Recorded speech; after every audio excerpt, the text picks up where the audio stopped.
Hello everyone, I'm Rob and I'm from the Insane Gamers, and this is the full journey through Halo 3 on the Xbox 360.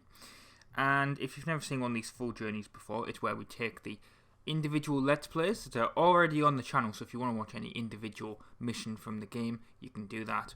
But we take the individual missions, the individual episodes of the Let's Play, we combine them into one giant video for the channel, and the reason for that is, well, sometimes YouTube's playlist, if you want to watch them all in order, it all gets messed up. What better way to watch a video if you, if you want to watch the entire game in one go, watch it as one giant video.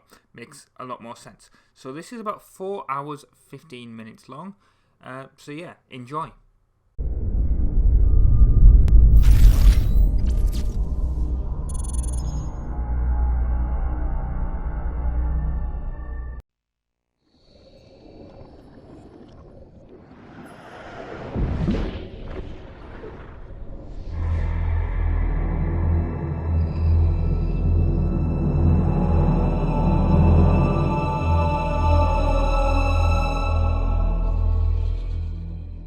Hello everyone, my name is Rob, I'm from the Insane Gamers, and this is part 1 of Halo 3. This is my favourite Halo game, and as with the beginning of Halo 2, there will be no gameplay, and this is just going to be a cutscene. Anyway, thank you very much for watching. I've been Rob, been from the Insane Gamers, and ta-ra.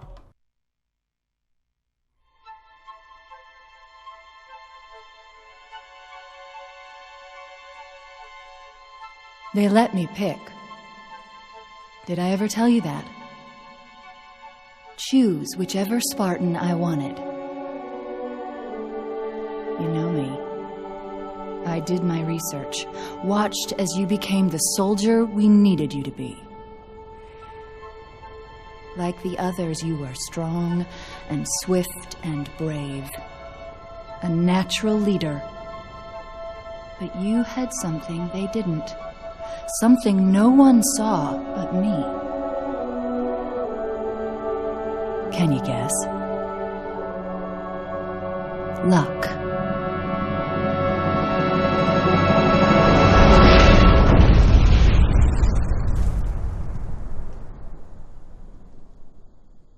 Was I wrong?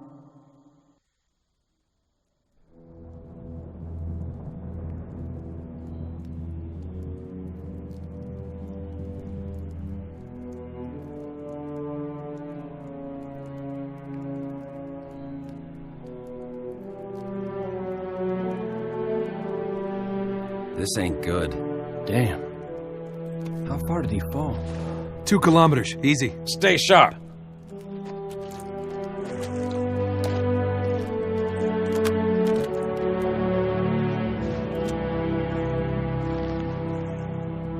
Gorman? His armor's locked up. Gel layer could have taken most of the impact. I don't know, Sergeant Major.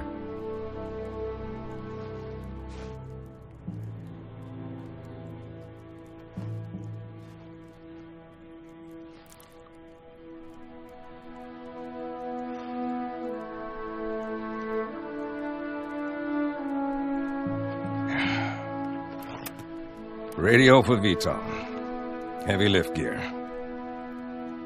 We're not leaving him here. Yeah, you're not. Oh, crazy fool. Why do you always jump? One of these days, you're gonna land on something as stubborn as you are. And I don't do bits and pieces. Where is she, Chief? Where's Cortana? Don't make a girl a promise if you know you can't keep it. She stayed behind. Corporal, make it quick. Sorry, sir. Your armor's still in partial lockdown. Hello everyone, my name is Rob, I'm from the Insane Gamers, this is part 2 of Halo 3. Yes, this is technically gameplay, but this is all you're going to see because this is all the gameplay of the second part of Arrival. The rest of it, again, is a cutscene. So, thank you very much for watching, and ta-ra.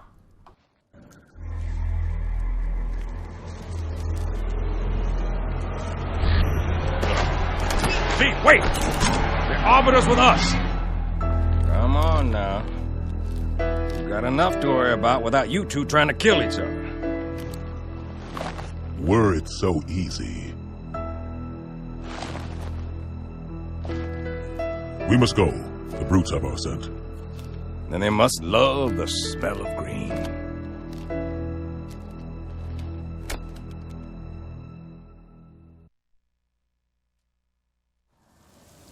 Hello everyone, my name is Rob, I'm from the Insane Gamers, and this is part 3 of Halo 3. This is level Sierra 117, this is part 1 of it. And this part level is called Walk It Off. And look at that, it's in glorious 720p. I know we could do it in 1080, but my capture card doesn't, it's a HD PVR, it doesn't record 1080p. When I record Xbox One stuff though, that is definitely 1080p, 60 frames per second. This is 720, 30 frames per second. Now, the other two, Halo 1 and Halo 2, have been upscaled to 720 for the release on the channel. The original Xbox, I believe, can do HD. I didn't capture for the original Xbox, I captured through the 360. But I do think the original Xbox can sort of do HD. I'm not sure. It did have a component video adapter you could get, which was marketed as the component HD adapter, so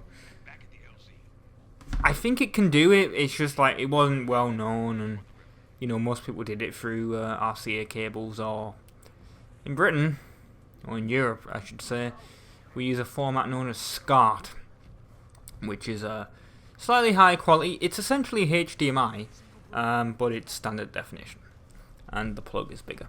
Just look up a SCART cable if you don't know what one of them is. They're pretty awesome because they give full RGB color, so you get no bleeding or anything with the signal. I don't know why you guys in America didn't really go for them, because they do support like NTSC color and all that. It's just like the whatever you throw through them, as long as it's obviously below 576p, which is the maximum that a SCART cable can deal with. As long as it's below that, a SCART cable will deal with it lovely. But enough about audio, video, and well, picture quality and all that, because we're here to talk about the game. And I was kind of interrupted when I was playing this. Someone came in the house. While I was recording, someone that I know,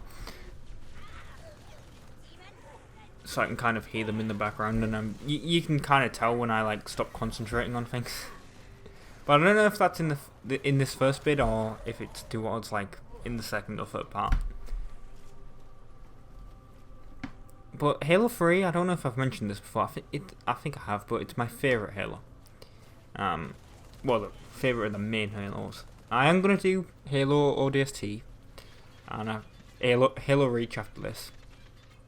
And then I don't know if Paul kind of stopped doing YouTube, but you know, how can I say this?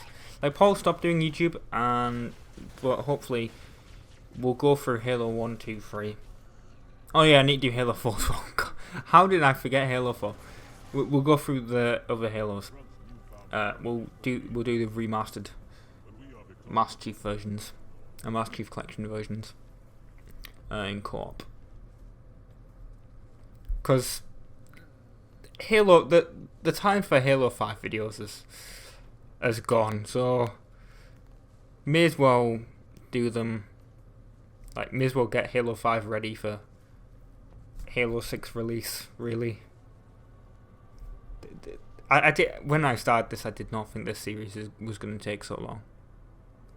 But I guess that's what you get for splitting each one into three or four parts, depending on the amount of stuff in a level.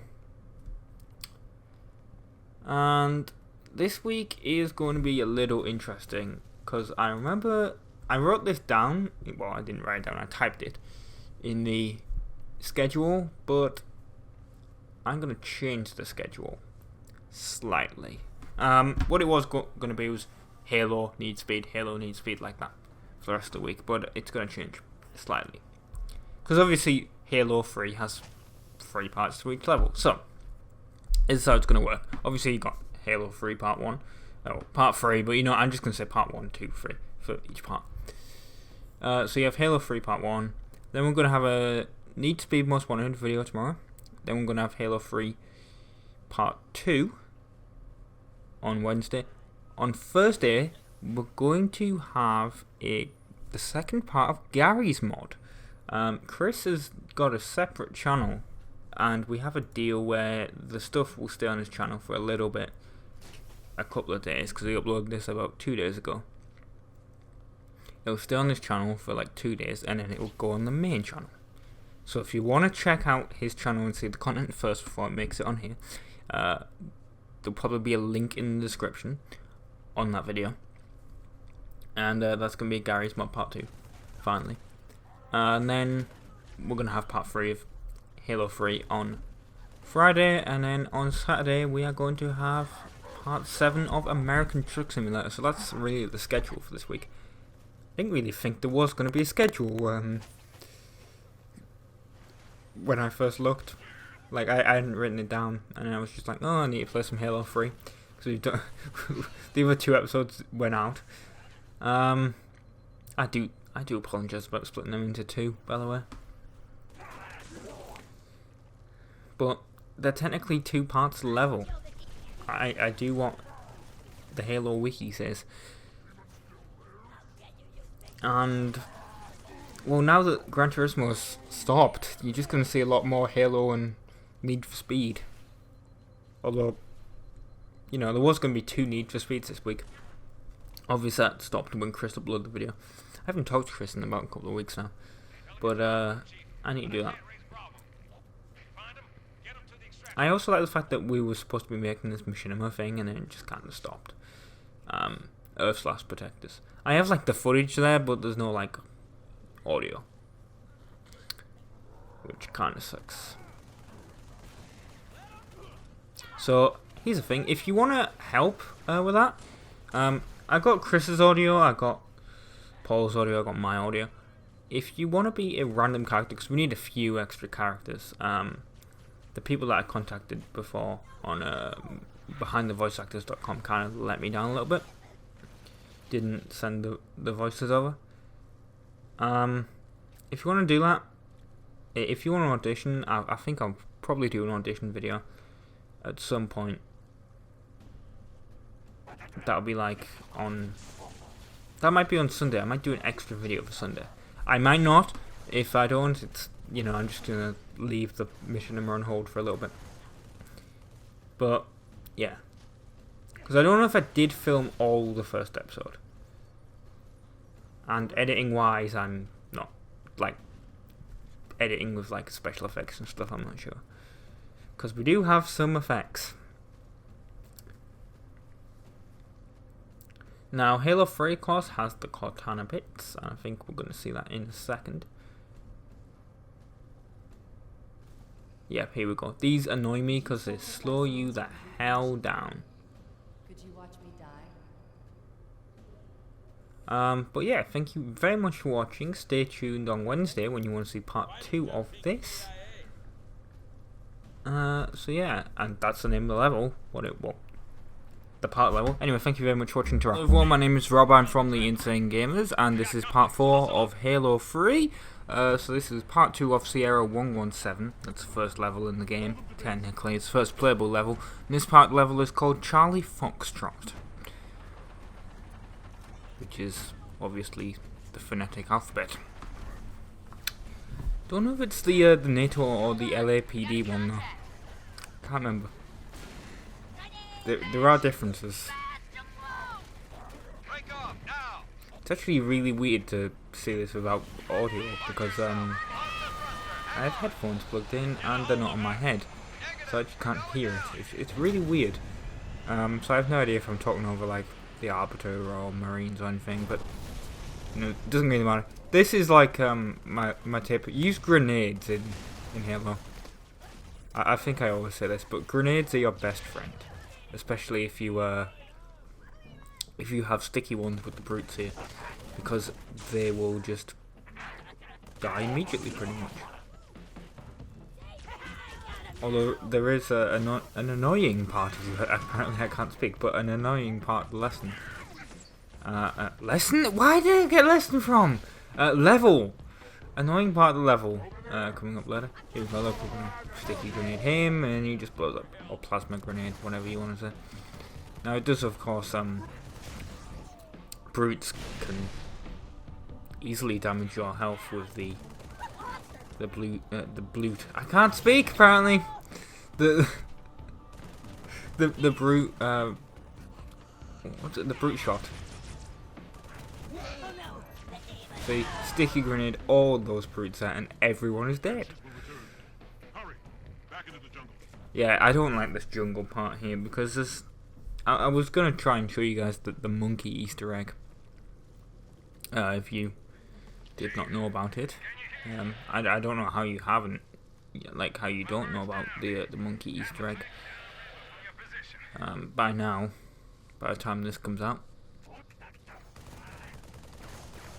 But it's up there. But unfortunately, I can't show you. And you know these jackals with beam rifles. I think they're beam rifles. Just constantly shooting. It's kind of annoying. I'm glad I got this one here before he killed me. Come on, you dumb apes. And of course, Johnson has been kidnapped now. If you can't tell. I have no idea. I just heard like marine audio for some reason through the headphones that are not on my head, that are just on, that are next to me. So it sounded like a marine, and I think I talked over previously when Johnson was like, "I've been kidnapped." Well, not kidnapped. Yeah, kidnapped is the right word, right? Captured. No, that's it. Annoyingly, I did run out of ammo for the assault rifle.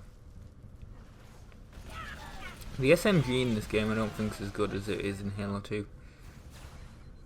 And we're gonna carefully aim here at that jackal in the tree.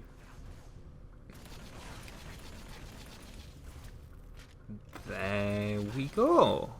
Well, there. And he falls out. Just brilliant. I don't know what that noise was, even if the microphone picked it up. It was a weird popping noise. Strange. I can see kind of the end of the episode coming up. So we're gonna rescue Johnson from a brute compound in the third part. And I think last episode I said that Gary's mod will be tomorrow and Need Speed was yesterday. Unfortunately, I did swap that around. I didn't have time to record the Need for Speed video.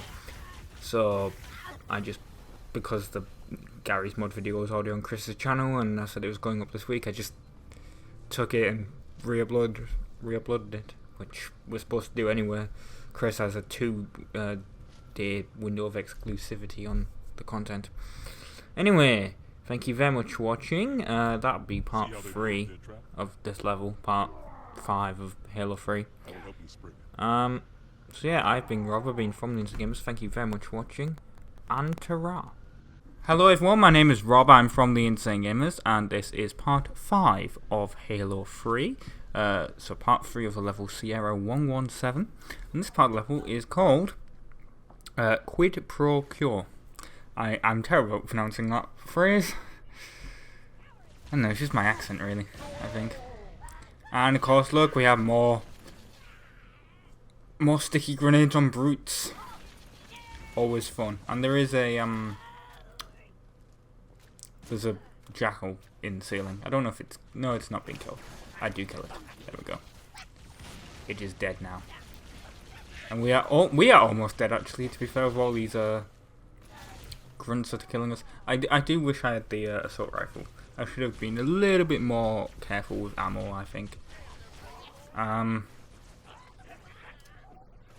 Because it is kind of annoying. And we will in fact see the joy that is hiding under this thing, because there's so many different brutes here. That is what we will see. If you jump down there, there's like a secret passageway. Unfortunately, there's a shitload of enemies in there. Well, no, there isn't really any enemies here. It's just when you more or less get to the end. Like, I think if you were pretty good at being silent, you could probably make this without alerting any of them. But then they just come down here. And luckily I can kill that guy before he... Actually, I don't, I just run away. No, I actually do kill him, though. That's before his friend kills me. Who is stuck there. I don't know how he didn't die. It's kind of weird. It's really strange. See, now, because I didn't kill him up there, now they're coming both sides. That's not good. Well, I guess there was only 2 of them. And Arbiter's going across the top there, you know, killing everyone. As well, I guess. I didn't plan this bit through. I totally forgot that this was part of the level. To be fair. That was annoying, because Arbiter was like, we're friends now, aren't we? Because I kind of hit him. It was like, I was clearly going for him, Arbiter. All these grunts that just need to die. Of course, as with all, when we reach the end of a level, there will be a cutscene at the end of this, so if you were interested in watching that cutscene, it will be at the end. Tomorrow, I know I said in part 1 that it will be an American... I like the way I said this schedule, and then I just completely ignored the schedule. Makes total sense, doesn't it? Like I said, oh, it's going to be Halo Need Speed, Halo, Gary's Mod, Halo, and then I had American Truck Simulator written down. And I've decided to change that now. It's now going to be another Need Speed. But yesterday was Need Speed, when it was supposed to be Gary's Mod, because Gary's Mod was on Tuesday. So yeah, I swapped it around. Why? Because I just didn't have time to record the Need for Speed video. I think I mentioned this in the last episode. I just didn't have time. But I've recorded it now. And the reason there's 2 Need Speeds is because it was just easier to get 2 of them out there. Because next episode, not the one that's going to come out tomorrow, but the one after that is going to be versing Ronnie, and it was just easier to do that and to get the bounty up along with the milestones. So that's kind of what happened. Because I did 4 milestones in yesterday's video and 1 in tomorrow's video. And you're supposed to do 5. It just made sense to do it that way. Instead of having to do multiple police chases to get the bounty up. Oh well. Oh look, it's grunts with dual sticky grenades that want to like suicide themselves. I like where I got Halo 5 and just haven't touched it. I may as well just uninstall it from my Xbox One hard drive, because I'm not going to play it until I go through the entire thing. Until I go through Halo 3, 4, and Reach, and ODST. So it's just wasting space, really, at the moment. So yeah, thank you very much for watching. I've been Rob, I've been from the UNSC Gamers. And ta-ra.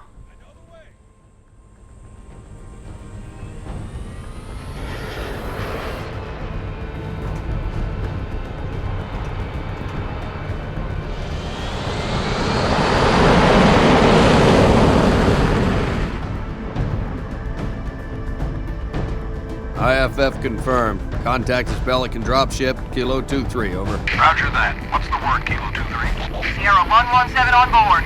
Request priority clearance. Over. Deck's yours. Come on down.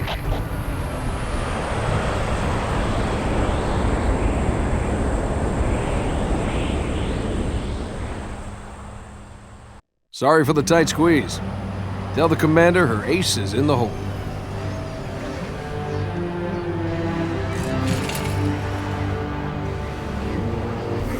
Hey, check it out. No way. A Spartan? For real. You better not be. No, man, he's here. We're gonna be Where did you all right. find him? Napping, out back. I'll bet. It's good to see you, Chief. Likewise, ma'am. Let's get you up to speed. The Prophet of Truth's ships breached the lunar perimeter, smashed what was left of the home fleet. Terrestrial casualties from the subsequent bombardment were extreme. Truth could have landed anywhere, but he committed all his forces here, East Africa, the ruins of New Mombasa. Then they started digging. What about Halo? We stopped it, but only temporarily. Now the Prophet of Truth is looking for something called the Ark, where he'll be able to fire all the Halo rings. If he succeeds, humanity, the Covenant, every sentient being in the galaxy. The rings will kill us all. Ma'am, I have Lord Hood. Patch him through. Good news, Commander Keyes? Good as it gets, sir. So I see. What's your status, son? Green, sir. Glad to hear it. Commander's come up with a good plan, but without you, I wasn't sure we could pull it off. Truth's ships are clustered above the excavation site, and his infantry has deployed anti-aircraft batteries around the perimeter. But if we neutralize one of the batteries, punch a hole in Truth's defenses... I'll initiate a low-level strike. Hit him right where it hurts. I only have a handful of ships, Master Chief. It's a big risk, but I'm confident... Hell, not again. Emergency generators, now! Shielding failed. They're down and charging. As soon as they're up, re-establish contact with Lord Hood. Let him know... All of you vermin, cowering in the dirt, thinking, what, I wonder, that you might escape the coming fire? No, your world will burn until its surface is but glass, and not even your demon will live to creep, blackened from its hole to mar the reflection of our passage, the culmination of our journey. For your destruction is the will of the gods, and I am their instrument. Cocky bastard just loves to run his mouth. Does he usually mention me? Give the order, we're closing shop. Ma'am? We're about to get hit. All personnel. The wounded. Defense code Alpha We're getting 1, all of prepare them for out. Immediate I'll evacuation. have to carry him myself. Ma'am, squad leaders are requesting a rally point. Where should they go? To war.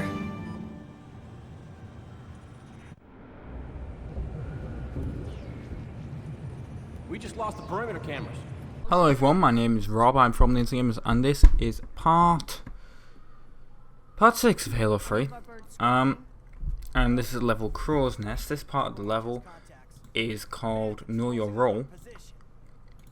And what I wanted to do here was have the UNSC Gamers logo appear on that screen, you know, so there wasn't really a cut.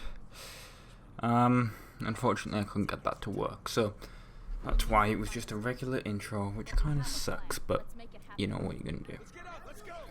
And on this part level, well, the entire level really, it's very warm in here, by the way.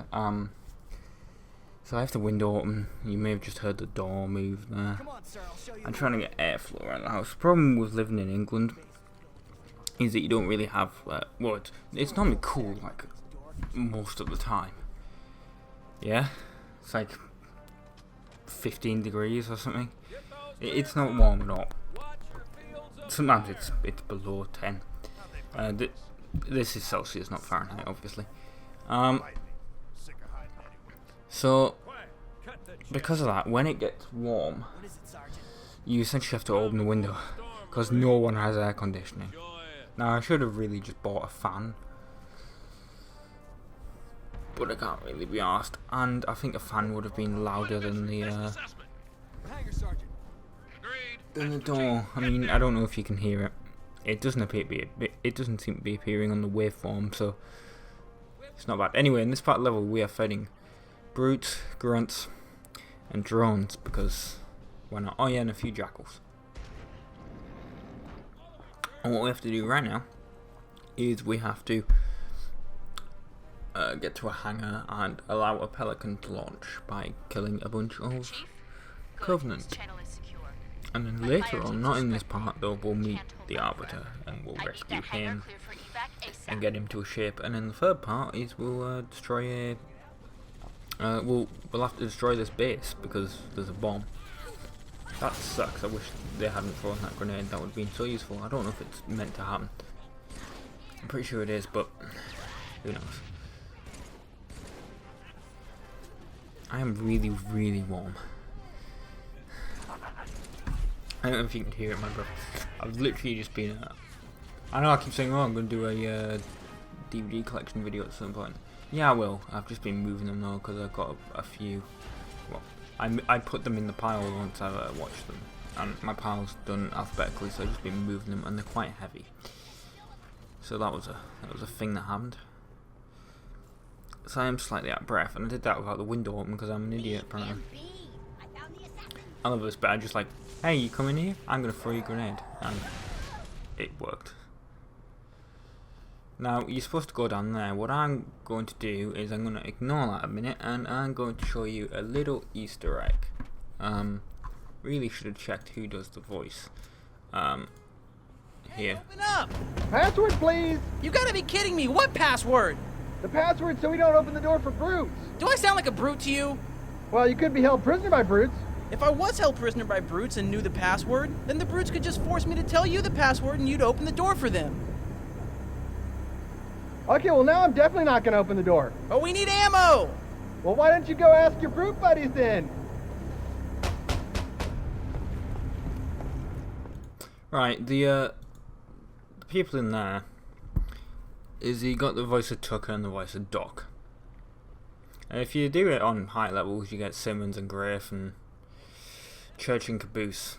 I only really play these games on normal. I know, right? I should be playing on heroic or legendary. No.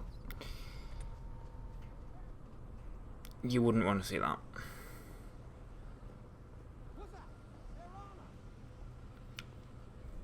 Now I have to remember in editing to boost the audio in that bit. Otherwise that's going to be quite bad. Because you won't be able to hear it. Oh yeah, that is also the issue with the window being open. If you hear people outside, or kids, whatever, you know. It's a problem, but, you know, you can't stop it. So, yeah, gonna have to deal with it. There's a lot of grenade throwing in this bit, if I remember. I could be remembering incorrect, but I don't think I am. I hate it when the screen goes white like that when they're using... I can't remember what they're using. They're using something that, like, distorts your view. I think it's the thing that, like, takes out your armor, maybe. I was going to say it's flashbang. This is not Call of Duty. They do not have flashbangs. I also like the fact that essentially in that scene I shot that brute in the head and all the grunts went, the leader is dead, run away! Because, well, grunts are always scared. You also have a lot of marines in here, mainly because you're saving them so they can get on the pelican.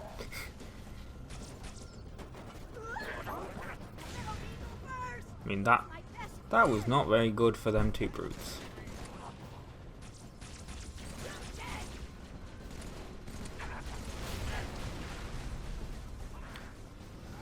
No, it's not. It wasn't good for them at all, was it?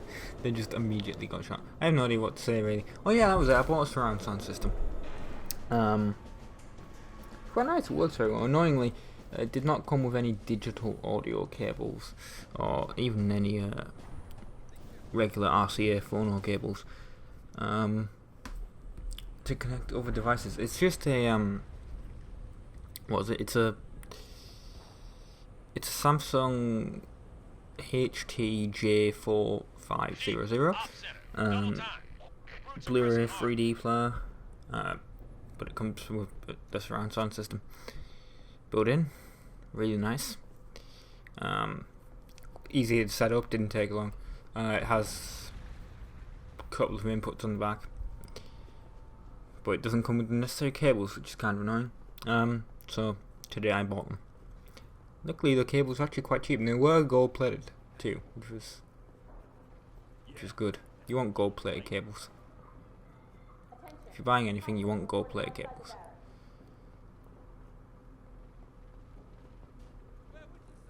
I wish these Marines would hurry up.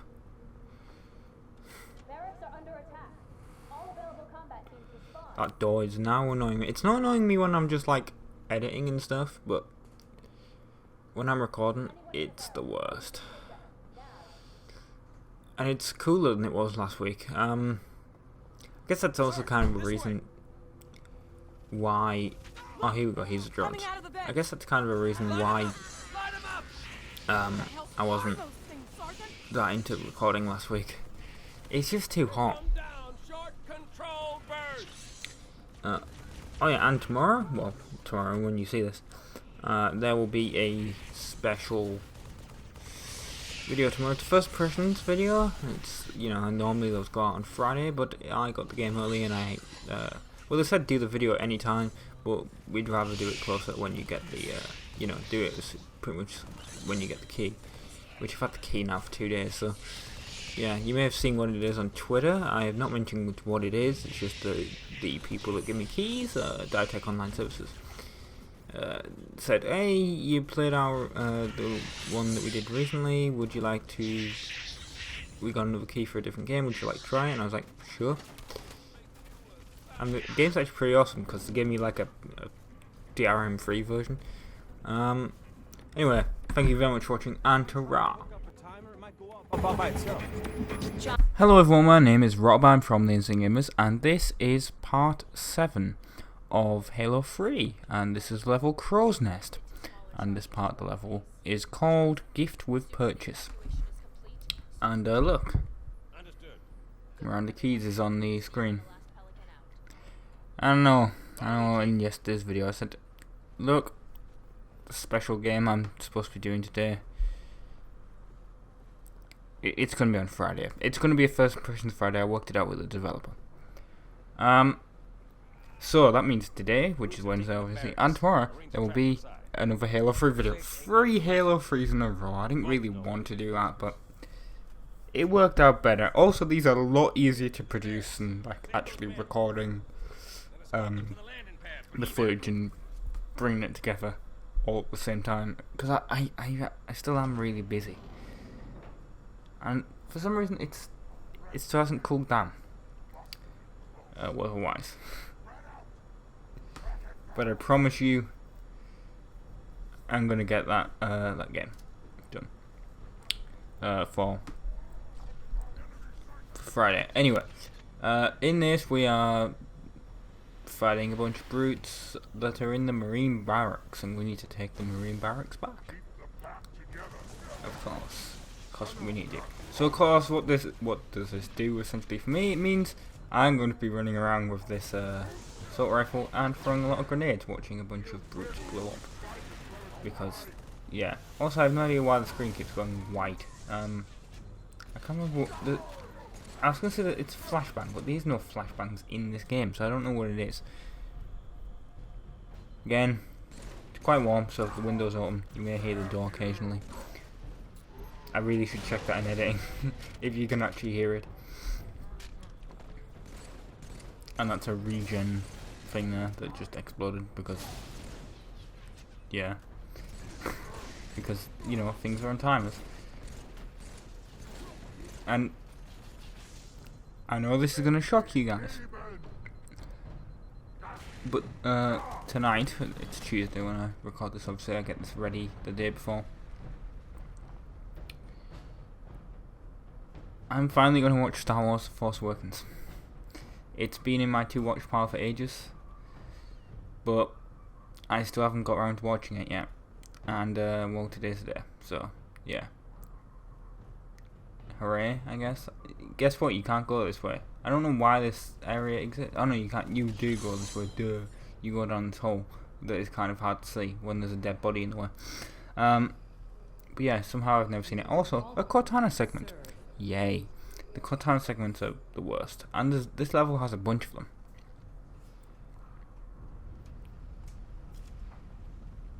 We're gonna go down this this vent here. And then we're gonna meet Arbiter, who is right there.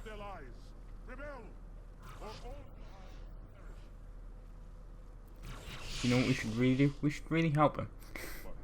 Which actually has killed everyone, so yeah. Why am I trying to record this like it's live? No, it's not. Obviously this is over the footage. Oh, I feel sorry for that dude. He just went like head first. Is he alive? I don't even know. I think I saved that guy's life. Yeah, he's got up, it looks like, maybe. I don't know. I know we get a bunch of Marines that help in a second, so. Yeah. Look, we're just throwing a bunch of grenades, because this works against brutes. It actually does, that's my tip. If you're ever fighting a brute in this game, just throw grenades. It works so well. Like that, see? So great. Why do I just why? I mean, I watched the film again recently. It was on TV, but why did that just randomly pop in my head while I'm looking at this footage? I was like, you know the scene from. Oh yeah, we're gonna look in the toilet here. I don't know why I did that.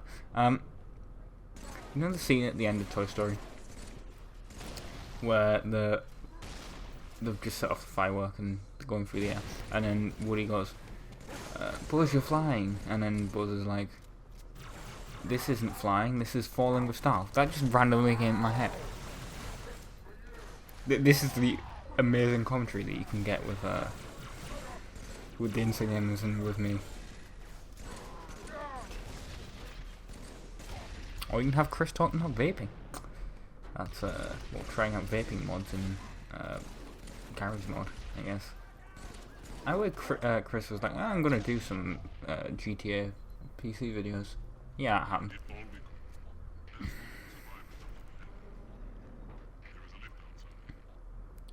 We need to tell him to do that. I'd be like, are you gonna work on those ever again? And he'll probably be like, no, can't be bothered. Also, I forgot where you have to go. Here, it's up it's behind you, the elevator. That's not a ladder. You don't go that way. It's been a while since I played this game. Also, this is really slow.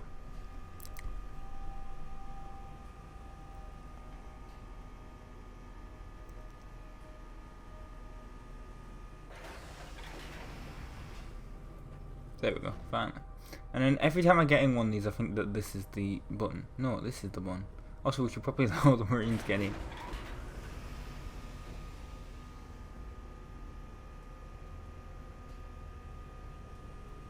And with every video game elevator, the door that you get out of is the opposite side to the one that you got in. Which I'd love if there was like one where it was like actually like a real life elevator where that doesn't happen. I just think that'd be funny. Well, not funny, but you know what I mean. That guy was not expecting that. Brute was not expecting that. Was he? Should have been. He should have expected everything. I mean, seriously, didn't hear the elevator coming up. I feel awful saying the word elevator too because I'm British, and the correct word is lift.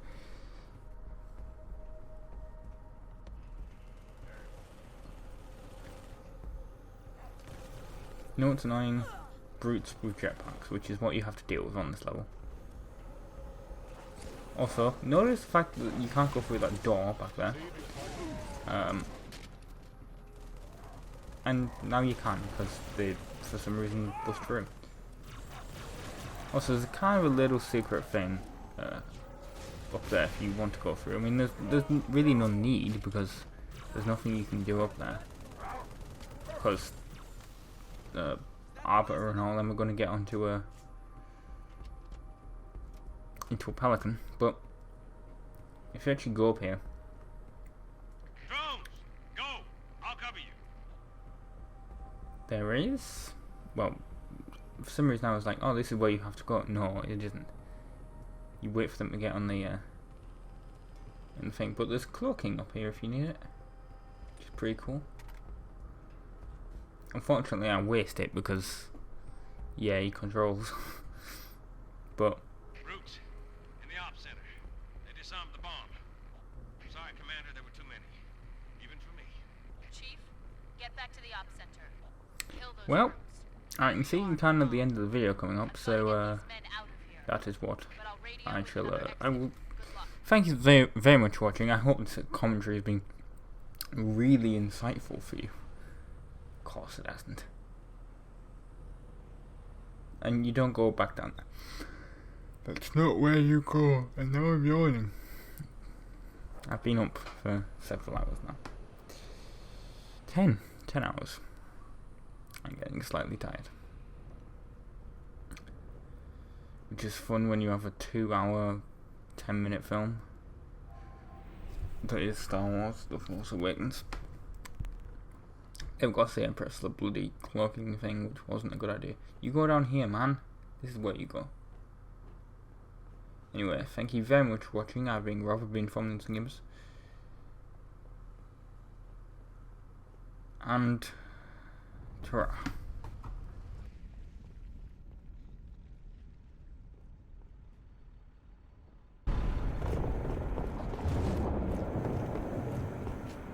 Hello everyone, my name is Rob, I'm from the Sangheili, and this is part 8 of Halo 3, and this is the level Crow's Nest, part 3 Crow's Nest, and this part of the level is called Last One Out, Get the Lights, which is obviously a thing that, you know, you do when you're the last person in the room. And we're still killing a bunch of jackals, grunts and brutes because, well, the Sangheili left, didn't they? They're not part of the Covenant anymore, so I guess that's all we're doing the entire game. But there's no more drones. Actually, it's been a while since I played this bit. Since I recorded it. It was earlier in the week. I can't remember if there's any more on this part level. I do not believe that there is. But that was the thing I was going to say. I like the fact that I changed schedule again.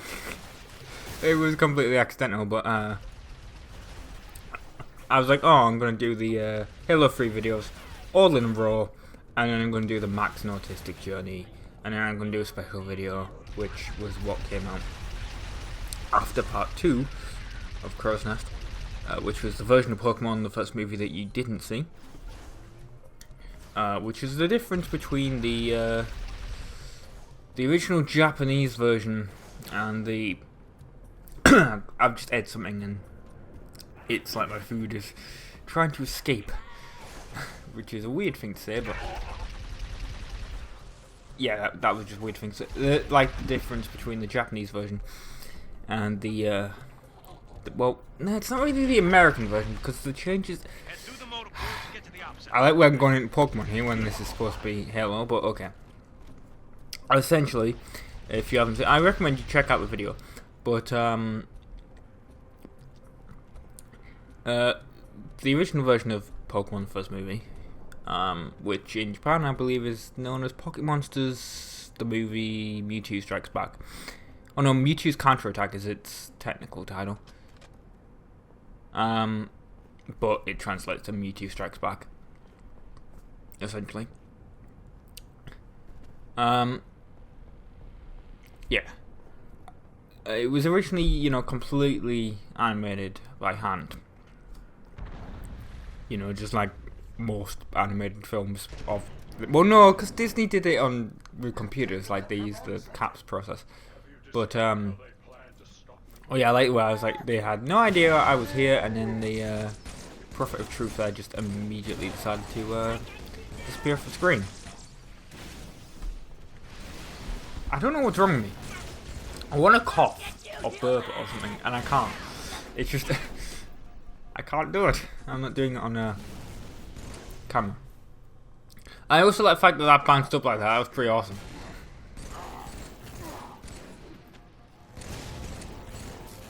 And that fruit, I think, died from the grenade that I threw. Anyway, yes, it was completely hand animated. And, well, that was... Bombs armed. anime had never really got a massive release in America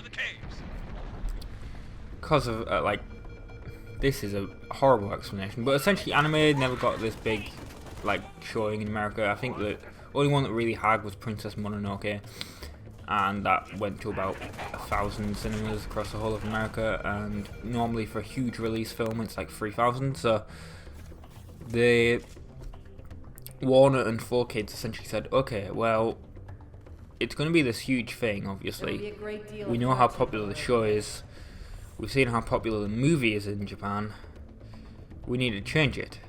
We need to make this look the best that it can. So they essentially paid the animation company, which I believe is Oriental Light and Magic.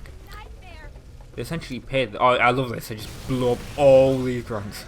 Yeah, they essentially paid Oriental Light and Magic to add a bunch of CGI effects, and that's all that video is. It's a comparison. But the effects, essentially, it means that the original Japanese version was never released. Really, it was released once on video, on like VHS tape, in pan and scan, which is awful because it misses like half the frames. And then they released like a Laserdisc, which is the only Pokemon related Laserdisc that was ever released, which is a weird thing to say, but they released the Laserdisc and that was in widescreen, the proper way that you're supposed to see the film. And then after it, that was the first one before they'd fit, like the last one that they'd released before they finished all the CG animation. So all the animation, all the releases after it, all the DVD, the Blu-ray, the American release obviously, even TV airings are based off the changes that they made for the American release, which is just additional CGI. It doesn't really matter, but I did ask the question, what do you think? I'm not particularly that bothered by it. It doesn't really matter to me.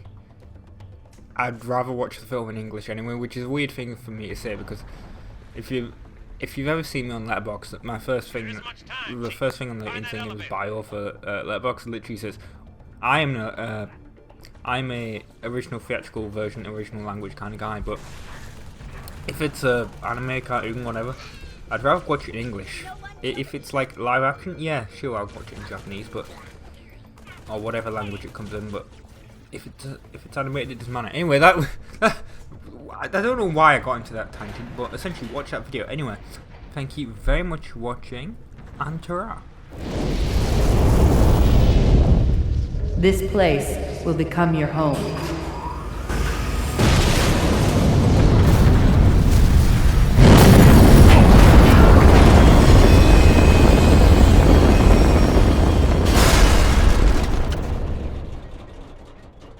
This place will become your tomb.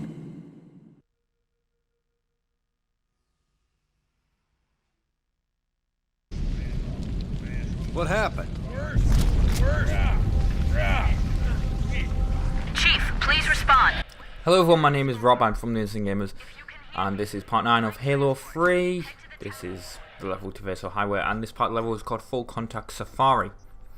Now, the voice that you didn't hear, because I was talking over, but the voice that was in the background is, it's Miranda Keys. Originally at launch, people thought it was Cortana because she got a new voice actor, and thanks to the static, people got confused. Chief's got the right idea. Let's mount up. And in this level, it's first vehicle level in Halo 3, which I guess is good. I'll get the door, sir. And what I was originally going to do before I realised I couldn't do it thanks to the stupid TV setup, is I was going to take the capture card down and all that, and I was going to record in 5.1 surround sound, and unfortunately the TV that I have downstairs does not have a component, which means I cannot actually capture Xbox 360 or PS3 or Wii. It has composite and it has HDMI, but it for some reason does not have that component. So unless I had a HD PVR2, it would not support it. And technically I could have used the well, I was going to use the HDMI because that's how actually Microsoft says you can use 5.1, like you can use component or HDMI. And like if you have the original Xbox 360, the fat one, you should plug the component adapter in. That component has the 5.1, like the digital optical out on it, and then plug the HDMI into it. Because of I use the one that came with the HD PVR, it's really fat, the connector, and you cannot plug a HDMI cable in underneath. That is kind of annoying. And I don't even know if 5.1 is supported on YouTube, and like, well, it never was, but they did change the specs recently. I really need to look at that.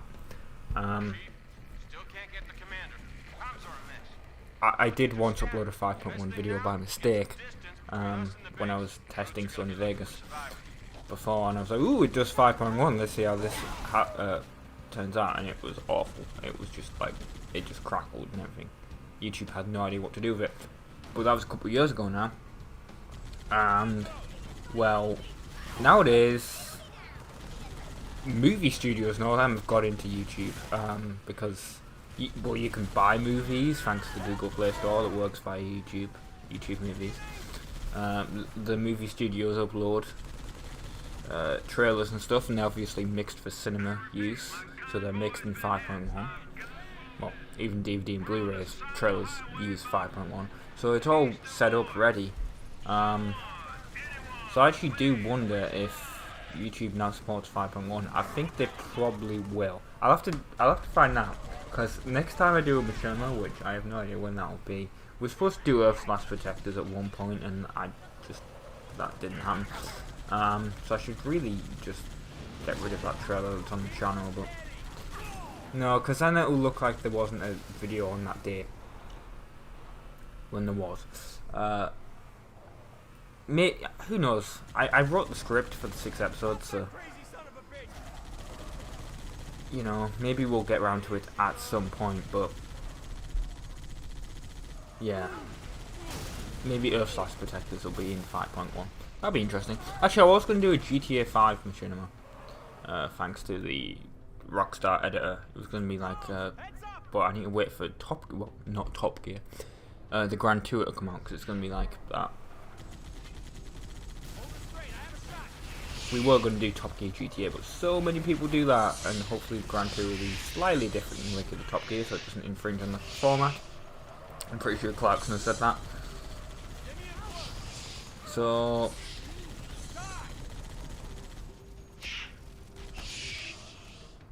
yeah, that might be 5.1 if YouTube specs support it, which I think that would be interesting, actually, if you think about it. When was the first time there was a 5.1 machinima on YouTube? Maybe there has been. I don't think there is, but there could be.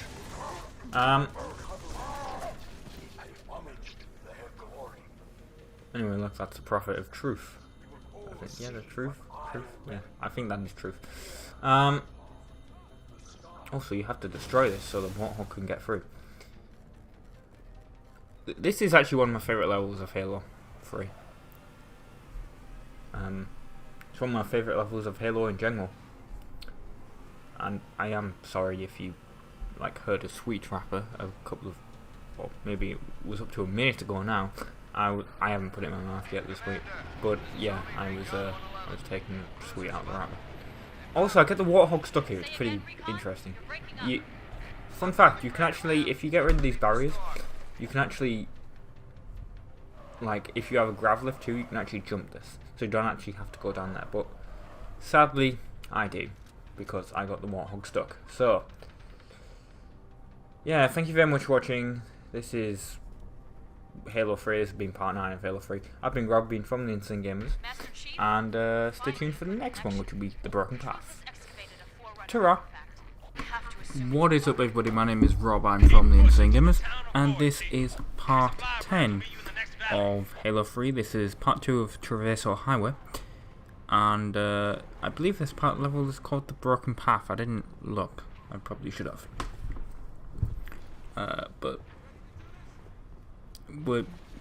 Well, you have to get out of the Warthog. Well, we did in the last episode. But you have to shoot a bunch of brutes and even a couple of tanks. A couple of wrecks. That's fun. Also, it's very warm in this room, so I have the window open, so if you hear anything, That's what that is. A bunch of grunts that we're killing at the moment, but there's also a few brutes. And we're also protecting the Marines.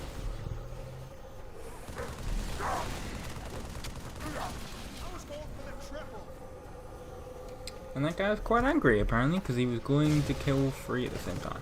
Well, 3, so he could go for a triple. Oops, I guess.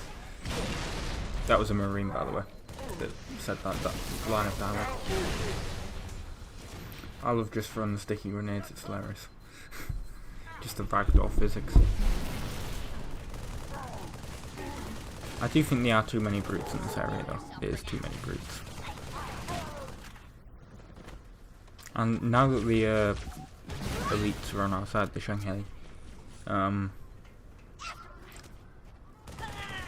it's only brutes that we're going to be killing, really.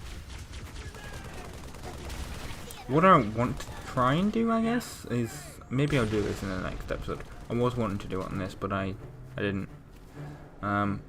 Was perhaps go machinima style, because Halo 3 obviously supports theatre mode in campaign 2.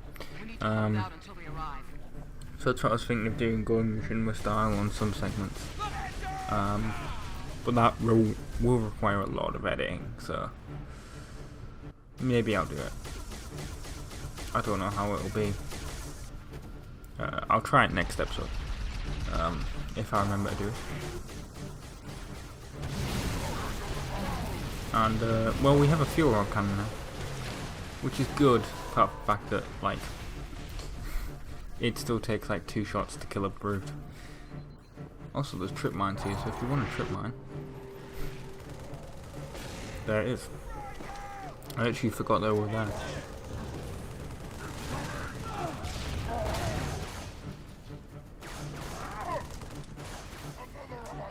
And actually, look, we actually killed a lot of these brutes pretty easily, actually. Now we have to deal with the RAF, which is a big problem. Like, there it is. Luckily, we can hide in this pipe.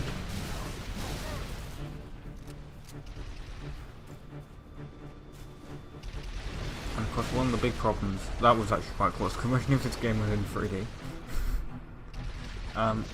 Yeah, one of the big problems is that brute on the top that's firing at us. We have to kill it before we can like destroy the ref. Little tip for refs: get as close as you can to them. That way they cannot fire the pulse cannon or whatever the hell it's called on the top. That's my little tip. I've probably given that tip before, but well, I've given it again now. Look, we also get to drive another Warthog. Although the one that's like crashed into the wall over there that I was unable to continue with, it was still okay. You know, if you just airlifted that up, that would have been okay. Well, I have no idea why I jumped a little bit there.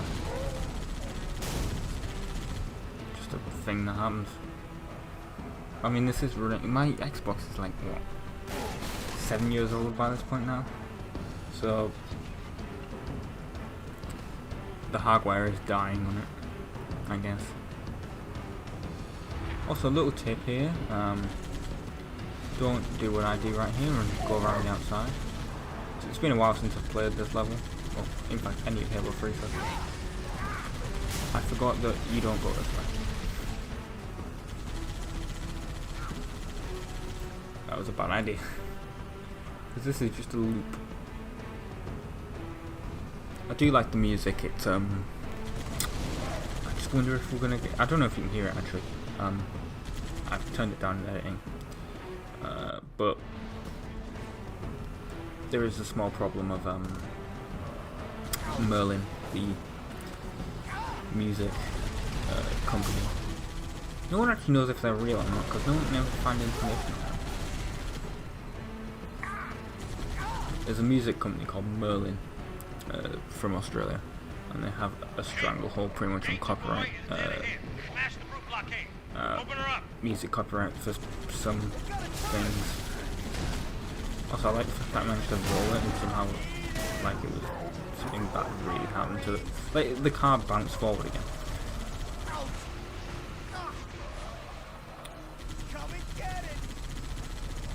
But yeah, Merlin is very much bad, like, when it comes to copyright, because they will not remove copyright claim.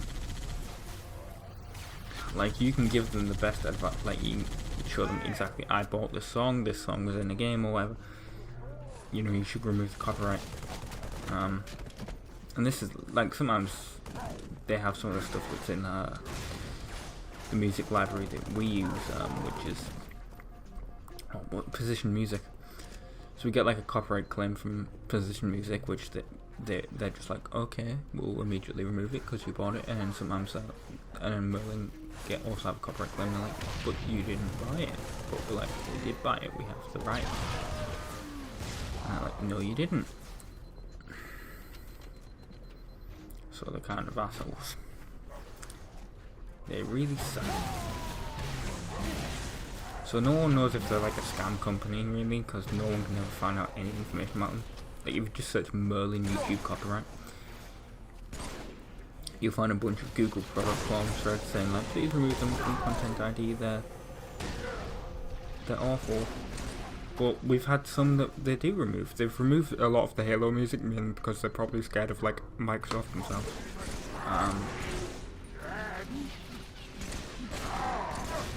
I literally usually just send them a link saying, this is music owned by Microsoft. Here's an exact link to the rights that say that you can use this. And then, like, usually a little link to, like, Microsoft's legal firm that they use. Which I can't remember because it's been a while since I've had to do that. And they back off usually then. Little tip here, hide behind stuff. It helps recharge your shield, although that's kind of an obvious thing to do in Halo. And we have a cutscene coming up. So I have been Rob, I've been from the Insane Gamers. And well, what you have to do, well, that guy was kind of a douche for hiding behind there. Thank you very much for watching. You have to destroy this and throw.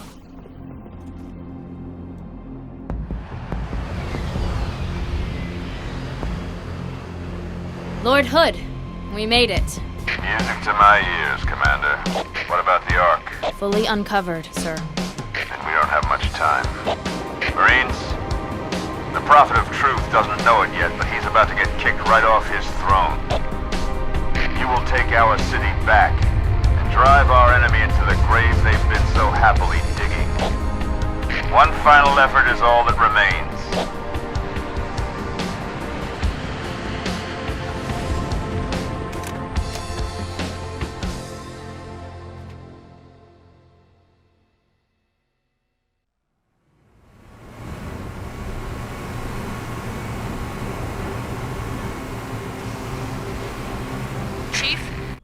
Hello everyone, my name is Rob, I'm from the Insane Gamers, and this is part 9 of Halo 3.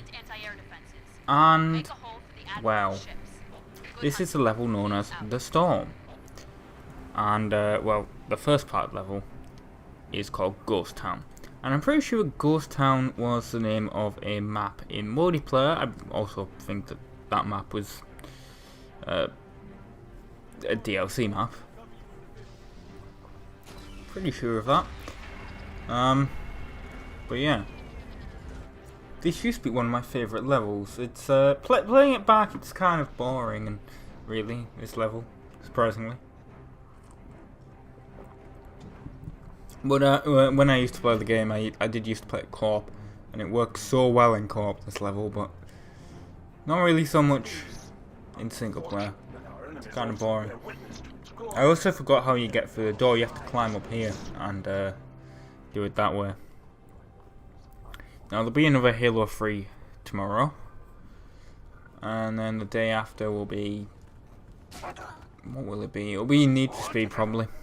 I'm just getting the schedule ready. And hopefully I can get the First Impressions Friday of that game called The Tribe ready. I tried to record, but it was having issues recording. I'm hoping that now I've kind of reset that. Like, the game's kind of... The capture program that I used, Dextry, it detects the game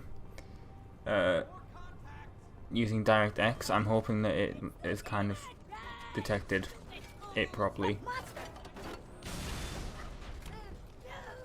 If that makes sense. Like after I've, you know, reset the app a couple of times. It probably will. That worked with the other game that I had an issue with. Which I can't remember now what it was. It was the First Impressions video. I also like the fact that the Marines like climbed up here to get around instead of me opening the door. I guess that's kind of smart, but... Yeah, also that dude over there's dead. The factory worker. Which we're going to see if... Oh no, we won't see it in this episode. We'll see it in part 12. I recorded this morning. Oh yeah, they can also take vehicles through here, which is very useful. For some reason we never did that in co-op. Mainly because I never saw the AIs do it, so yeah, it was useful to know. I also got a message from Paulie who was like, I want to get back into YouTube, so hopefully we'll do that for. We'll do that for Halo 4. Atmospheric disturbance is intensifying. What was the other thing I was going to say? You may have saw a little edit there. That was I died because stupid grunt sticky grenade my ghost, and yeah, I died.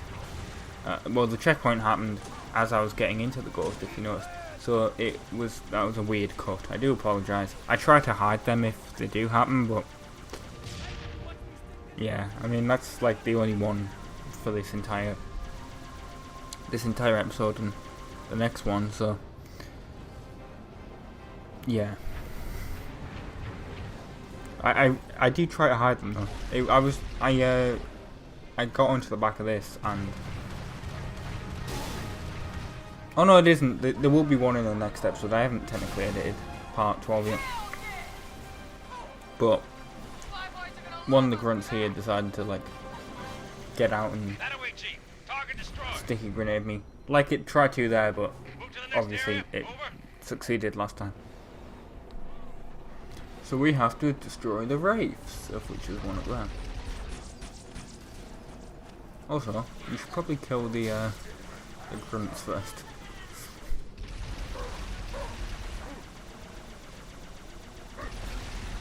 Also in this level, Forward Unto Dawn is the name of the frigate. So, that's a fun fact, I guess.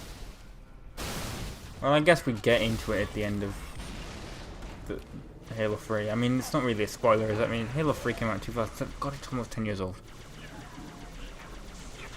September something? September 10th, I think. I think Halo 3 came out next year. It'll be 10 years old. Oh, shocking. I vaguely remember the launch. And I didn't even have a 360 at the time. It was just like, this is the biggest game ever at the moment. And then GTA 4 came out the year later. So lucky I didn't get blown up there.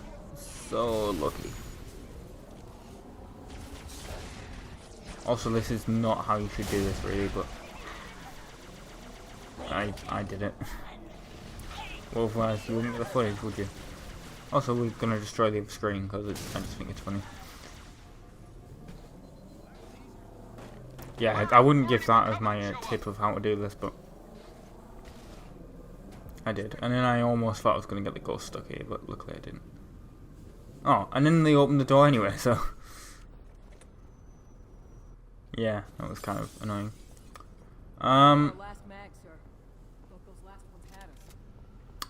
there's going to be drones that come down here, which are kind of annoying.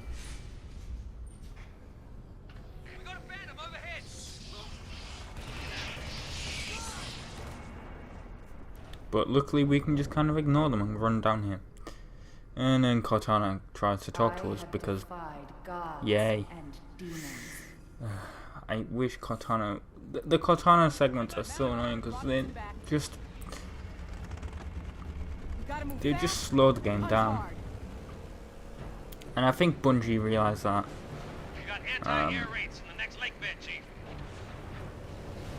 Like, I think they apologised. They might have. I don't know if they did. One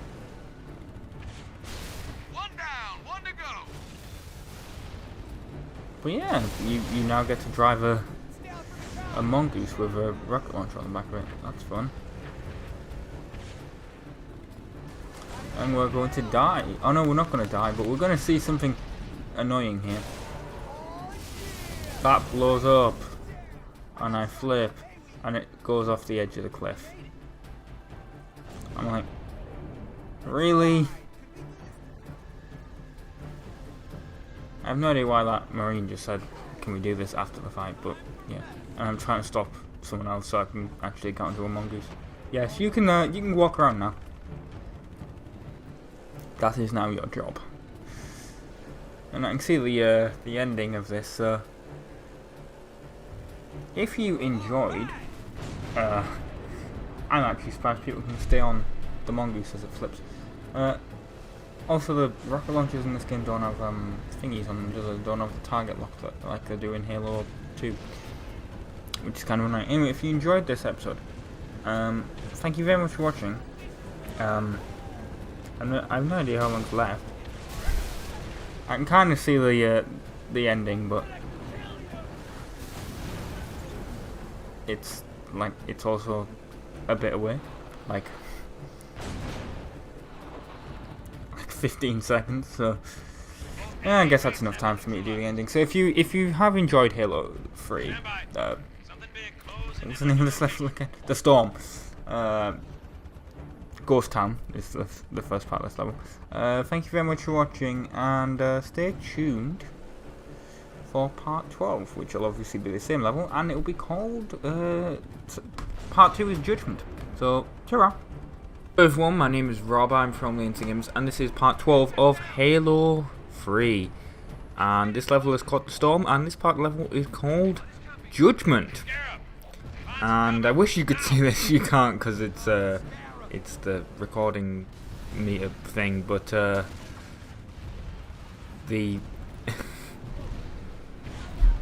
the tracker thing that tells you the time code is like ahead of the recording, so there's like this huge gap between the recording, and it's a bit weird, but yeah, that doesn't really matter. We are destroying Scarab, or this Marine is. Unfortunately, Marines are kind of dumb. Also, I forgot that I blew this up. I was like, why can't... Well, it looked pretty good, actually. It didn't look that damaged. So why can't I use that to destroy the Scarab? It would have been so useful. I don't even know if you can get the anti-air rafe to work. But look, the Marines just take forever to fire, because they go to fire just as it moves, so they always miss. It's really, really annoying. But hey, he didn't miss that time at least. I believe he switches to like a different leg to shoot at, which is annoying considering that one. Yeah, here it is. He shoots at the one over there. That one's nearly destroyed, man. Why aren't you like trying to? I was like, oh, I'll get closer. Maybe he'll try and be able to do it that time. Nope. He's aiming at that leg now. So I'm gonna get out soon and do it myself. I'm thinking maybe in the for Halo 4, because Paul was like, I want to do YouTube again. I think I mentioned this in the last one, but Paul was like, I want to do YouTube again, so I'm thinking maybe we can do Halo 4 co-op, because we recorded a little bit of Halo 4 co-op. We recorded the Spartan Ops bit at the ending co-op, which originally went out on his channel when he like, you know, actually uploaded content. And I was like, oh well, I like when we did that at the beginning of like Halo, when I started my Halo 1 Let's Play, because I was like, oh, it won't take that long to go through the entire Halo series. Yeah, although at least Halo 3 seems to be going reasonably quickly. I mean, I guess that's helped by the fact that there is no Gran Turismo 6 Let's Play anymore, and or any Ratchet and Clank, or Conker's Bad Fur Day, or Euro Truck, or pretty much anything apart from this and Need for Speed Most Wanted, which that itself is nearly over. Although in reality we have the Games of Gold Let's Play, and we also have occasionally what was the American Truck Simulator. We occasionally have that. And what was there's one other there's one other series, First Impressions Friday, when we sometimes get that, although that'll be this Thursday, if I can actually get it to record the video that I want it to, video. Well, yeah, it's a video. the game's having a little bit of trouble recording. It's broken for some reason. Like the capture program Dexter is not picking it up, so it's kind of annoying. These brutes also won't, well, they will die, but they just annoy me. Also, that guy has a brute shot, so that's a problem. But luckily, he's dead now.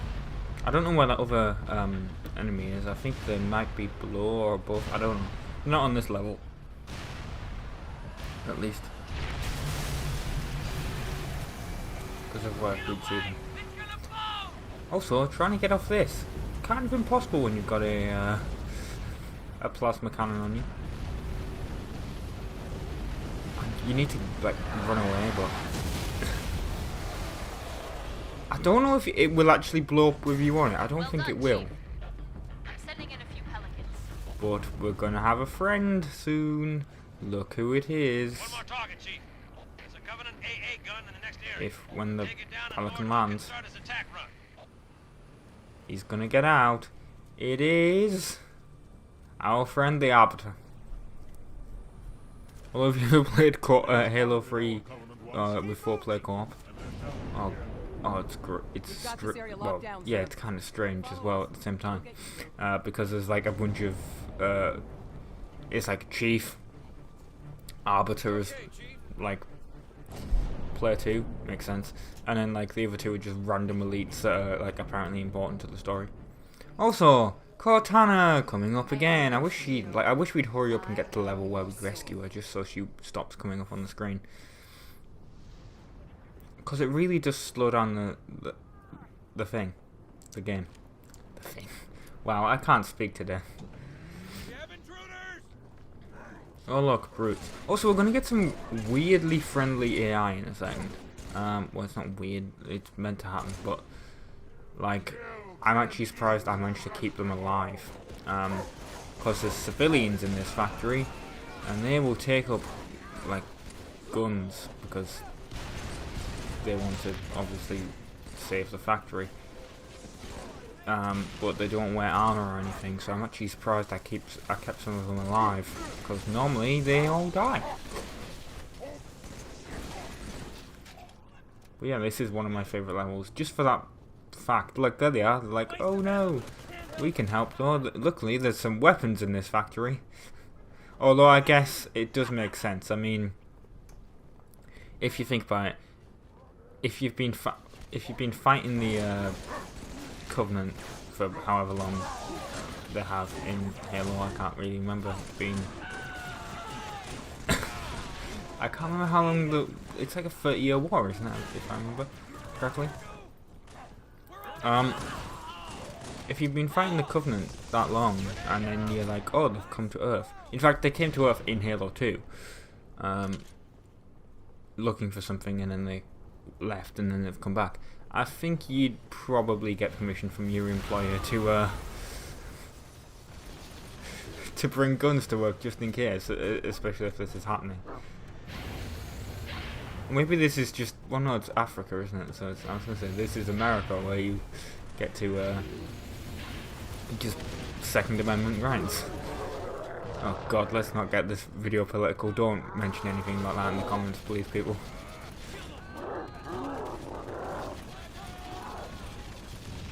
But look, hunters that like die really easily with this spiker gun.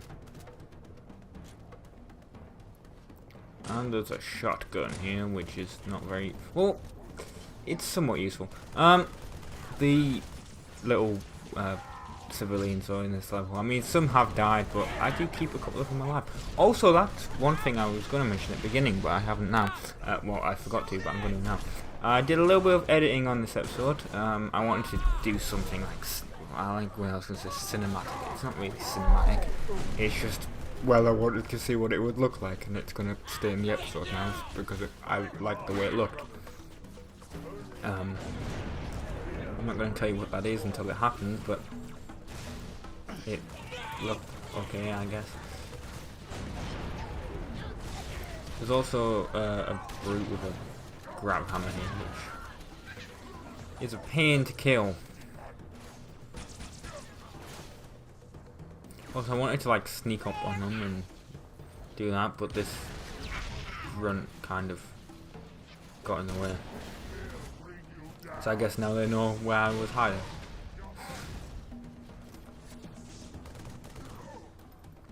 There he is. He's a chieftain. Wow, I can't speak. Like I said, but he's a high level one, so hopefully he'll die. Like this. Ah, he died. Right. He's dead. But look, the civilians are still alive. And that's great. And there was some drums in the background for no reason. The point is going to come up here. It's already kind of starting. You won't be able to see the effect right now. Chief, Hood ships are closing fast. But what's going to happen is it's going to slowly fade into black and white because I just like what they did. I was going to do it in a machinima and then I stopped doing the machinima. So, yeah. Slowly this is going to fade into black and white. It's going to lose some colours and then eventually all the colours will go. I like the look of it, so yeah. I mean, I originally wanted to do this machinima style where we get some shots of machinima in this, but that would take forever to edit. And I don't think you can go to super speed with Halo 3 campaign in theatre, so I know you can with Halo Reach, so maybe I'll do that. But I doubt it.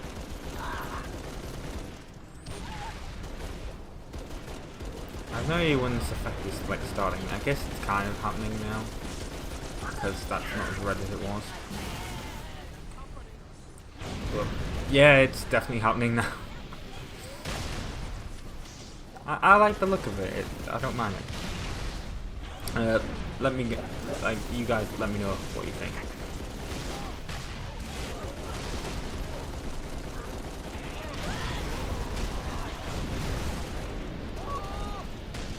And you know, look, the civilians are still alive.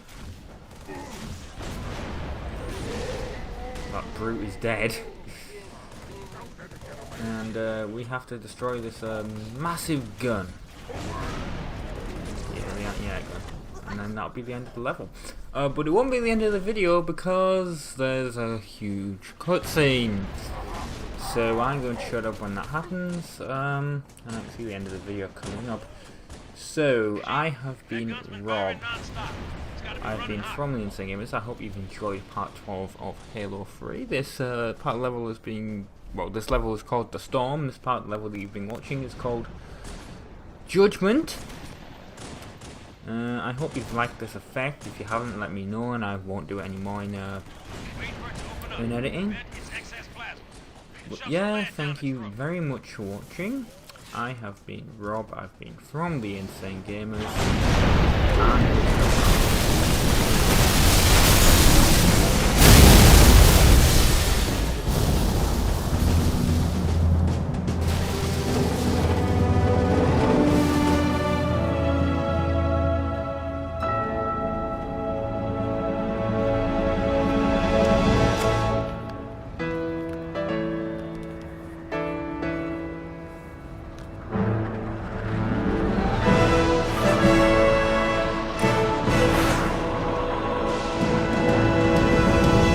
All ships, fire at will.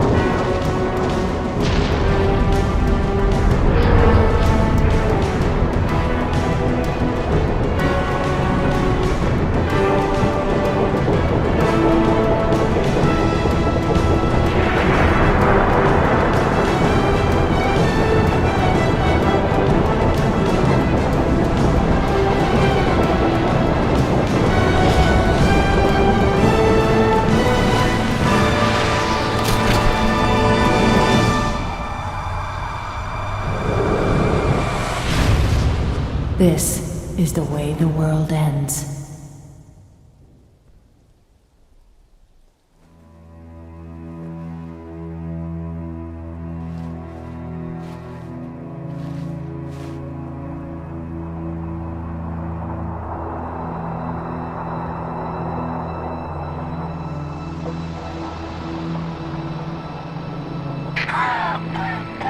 What did Truth just do? Did he activate the rings? No, sir. But he certainly did something. Evac wounded and regroup. Wherever Truth went. Sir, new contact slipping in.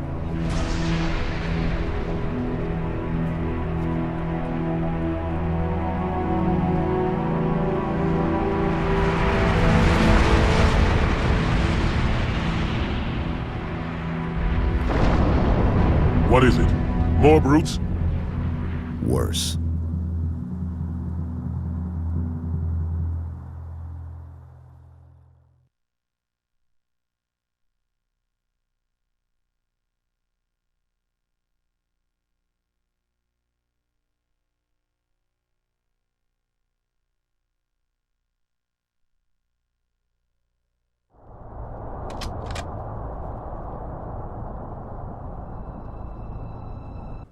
Hello everyone, my name is Rob, I'm from the Insane Gamers, and this is part 13 of Halo 3, and this part level is called Floodgate, which obviously means there's a presidential problem with a flood. And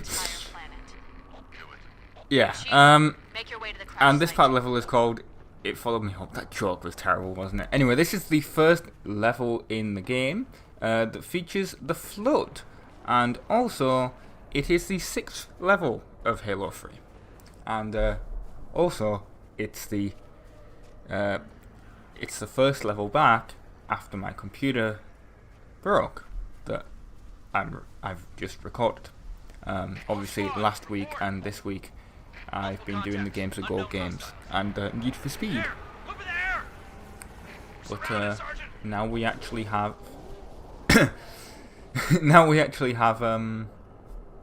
actual Halo 3 back again, which is good.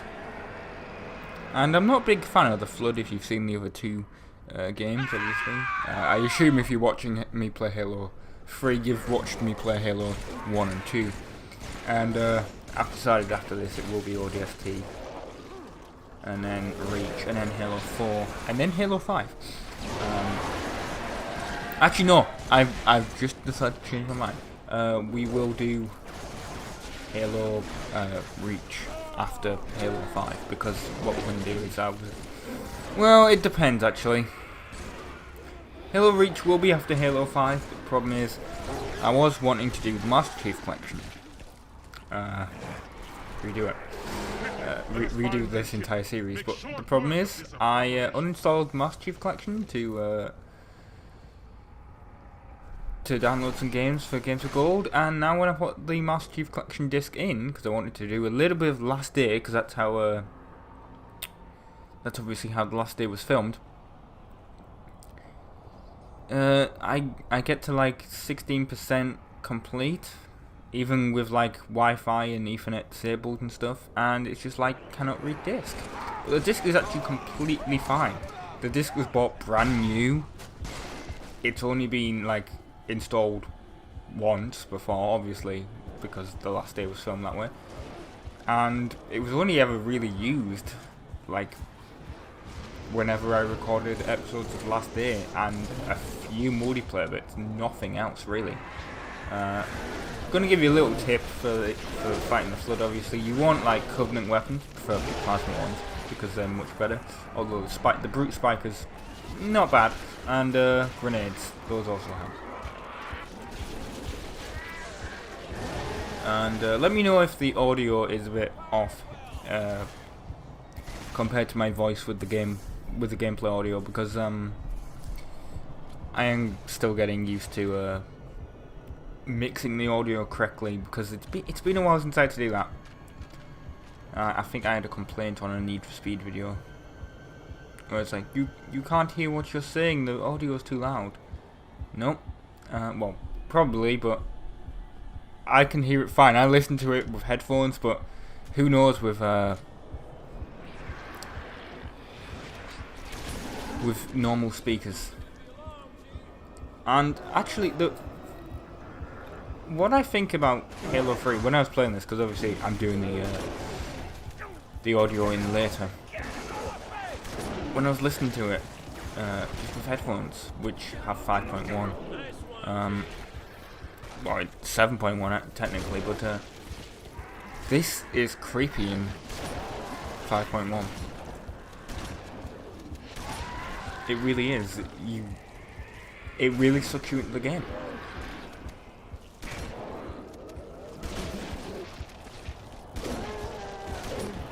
I just found that. I just wanted to point that out. So if you have a 5.1 system or 7.1 system, or headphones that support that capability, well, I recommend playing Halo 3 with them. That's all I'm going to say. But there was something else I was going to say as well. Oh yeah, I kind of may have got someone banned from Xbox Live. Not me, obviously. Some guy, I was playing GT Online. Hang on, we've got a Cortana bit coming up. Chief, I can't tell you that it's not safe. The Grave Mind, it knows I'm moving up. Right. No, it's finished. Right, I was playing GT Online, and I was doing one of the stunt races, and some guy tried to ram me off the road, so I thought, okay, I'll spin him out. Because, you know, that's what you do in GTA. I don't normally spin people out in GT Online racing. It's just this guy was trying to do it. And then afterwards, he sent me a message. He was like, oh, it was profanity ridden, but I prefer not to swear on these videos. If you read the website, you understand why. If I was playing GTA, I probably would, but Halo, not so much. Anyway, he's basically, you suck, and I basically reported it as like trash talk. I can see it crawling, sliding around. You can kill that guy if you want. You don't even get penalised for it, but I decided not to. And then they got up. But yeah, Oh God! I didn't think reporting it as trash talk would actually do anything, because it didn't used to on 360. But on Xbox One, they went, no, we've found this violates code of conduct, and we've banned this guy from voice and chat communications. Anyway, this is it. Thank you very much for watching. Stay tuned for the next episode, obviously. And while we deal with the flood.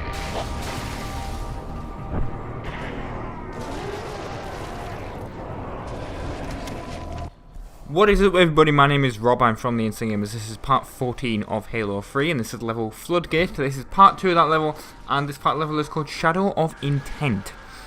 And, well, you have to fight a lot of Flood, but you also have a bunch of Sangheili allies here, as you can see. Or Sangheili, whatever. I'm not sure how exactly you pronounce that. I guess it really depends on your accent, really, doesn't it? How you pronounce words. There's a lot of Flood here, and my tip for killing the Flood is shotgun and plasma rifle, which is what I'm using. And we're going to meet some of the most annoying Flood creatures that you'll ever see. I can't remember what they're called. I think they're called Juggernauts or something. Could be wrong on that. If I'm wrong, please let me know, but they are really annoying. Also, grenades will help. In your fight against Flood, especially if you aim them correctly. If you don't aim them correctly, obviously not going to go very well.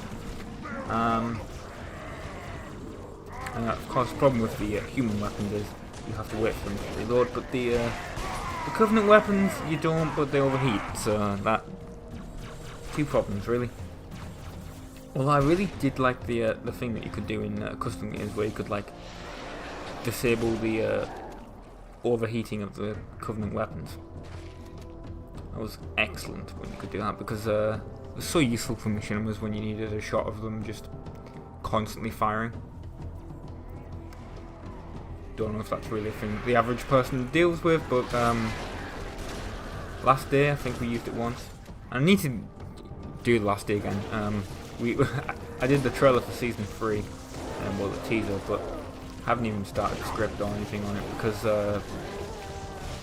just trying to get it installed is a pain. Oh, I used the plasma rifle for a change.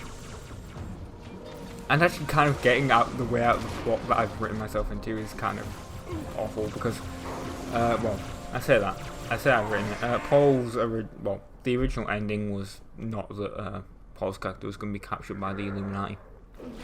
If you haven't watched the last day, this is, I guess, spoilers for that, but, you know, whatever. Paul's character wasn't going to be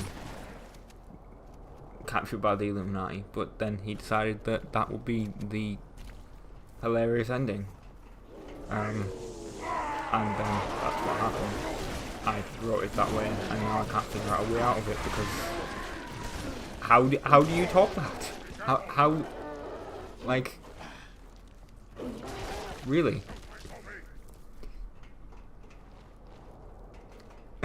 Honestly, how do you top that? Chief, the elites are looking for something.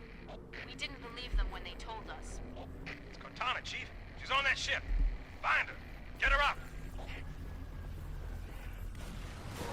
And we have to, we're going to get to that ship and we're going to find Cortana. What we think is Cortana. Not really, it's just a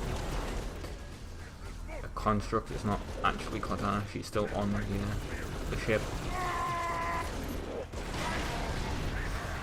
And we'll see that in the next level.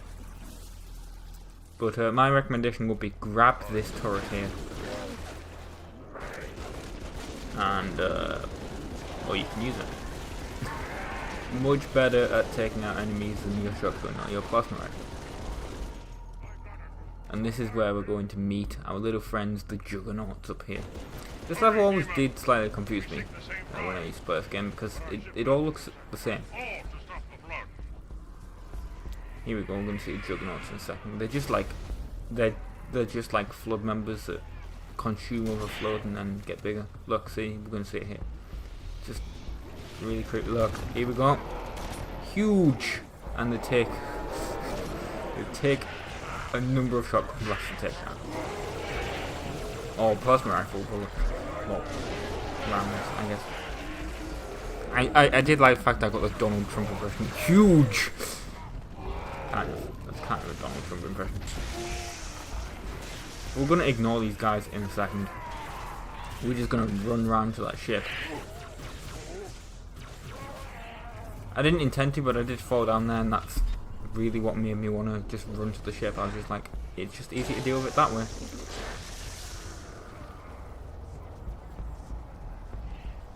But here we go, really. Thank you very much for watching. Stay tuned for part 3 of this, well, part 15. I've been Rob, from the Insane Gamers, and ta-ra, that's going to be the name of the next part.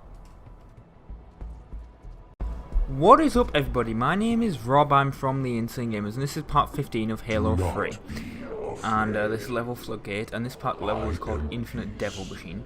And, well, this is going to be very short, at least we'll be talking. There's nothing really I can do.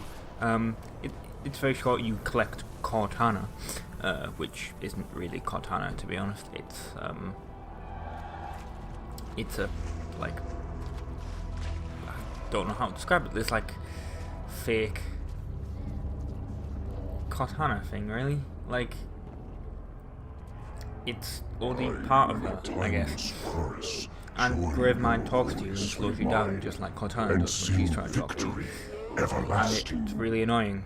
And I realise I'm talking over Gravemind, but, well, there'll be less, because really, honestly, This is it, look, we found it. I honestly thought there would have been flood to kill down here, but there isn't, so that's it. Ta-ra, enjoy the cutscene. Chief. Cortana? High Charity, the Prophet's holy city is on... Cortana!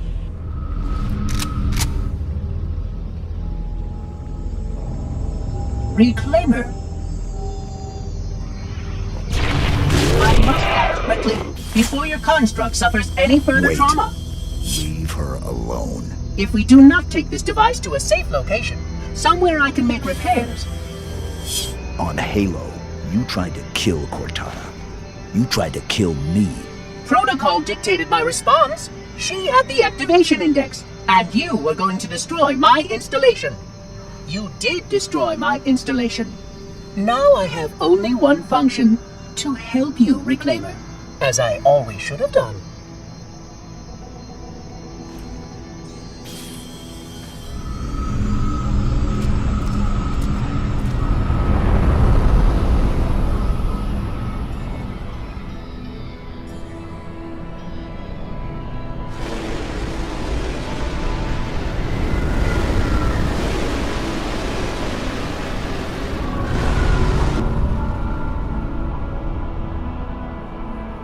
Will it live, Oracle?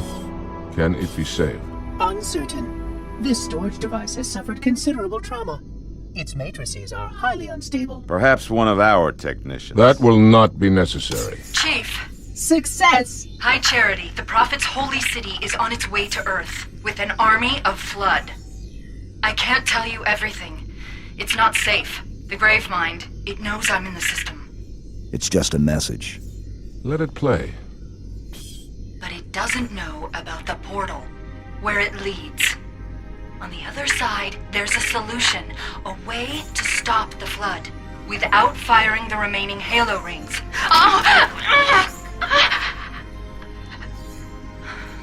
Hurry, Chief. The Ark. There isn't much time. I'm sorry. No matter, Oracle. We've heard enough. Our fight is through the portal. With the brutes and the bastard truth. Fine. We'll remain here. Hold out as long as we can. Did you not hear? Your world is doomed. A Flood army, a Gravemind, has you in its sights. You barely survived a small contamination. And you, shipmaster, just glassed half a continent. Maybe the Flood isn't all I should be worried about. One single Flood spore can destroy a species. Were it not for the Arbiter's counsel, I would have glassed your entire planet. Sir, with respect, Cortana has a solution. Cortana? Did you see her condition? How damaged she is? She could be corrupted for all we know. Her solution could be a Flood trap. We should go through the portal. Find out for sure.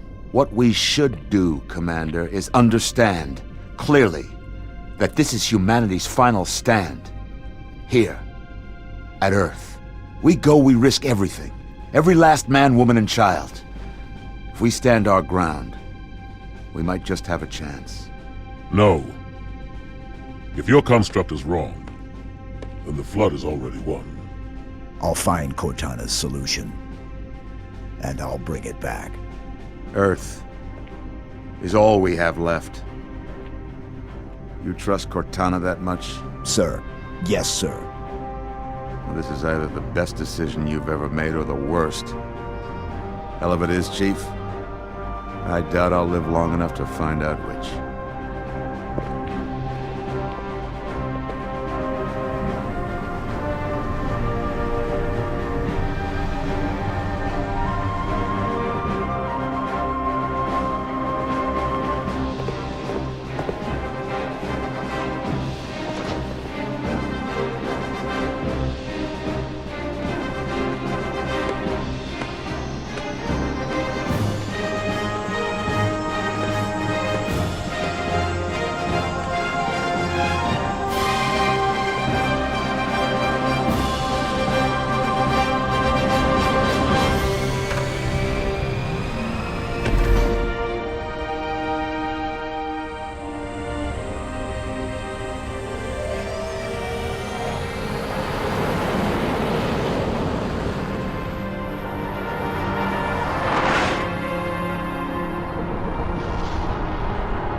Brute ships.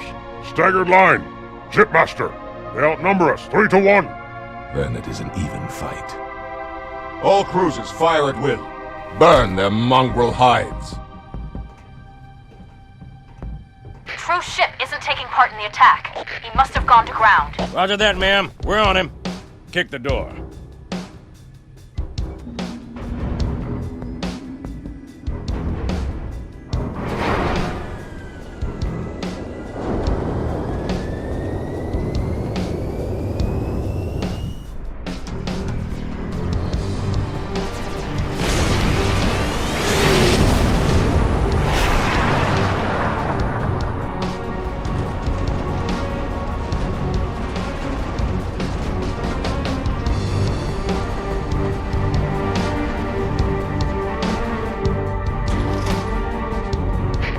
She's a little cook, Sergeant Major. But she'll hold. All right, pop the hatch.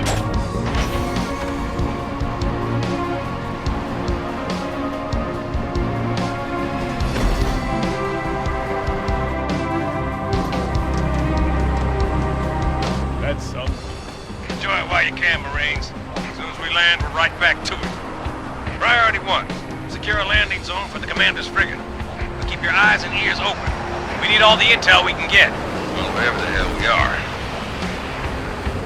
Stand to, Marines. Hoorah! Go, go, go!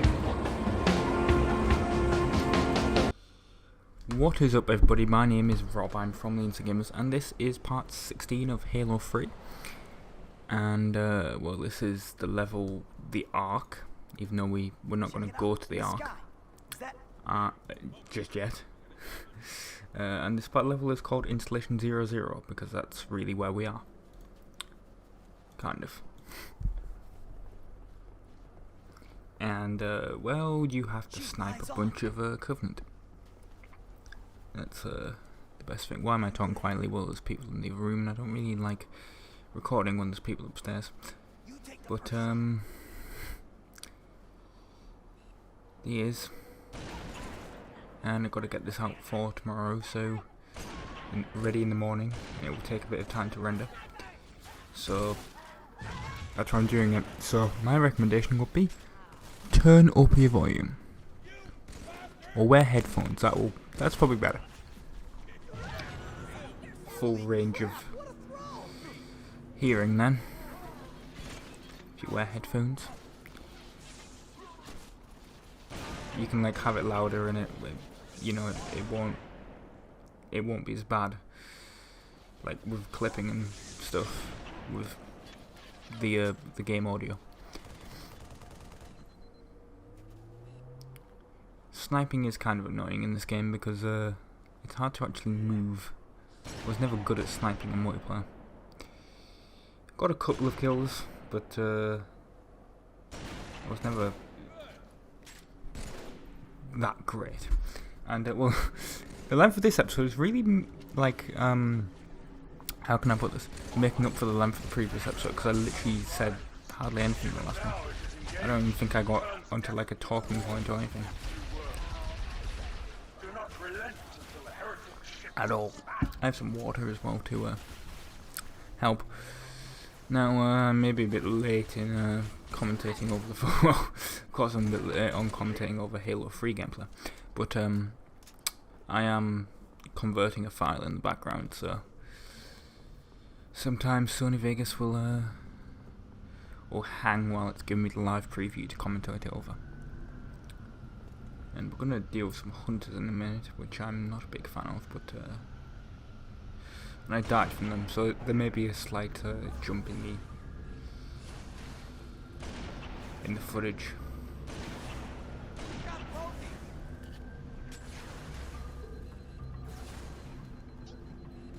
Which you may see. Also, for some reason I thought I did something else, but it's obvious that did not happen.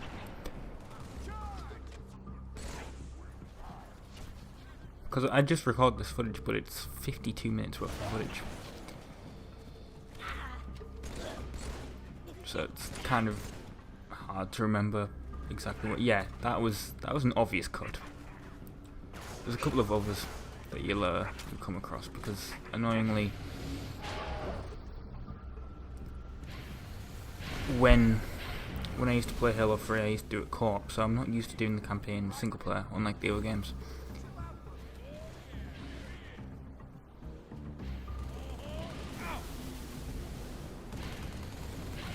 But of course, when you're fighting hunters, you want to use a sniper, obviously, and aim for the spine area, I guess you call it. I mean, they don't have a spine, but you know what I mean by that. The stomach area, because that's the bit that's not covered with armor. Plasma weapons also help, I guess.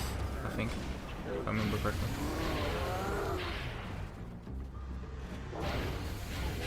By the way, how are you enjoying the thumbnails for Halo 3? Because I changed them, obviously, with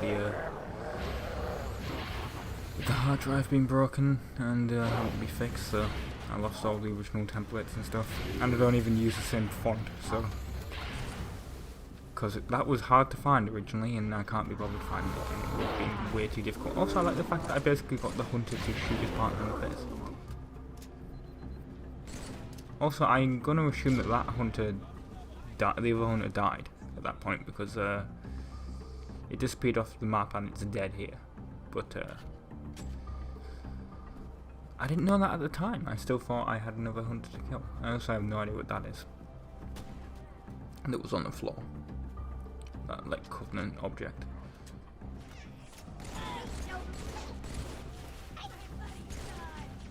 And there's a bit later where I die. You obviously won't see it, because I cut that out. Because who wants to see that in the Let's Play? It wouldn't be fun. But I died because I was being a bit too reckless, but what happened was awesome. It was some of the best thing ever. I like killed 5 brutes with one sticky grenade, and it was amazing. There is also, if you want to know where the terminals are, I can't remember if you get an achievement for that. There is one here. I don't use it because it would be a cutscene. Ah yes, this is the area where I killed the brutes. Not them ones, there's more up here, and that's the reason for the death. The annoying problem with Halo 3 is it's hard to like mask the deaths like you could with Halo 1 and 2. Although there is that episode of Halo 2 where I don't even where I left the death in and I was like, oh, I can't be bothered editing that out.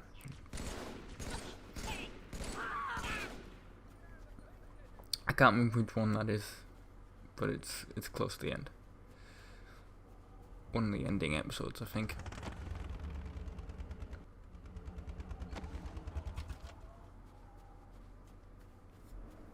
Yeah, here we are. Here's the brutes coming down. And you notice I'm like starting to snipe them already because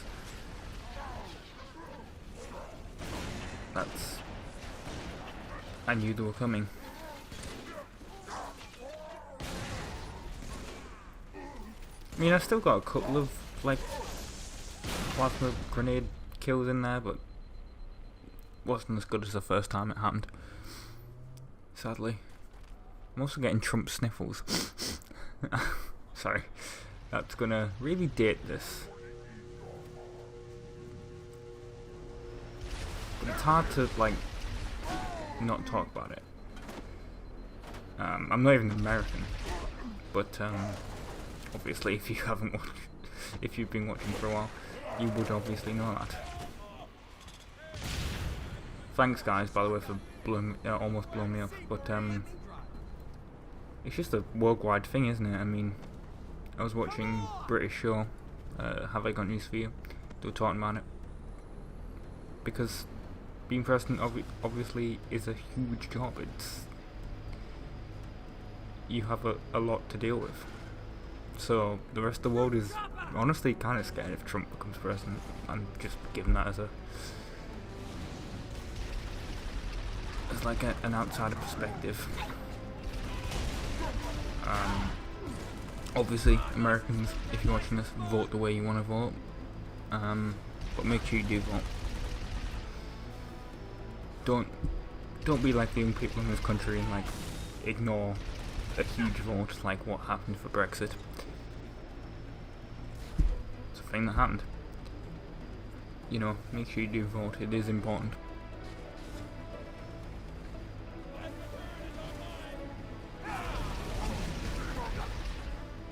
And there's a lot of I'm gonna do a lot of falling here. I'm gonna admit that. Not failing, but I will. I almost die a couple of times, but I have ways of getting around that, like destroying the shade turret, I believe. Yeah, shade turret by pushing it off there. It's annoying because I need to be up there, but it was a way of getting rid of it. Also, that was so close.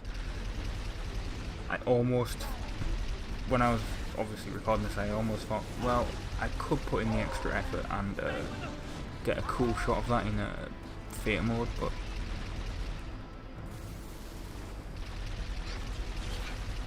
but it really would have took a lot of effort.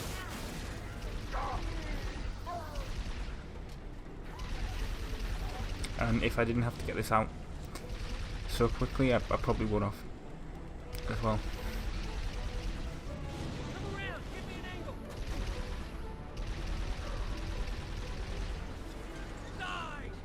Because annoyingly, the length of this episode, I mean, I guess the regular length of any video that we do is takes a long time to render, but usually with Halo, because they're like 5-minute segments that take about 15 minutes to render, these take about 45, so it's kind of annoying. But we spotted a structure on the other side of this wall. It matches Cortana's description of the map room on the first Halo rig. A cartographer. Good. Should help us fix Truth's location. Secure the LZ, then we'll push through that wall. Roger that. Follow my Falcon, Chief. The LZ's this Yes, way. we have to follow that Falcon. Careful! Also, this got blew up, so you're gonna see cut in this end. Once we go up this hill. I really should stop pointing the cuts out, but there. I mean, it was kind of obvious. I got blew up by these ghosts around here because my guy wasn't firing at them, which is kind of annoying.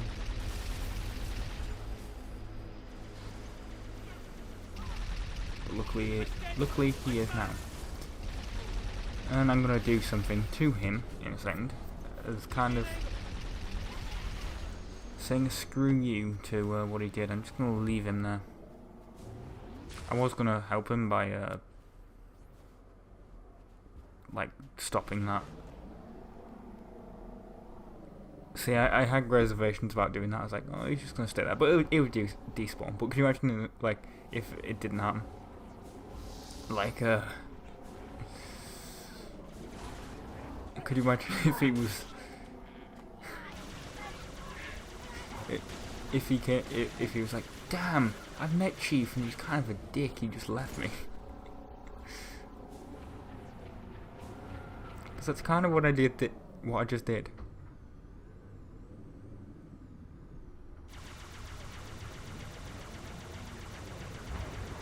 Also, these brutes and well, everything we're going to come across here, very annoying. I died a few times on here, which is why there was another cut. If you couldn't tell, it's annoying when it happens when you're in a vehicle because that makes it way more harder to mask. But the way that the checkpoint done thing appears is also a big problem. But rest assured, you would not want to see all my deaths. It would not be fun. I was thinking originally when I started this that, you know, perhaps I could do a huge death montage, but honestly the video would be like a couple of hours long. Not for Halo 3, I actually haven't died very often on Halo 3, but do for 2 games. Also, I'm stuck here, if you can't tell. It's kind of annoying. But luckily, there's other goals, so I can just steal that one. very useful.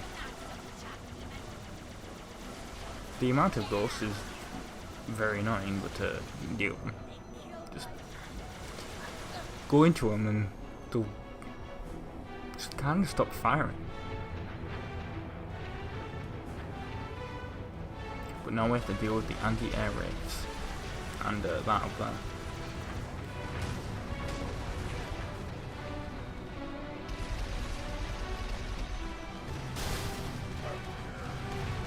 We've got a grenading one of them,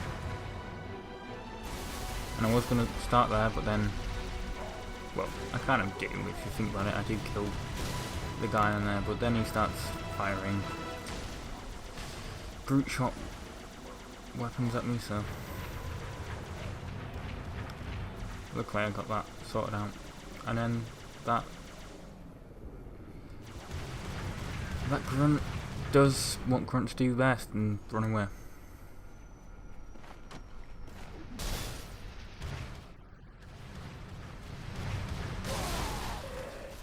And then we're going to see something that scared me because I forgot that it happened.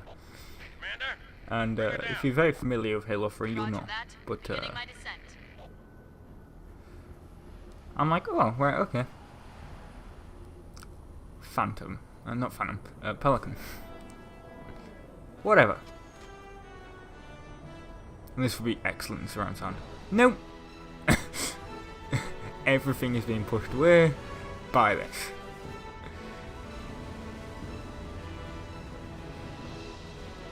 Kind of makes me wish I'd stayed in the Ghost to see what would have happened. But yeah, stay tuned for the next episode where we'll be doing that. Hello everyone, my name is Rob, I'm from the Insane Gamers, and this is part 17 of Halo 3.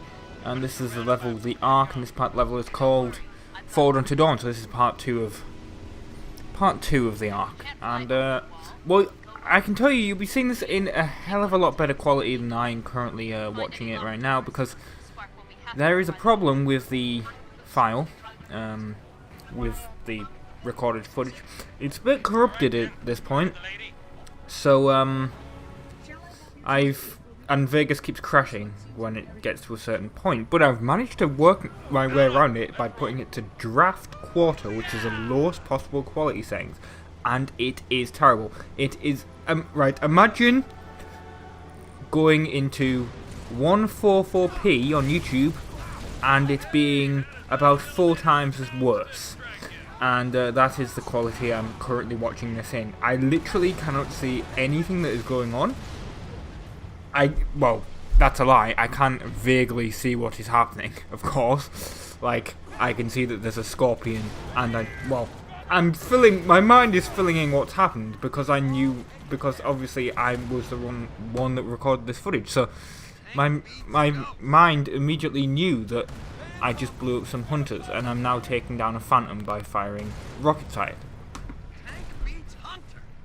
And obviously, hang on, we're going to get it in a second.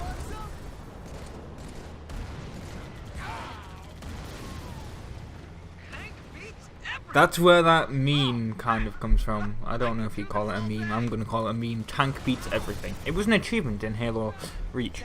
But it was quite a big saying on the Halo forums, if I remember. Everyone seemed to love that phrase for some reason. And I almost get killed coming up. Also, that guy would not get out of my way. I can vaguely see what is happening. Like I said, I knew that there was a warthog in front of me, and it kind of got stuck. Also, that was the well, I forgot what they're called. They're not choppers, but not brute choppers, but they are some brute vehicle. And that was the one that Marine was on before that I was using, but I decided to blow it up. Luckily the Marine was no longer on it. Also, all the Marines on the front of this, dead. I'm honestly surprised I did not blow up here, thanks to those grunts up there with Furor cannons. Honestly. I thought the tank was going to be a goner. All the Marines were, but luckily, everything else is fine. Honestly, if you could see this quality. Oh god, it's terrible. I might render a small bit out at the end. I was going to say put it after the end card, but we don't have that anymore. I will bring back the end card once we reach 1,000 videos on YouTube, is what I've decided. Because there is no way I am recreating the end card at this moment. I'm going to do a new one. A new designed one. It will actually probably fit in with the new like end card template thing that YouTube has built in. I have no idea what I'm fighting. On my end, that just looked like I was firing at a rock. I'm going to assume I was firing at some like a tank or something, but I have no idea. Also, I don't have any clue how that Marine that's on the turret on the front of the tank, on the machine gun, is like still alive. He's getting shot by something.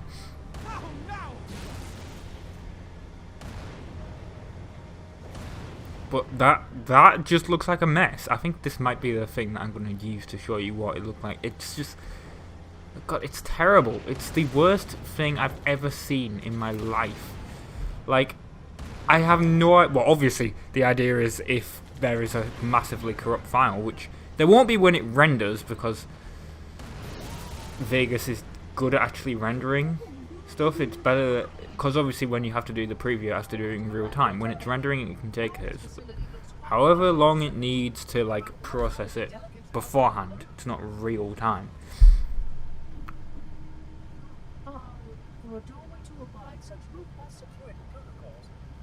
That just... On my end, what Guilty Spark is looking at looks like one whole solid block. There is no like... It's not 5 separate things. And then we go in here. I have no idea how much ammo I have left. Literally, it is just a blue square on the on the gun, and obviously the thing in the corner. Well, I have no idea. Ah, Guilty Spark will open it for us. That's nice of him. And I have no idea what to call those things. I can't remember.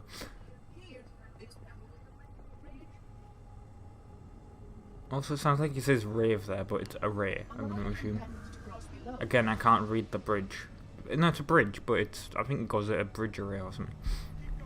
But it sounds like it says rave. And I can just imagine Guilty Spark in a rave. Good work, Chief. He would actually get stuck in a mosh pit, wouldn't he? Make your way down to the cartographer. That is something that has never been said in the context of Halo. Will Guilty Spark get stuck in a mosh pit?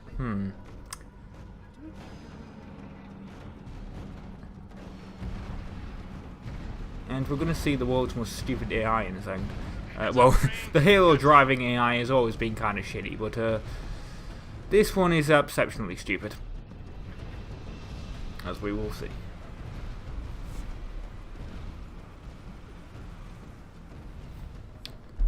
Yes, I let the AI drive, because I wasn't thinking.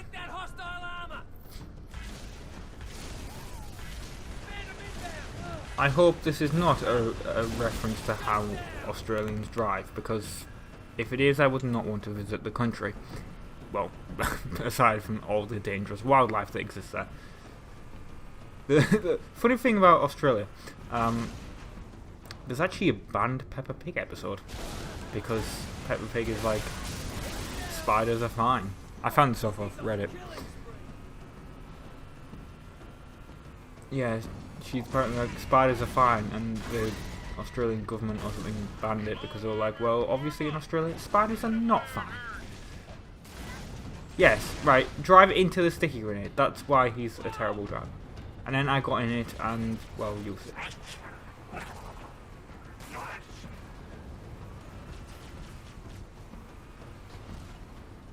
To be fair, I'm not as good either. But I tell you what, the AI in this game, much better shot than the our drivers. Ah yes, there was a cut there because of all the stuff that's happening. You'll notice I get in this tank. Most of the time, I wasn't. I was just using the Warthog.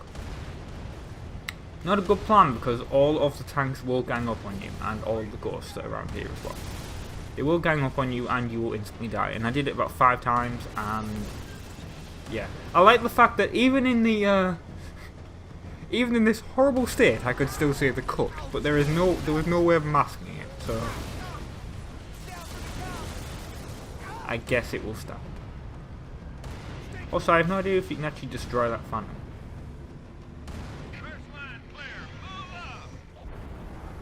But all of these wraiths, just so annoying.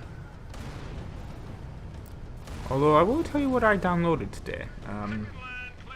That sounds a bit weird, but I've been downloading well,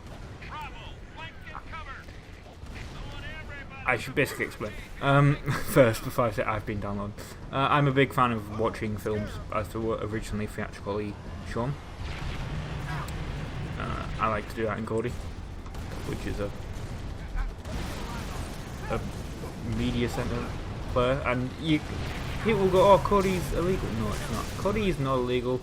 You can get illegal add-ons for it technically, but Cody itself is not legal because that wouldn't make sense. You can't. Well, you could make a piece of software illegal, but it's just like Windows Media Player. It just has add-on capabilities. Anyway, so I put the DVDs that I have, which is totally legal, to rip them and ignore the the copy protection measures if you own it. And it's also legal to download a version of a film that you own, as long as you technically download the version of the film that you do own, which I haven't really done because for what I'm going to say, because like I said, original theatrical version and Lucasfilm kind of keeps them away. Yes, because it's the Star Wars despecialized editions, but they are in a legal grey area because it is also technically legal to, it will be counted under fair use and a fan edit really, although they are not really fan edits because they're trying to recreate the exact theatrical version of the film. But yeah, I downloaded that. I downloaded New Hope, or Star Wars, Empire Strikes Back, and Return of the Jedi. And it also, they also made a re-specialization. That's not really a word, is it? Re-specialized version using the original one. Like the, sadly, it only exists for New Hope at the moment, but the 1997 special edition version of Star Wars exists. Yeah, these are Empire Strikes Back and Return of the Jedi versions, but they're pretty much the versions that run on DVD. But Lucas made more changes for the first film. And annoyingly, even though a lot of people don't like them, Phantom Menace, Attack of the Clones, Revenge of the Sith, not Return of the Sith. Yeah, Revenge of the Sith. Those were, I grew up with the prequels, and those are not the theatrical versions on the disc. So if someone wants to recreate the theatrical versions of them, be my guest. Please do it. It may be hard because, you know, they don't actually exist on DVD or Blu-ray. But, yeah. Anyway, next episode will be that. I can't actually read it, but, yeah, I've been Robin from the Insane Gamers, and ta-ra. Hello everyone, my name is Rob, I'm from the Insane Gamers. This is part 18 of Halo 3, this is the level of the Ark, this is part 3 of it, and this part level is called Real Men Don't Read Maps. Which is kind of weird anyway, because, well, we are getting the cartographer, which is a map, but, you don't really, it's not something that you really read. Also, you have a mini-map in the bottom corner of your screen. Well, not a mini-map, but it's a radar, but it works like a map, if you think about it. In the bottom left corner of your screen at all times, so I'm guessing Bungie didn't really think that one through. You can silently, kill all of the, all the grunts, and then kill that brute. And it's, well, it's very useful if you're being sneaky. Because these guys down here won't rush out. They are somewhere. They will hear it if you actually start, you know, just just going and blasting them, and they'll rush up. There is a cutscene in the middle of this, so I will shut up during the cutscene, obviously. But apart from that, yeah. Also, if you want to surprise them, do this. That was actually, I didn't actually realise how big that explosion was going to be when I did it. I didn't realise that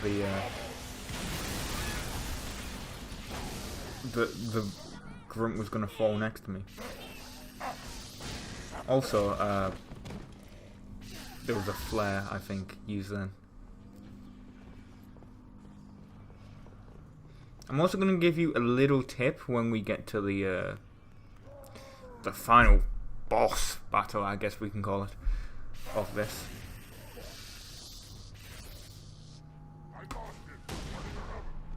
Well, there's lots of, if you still have your fuel rod cannon, I would recommend using it. It would be very helpful right now. I much prefer the rocket launcher than the fuel rod cannon. I know that sounds a bit weird because they are both basically the same, but... Well, the fuel rod cannon has more... You can fire more quickly, but it means you can die a lot more easily, I guess. Because you could just run straight into the explosion of 4 rods, I guess, hitting the same wall. But I don't know if the rocket launcher, if the rockets have a wider radius, like bigger explosion. Right, the cutscene is coming up, so The cartographer. here we go. Come, it awaits your approval.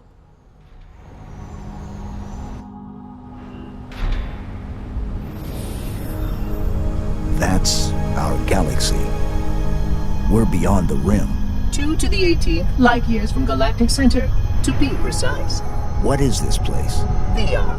This is the Ark? I had always assumed it was part of a shield installation, but it seems I was mistaken. That's a first. Not at all.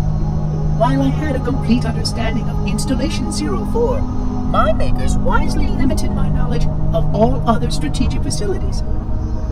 Compartmentalization, in case I was ever captured by the Flood. Can you tell me where we are exactly? Here. And truth? Near one of the Ark's supraluminal communication arrays, I'm afraid. Unfortunate. The meddler has triggered a barrier, a defensive perimeter around the Ark's core.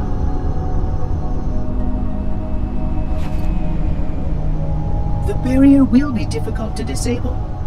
How odd that my makers would place such a comprehensive defense around a single... Oh my. What is it? Phantom! Spark, move.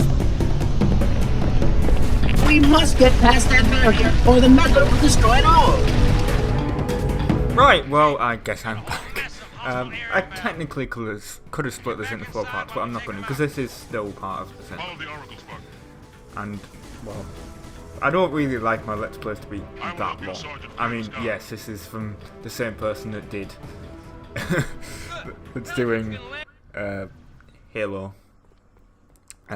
That's doing Halo. That's doing Need for Speed Most Wanted, and previously did Gran Turismo 6. If we're going to be honest, I'm not a stranger to long Let's Plays, let's be honest.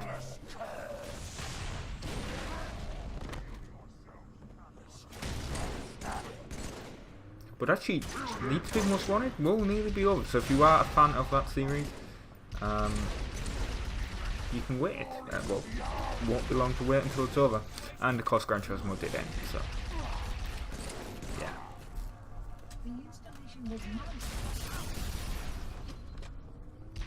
I want to get Forza Horizon 3 though. I think that might be one of my new games to Let's Play. Although it's not really new. Also, I've been playing a lot with Paul. Well, that was 2 weeks ago actually. Wow. Been quite a while, but I was playing a lot of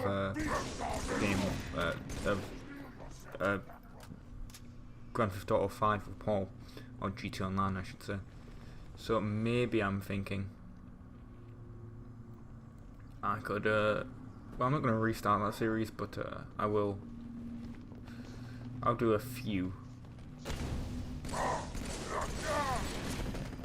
Like videos. Oh, there we go.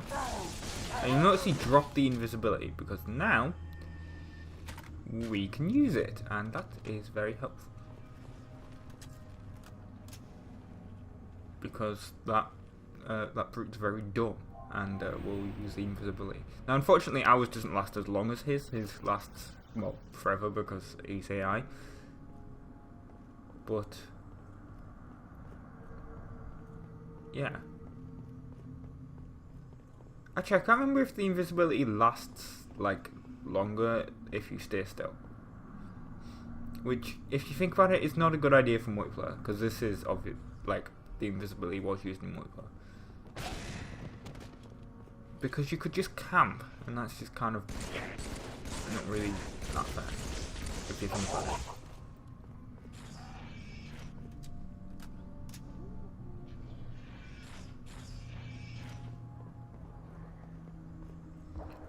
But here's the boss battle, and here's my tip for doing it. You see that guy right there, the leader? Yeah, you'll want him. Kill him first. There's a reason. He drops that, and if you pick it up,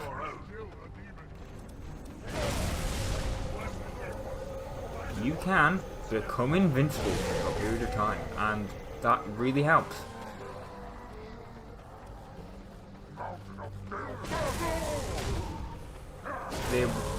They can obviously remove your armor, so you aren't really that invincible, but I'm telling you, it helps a lot. And there's really another cutscene coming up, but it's the ending cutscene. So I've been Robin from the Insane Gamers. Thank you very much for watching. Hope this tutorial, again, it's a walkthrough really. Well, it's a let's play, but let's be honest, it's more of a walkthrough. Has helped you. So yeah, thank you very much for watching. And ta-ra.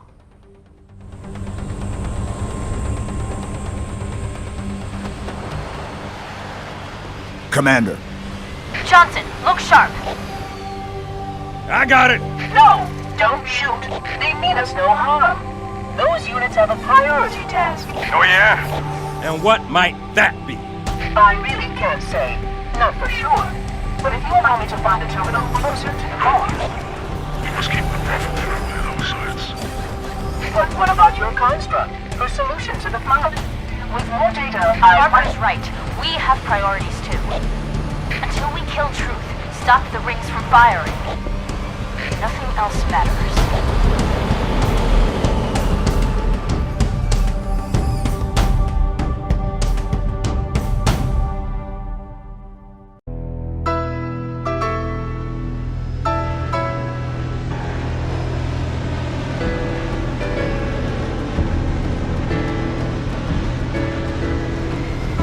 Hit these 3 generators, and the barrier will fall? A small section, yes.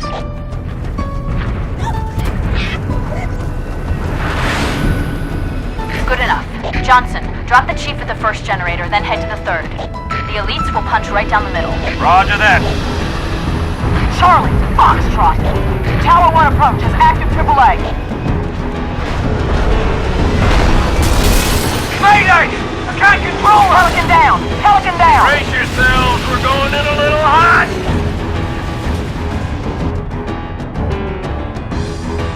Advance, on the double! Hello everyone, my name is Rob, I'm from the Insane Gamers, and this is part 19 of Halo 3. This is the level The Covenant, and this is obviously part 1 of that, and this part level is called Trident, as you saw during the opening cutscene. And basically, this is actually the last level of the Halo trilogy in which you actually fight the Covenant. The rest of them is just Flood. The next 2 levels. And that actually means that the series is nearly over. This will also be split into 4 parts. I believe this is the first of the Halo 3 series, let's play, whatever you want to call it, that where that happens. And there's a lot of shade turrets to deal with. Also, I do appear to be having a couple of recording issues at the moment. you'll see. Like, last episode, I had to convert the file because something was corrupted in it. And this time, it hasn't corrupted, but it's, like, lost a bit of footage. I suspect the computer probably, like, froze for a little bit and there was nothing going through the USB. But the capture card was still thinking it was recording, so it's just missing something. Also, for some reason you can't destroy these those anti-air rapes with Spartan lasers. Maybe you can, maybe you have to aim at the back, but I was unable to do it. But I am able to plant a grenade in the back. And then I run out of bullets fighting this guy. But, you know, hitting him with the with the Spartan laser does do the trick. And I'm thinking I need to get a different weapon. Luckily, that Marine died and dropped his gun, so I can use it. And this level is also one of those levels where you use a lot of vehicles. We use Warthogs, we use Ghost Hogs as well, and we use, what was the other, Hornets, I think? Yeah, we use Hornets. You can use a Mongoose if you want. You can also use a Scorpion tank. I should have, but I didn't. So I wasn't thinking through. And look at this amazing shot here of, not this one, the next one, of where I take out this ghost. Like, it's fleeing and I somehow managed to hit it. Like, I wasn't even aiming at it properly. And I didn't even go into, like, sniper vision. Now this is where the file gets a little corrupted, up here. I'm fighting the shade turret and then you'll see it'll kind of crash like that and then it splits ahead like that. Obviously I did destroy the shade turret and all the enemies around it. It's just, I have no idea what caused that. And I guess it's better than when that actually happened during a live Let's Play. Where, what was it? It was Need Speed or something. Where the audio and video then got out of sync. It was really annoying. Now, my tip is ignore that Wraith and just go over to that shade turret, because if you get up here and like wait behind the that Halo like Forerunner installation thing there, like I have no idea what to call it. The Wraith will just keep hitting that and you won't be able to, like, it can't hit you because it's aiming there. And then you can go after it later, like with this with the Spartan laser, like that. See? Genius. For some reason the screen is kind of dark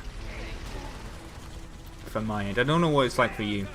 I also discovered that Sony Vegas can do, well, I knew it could do colour correcting, but it can do colour match, so I'm actually working on a machinima, on a Halo, not a Halo machinima, on a GTA machinima, and I've colour matched it to Transformers colours. Also, iBigRob95 came online, and I originally wanted to do the Let's Play, like a co-op Let's Play with him off this game. That's how I originally wanted to do it. Obviously, it would have been live at that point, but because there's two of us, we should have been able to do it. But he doesn't have gold, so that's kind of a shame. Also, shade turrets very easy to like hit and destroy, so that's useful. Also, we're going to run over a brute in a second. Here we go.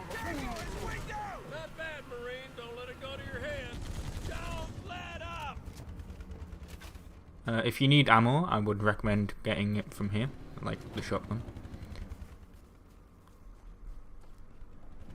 because that's going to come in very useful when we fight a bunch of brutes in here. Because we have to deactivate a tower, so obviously now that the elites aren't... Oh yeah, you can't drive your car through here. I was hoping that you could, but you can't. I think you can probably drive the Mongoose through there, but the Warthog won't fit. So I'm trying to get it so like the Marines can fire at the Covenant. They're in here. The grunts, and I forgot what the other ones are called now. I know grunts, elites, and brutes. I can't remember what the other ones are called. It's really annoying me now. It's bugging me. What are they called? I wanted to say skirmishers, but they're not, because that's the Halo Reach ones that are different. Oh, what are they called? I know I'm gonna like remember after this recording is over. Oh, it's so annoying. What are they? I know they're like the King Yar or something. I'm on Halo with you, by the way.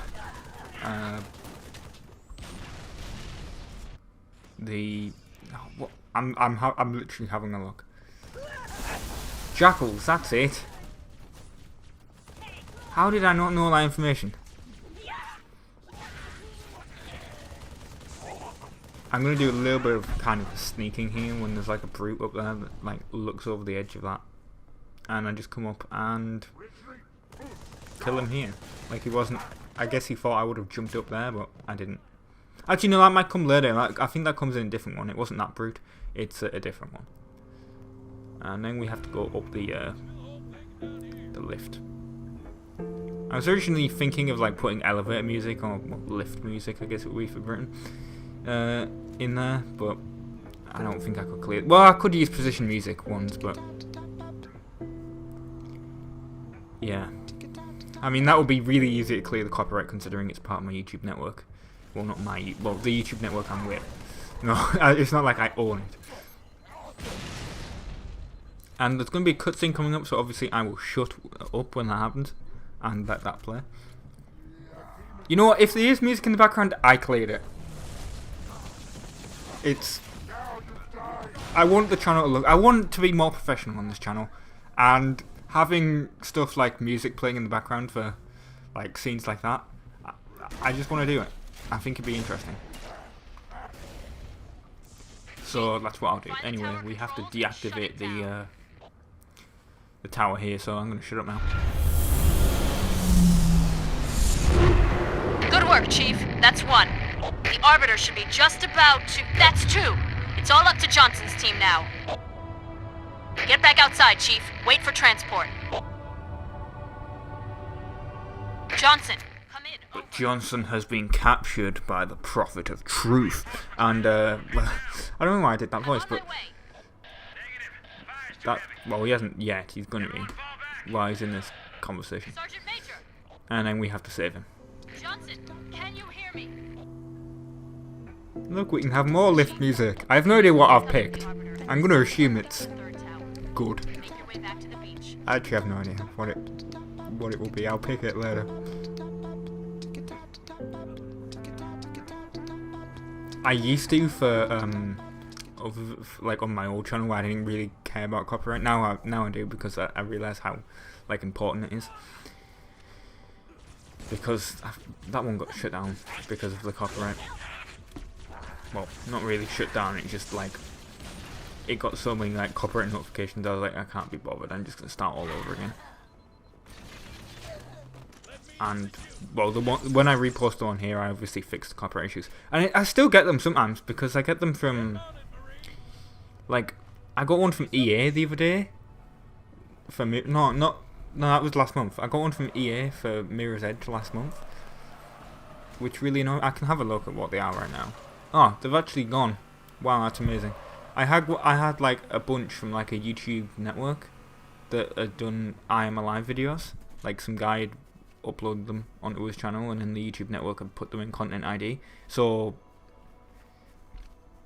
basically, the two videos of I Am Alive that I did got matched, and it annoyed me. But I basically said, nope, this is fair use. You don't own the copyright to this. And then I got one from Ubisoft for Child of Light. But that was like I only got it the other day, and I was surprised it took that long to be noticed, considering that video came in like February or March or whatever. But that was for music apparently, and then I just literally copied up their own website where their website says, yeah, if we have our own music in the game, you can use it for your Let's Plays and stuff. And they basically I guess they removed it. I didn't get an email or anything that they've removed it, but apparently they have. this is what we went through when we were going up the thing. It wasn't really important. There wasn't any enemies there. It's just you had to destroy that shade turret, and that was about it. I like the way I banged my hand into the microphone there. I don't know what that sounded like, but I hope it was okay. And at this point, I'm going that. I don't know why I forgot what the controls were. I almost blew that guy up, but I was picking up the Marines. Even though they're not going to be that useful because they're going to be shot out the air, but yeah, I don't know how many you can actually put on here, but they refuse to get in, so yeah. That's really it. Stay tuned for the next one, which will be If You Want It Done Right. And I've been Robin from the Insane Gamers and ta-ra. Hello everyone, my name is Rob, I'm from the Insane Gamers, and this is part 20 of Need for Speed. No, it's Halo 3. I should know this. And this is Covenant, part 2. And this part of the level is called If You Want It Done Right, because obviously Johnson has been captured, although we don't really know that yet. We just think he's having a bit of trouble fighting the Covenant. And we're in the Hornet right now, firing a bunch of Banshees, and there's a lot that we have to deal with here. This takes forever, like this bit, if you didn't know. It takes a long time in single player. In multiplayer you can actually, well, like co-op, you can do this quite easily. I remember, because I only ever really played this game in like co-op before. This is really the first time I played it in single player, and I remember just getting through this level, just this part in particular, just really quickly. Like it wasn't until I played it for this I realized, no, this takes a long time. And when in the next part that we're gonna fight 2 Scarabs, that I just remember taking like a minute or 2. In this, oh no, oh, that's a long time. And the fact that I'm dealing with AI doesn't help, because if you, well, we'll talk about that when we get to it, but basically the AI doesn't want to stay still, because obviously it will get killed, which is a problem. But what it does mean is that the next level, so not the next episode, the next part I should say, the next level in the game is Cortana, and then the one after that is called Halo, which, if I remember, is also the name of one in Halo Combat Evolved, so that's going to be a bit difficult if anyone wants to search for that. Although, to be honest, if you're just searching the word Halo on this channel, you're going to come up with a lot of videos. And, well, I wanted to talk about something in the last episode and this episode, really, but I can't really mention it. I've actually found out I'm kind of under a non-disclosure agreement.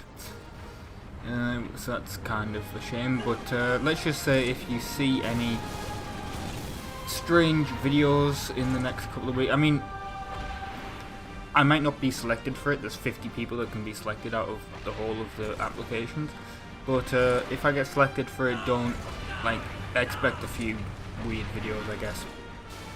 That's all I can really say. Not my usual content, but you know, whatever. And look, Arbiter's here, which is very useful. And every time I want to say Arbiter, I always want to say 617, which is obviously Black Platinum Studios now. And well, I don't even watch them anymore because they don't do Halo stuff. They just do Minecraft stuff now. It's annoying me. But Arbiter 617, one of the first people that really got me into knowing how much Shinra is, and he kind of. I know I did the Last Day director's commentary. I don't know if I mentioned him, but he was really the kind of person that taught me how to use Vegas for its fullest potential. Like the scene where we see Frank's eyes go red in Vegas. Like, I didn't know how to do that before, and he did a director's commentary for his project. I think it was Middle Ground. There's 3 of them, and I can't remember what the other 2 were called, but I think the first one was Project Middle Ground. And he did a director's commentary, but it was he used the actual Vegas while he was doing it, so he could show the exact effects that he was doing. like sort of screen capturing it, and he was the one that taught me how to, like, watching that video. He was the one that taught me how to do like cool effects like that. And by the way, I have no idea what music I used in the last one. I can look in Project Media because I didn't delete it. It is called Synthetic Beats. No, right. It's called Tribal Romance. That was the music that I used in the, what was it, in the elevator scene, which we're going to have another one of them coming up, so yay. But I never deleted it from the Project Media thing, so I can tell you what it's called. Tribal Romance. It's specifically the no percussion version, if that's of any interest to you. I don't know why it would be, but if it is, yeah, that's what that is. And look, we have to fight some hunters. That's always fun.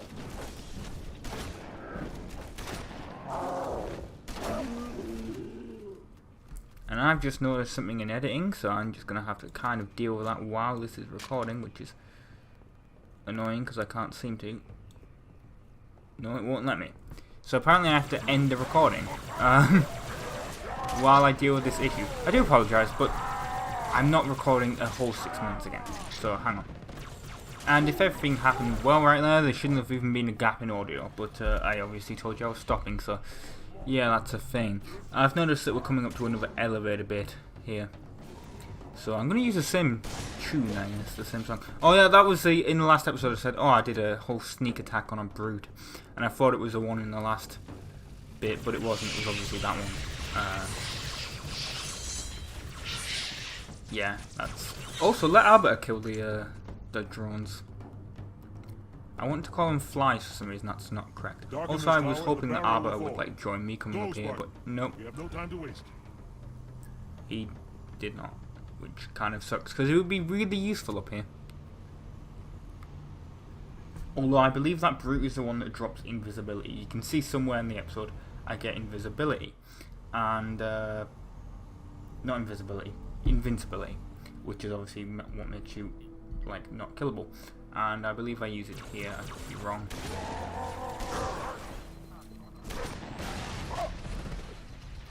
I do have it, that's what the icon is there in the corner. Maybe I'm... And I think it's... Yeah, it's that one up. I use it to kill that one up there, because he's obviously got a huge weapon, and I can't, like, kill him normally. So yeah, here we go. See, I'm using it. And basically we've got a cutscene coming up, so I'm gonna shut up right about now. Hit the switch, Chief, and the barrier will fall.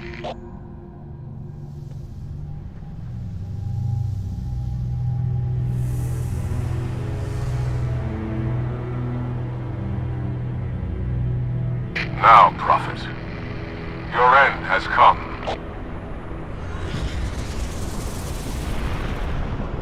Hi, Charity. By the gods, brace for impact!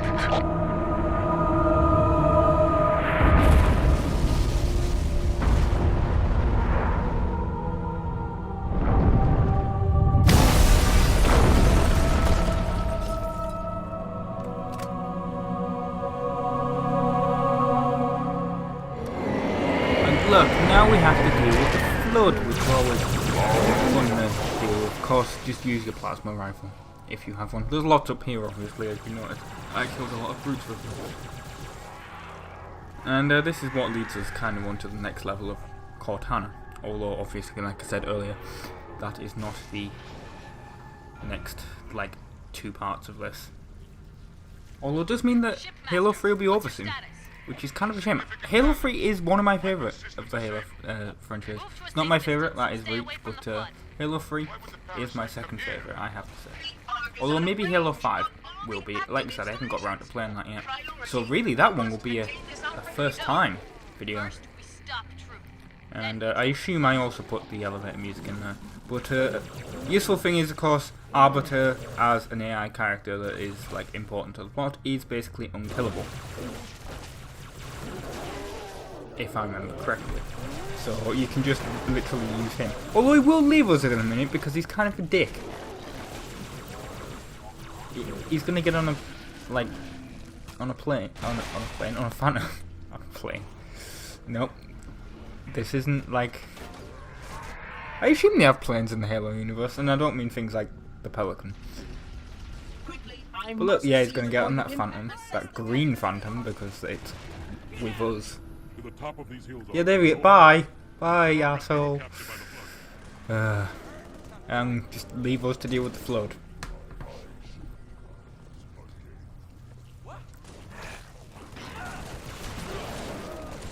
I can't believe I'm actually saving these Marines, which is surprising, because I don't normally. Normally I just kill, like, let them be killed by mistake. Well, yeah, and I'm also killing every single,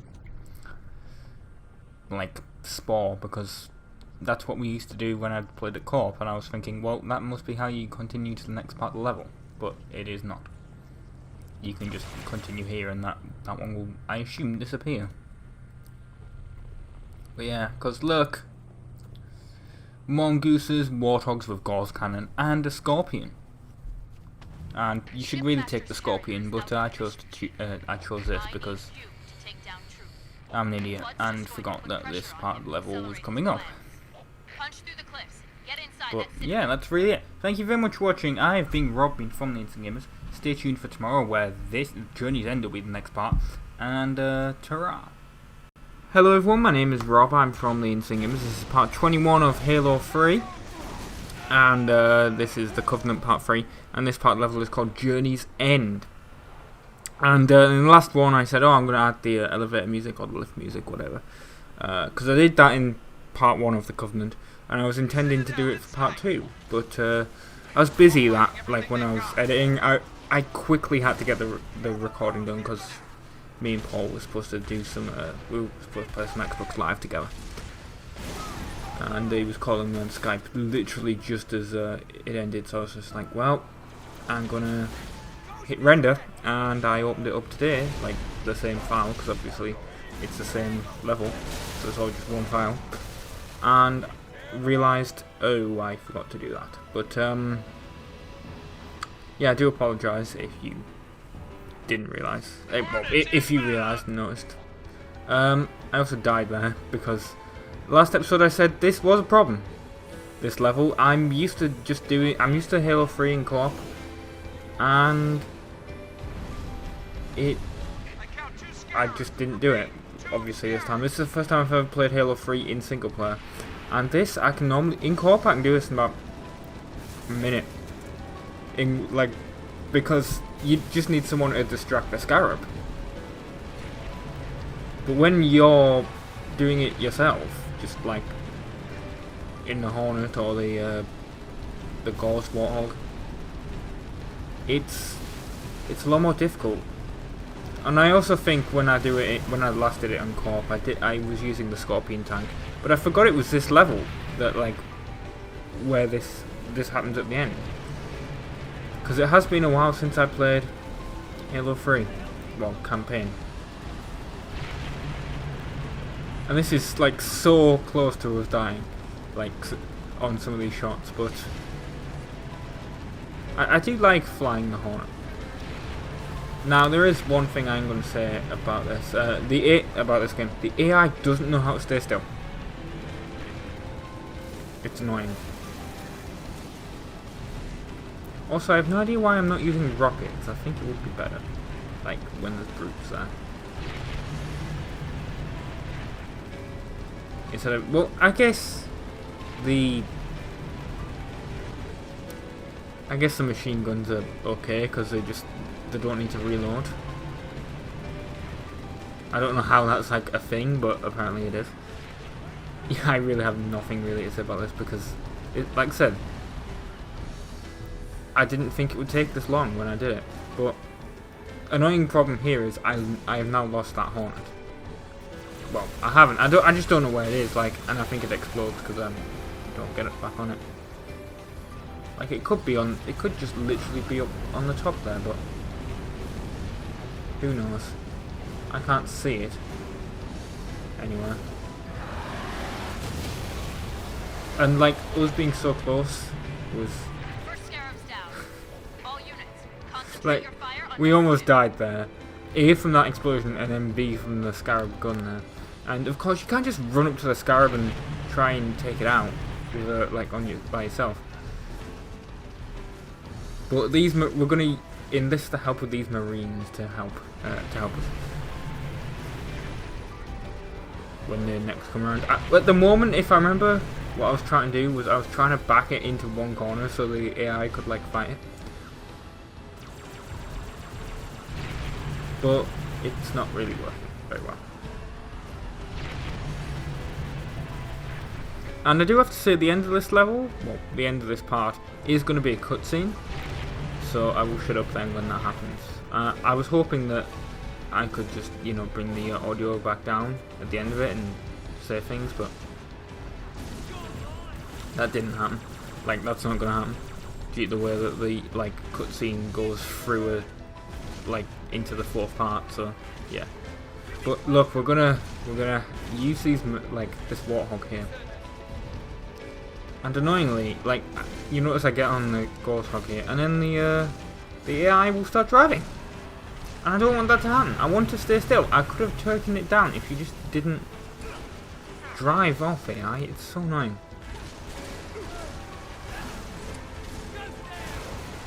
I think they're just programmed to, like, if there's other Covenant, like, in the area, to just flee, but I just, like, it's nowhere near the thing that I need to kill. That's what's so annoying. So I just, like, I made sure the guy got off it. Almost ran him over as well, but he deserved it. And look, there's my Hornet, but I wasn't paying attention and I thought it was destroyed. It might be destroyed actually, I don't know. But, and then we have the problem of it's not staying still. But my plan of making the of getting the Warthog to stay and just fire at one spot has worked. Now we just have to get on, which is kind of a problem because that is in the way. And I was thinking, oh no, it's going to get back up. It's going to recover itself. Luckily it isn't, but we do have to walk all the way around. Although, no we don't, we can just get on the Warthog.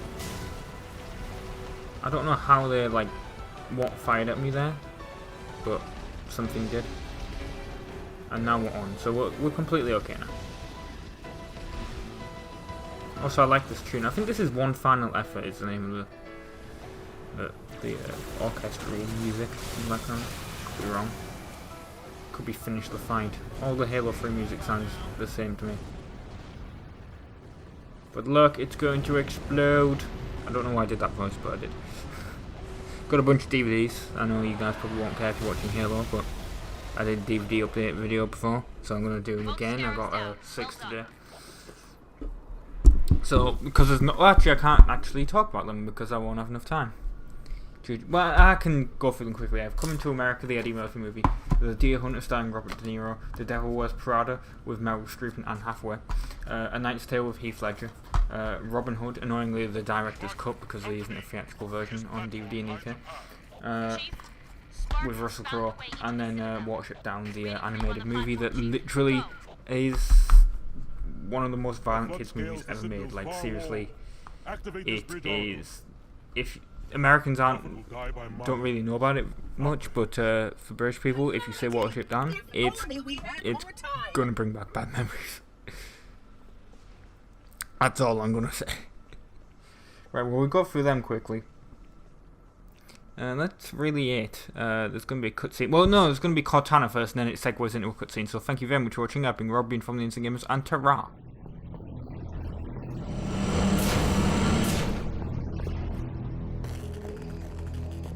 It asked, and I answered. For a moment of safety, I loosed damnation on the stars.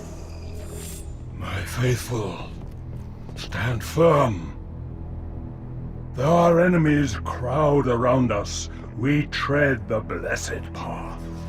In a moment I will light the rings, and all who believe shall be saved. Chief, how close are you? Not close enough.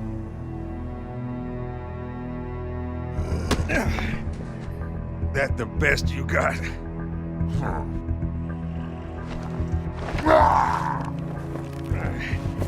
Oh, come on. Impress me. Stop!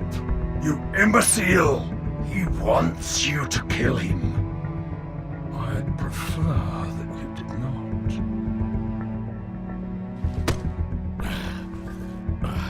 What's the matter, big shot? Can't start your own party? I admit, I need your help. But that secret dies with all the rest.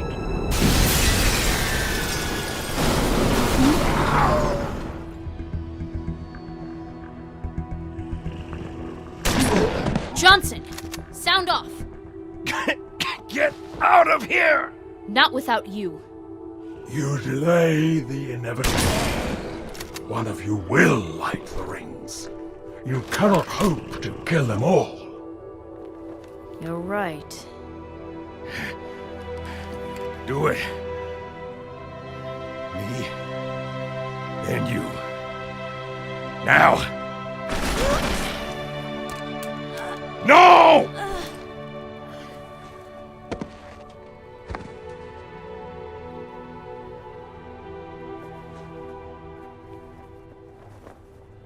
Your forefathers wisely set aside their compassion, steeled themselves for what needed to be done.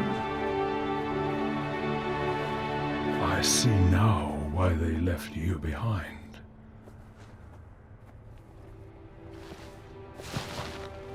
You were weak, and gods must be strong.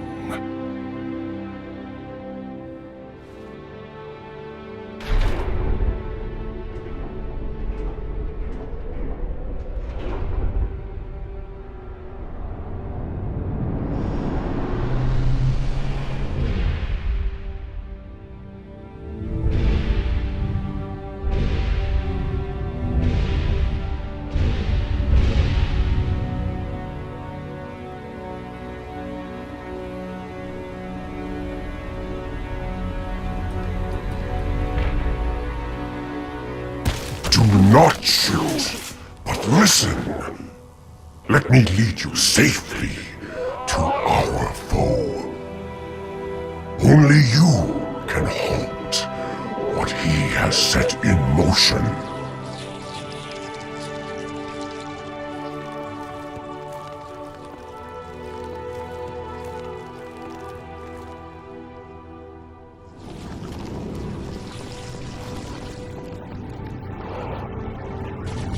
Hello everyone, my name is Rob, I'm from UNSC Gamers, and this is part 22 of Halo 3. This is Level of the Covenant, and this is part 4. This part of the level, I believe, is called Revelation. It was during that whole cutscene at the beginning, which closed out the end of last episode, and is now obviously, well, you just saw it, it was the opening of this, because I didn't want to... Annoyingly, it was like, it wasn't halfway through, it was towards the end, but I didn't want to, like, have it go halfway through a cutscene, so that's why it played again. And, well, I died at one point, that's why that was an obvious cut. But, honestly, this one is more cutscene than gameplay. Really, because we're going to have a pretty long cutscene coming up, and then we've got a little bit of gameplay. And then we've got a cutscene that ends the level, so... Basically, at this point, Truth is about to activate the Ark, and we have to stop him, and Gravemind obviously does not want that to happen, because the Ark will kill all the Flood, because it's basically activating all the Halo rings.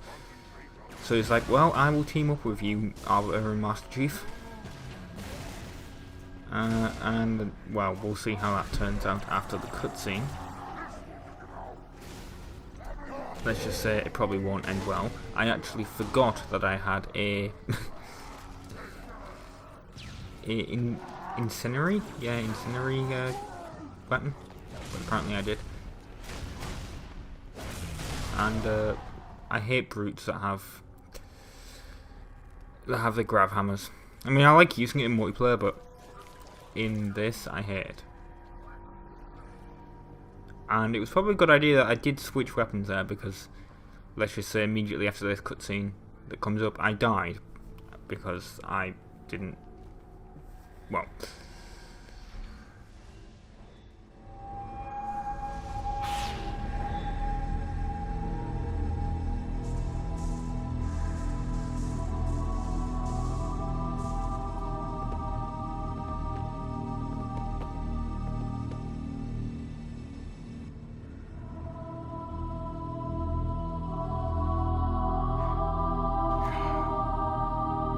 Stop the rings. Save the rest. Can you see, Arbiter? The moment of salvation is at hand. It will not last. Your kind never believed in the promise of the sacred ring. Lives for the weak, beacons for the deluded. I will have my revenge. On a prophet, not a plague. My feet tread the path. I shall become a god. You will be food, nothing more. No!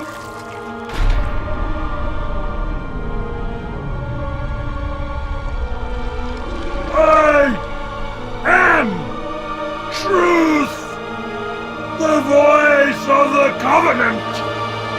Asshole, you must be silenced.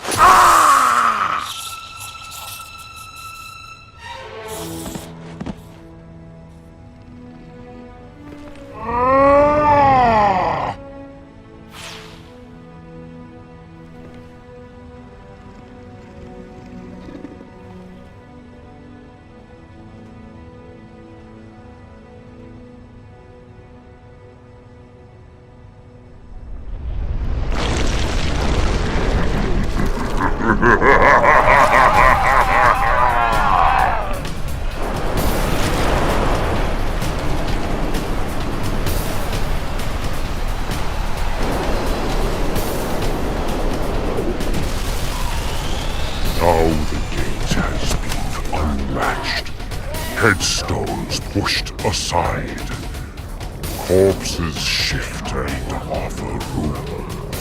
A fate you must abide. We trade one villain for another.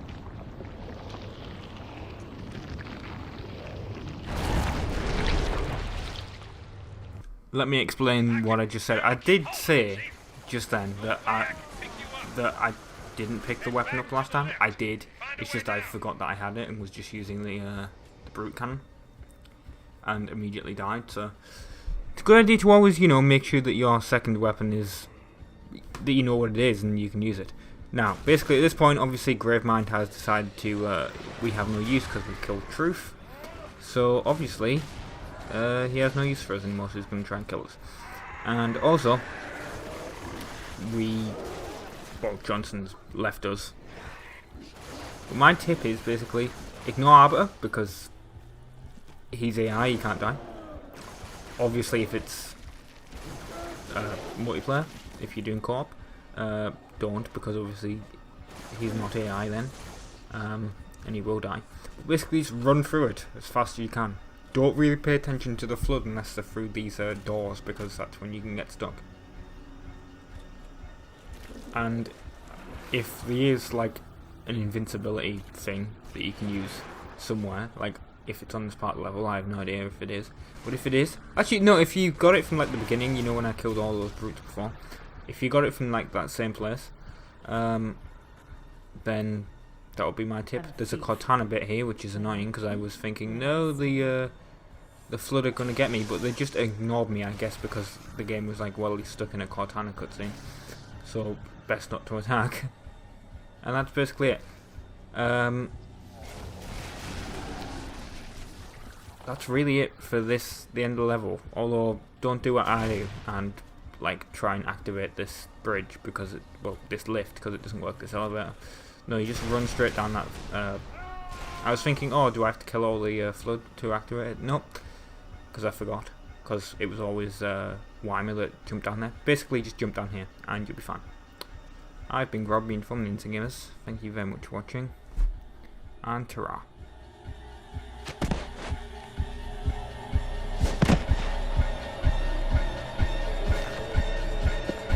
What do you see?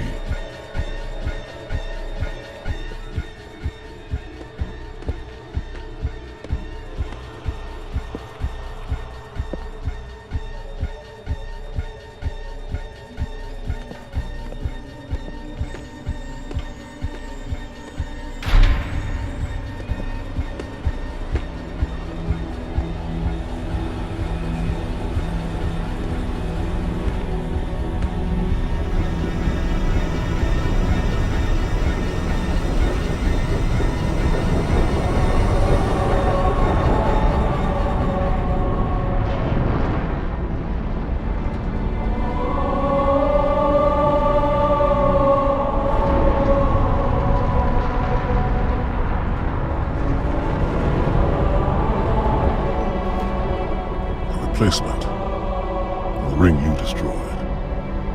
When did you know? Just now. But I had my hopes. What will you do? Light it. Then we are agreed. A tactical pulse will completely eradicate the local infestation. I will personally oversee the final preparations, though it will take time to fabricate. How will you light it?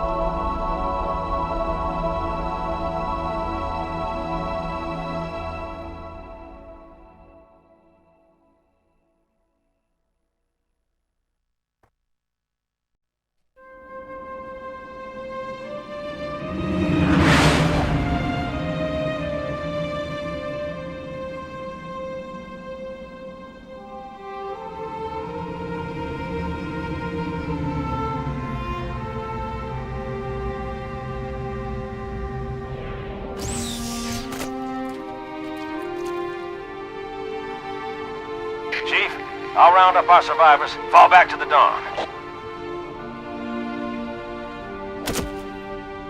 Arbiter will do the same with the elites. Cortana's in there somewhere.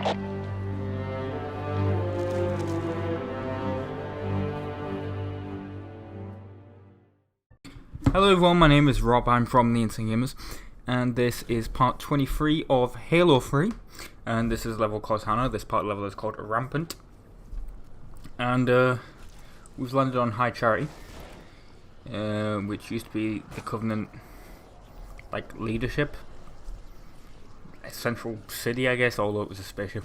Anyway, yeah, used to be their leader thing, and their central place, and now it's overrun with Flood, and it crashed on Earth. And we need to rescue Cortana, because at the end of Halo 2, we left Cortana on here. And I hate this level. I hate the level Cortana. I think it's everyone's, like, least favourite Halo 3 level. Because, just, it's terrible.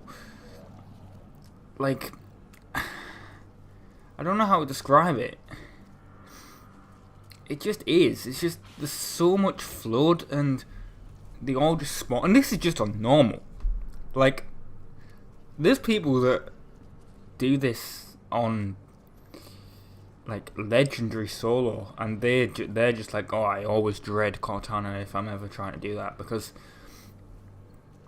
it's just, it all looks the same, really, if you look at it. There's too much Flood, and like I said, this is just on normal. It's even worse on, like, heroic and legendary. I remember me and Weimer, well, I should say Red, because that's what he wanted to be known as, but he hasn't done stuff in, like, over a year, so it doesn't really matter. But yeah, me and Red, we did this on legendary once. Well, actually, no, Chris was involved, and Chris's sister, I think, as well at one point. Anyway, we played through the entire campaign on Legendary Co-op, and this was the worst. And like I said, this Let's Play is the first time I've ever done Halo 3 solo. So I used to just follow them. Because I was the last person out of that group to get Halo 3. And you have to go through these things, which remind me of Gears of War 2, although that game did come out after this. And, oh yeah, I will be talking over Gravemind and Cortana because I can't be bothered dealing with the audio up and down, although there will be a cutscene at the end, and I won't be talking during that, obviously. Now, what else was... Oh, yes. I also kind of use this series, if you remember, as a blog, kind of.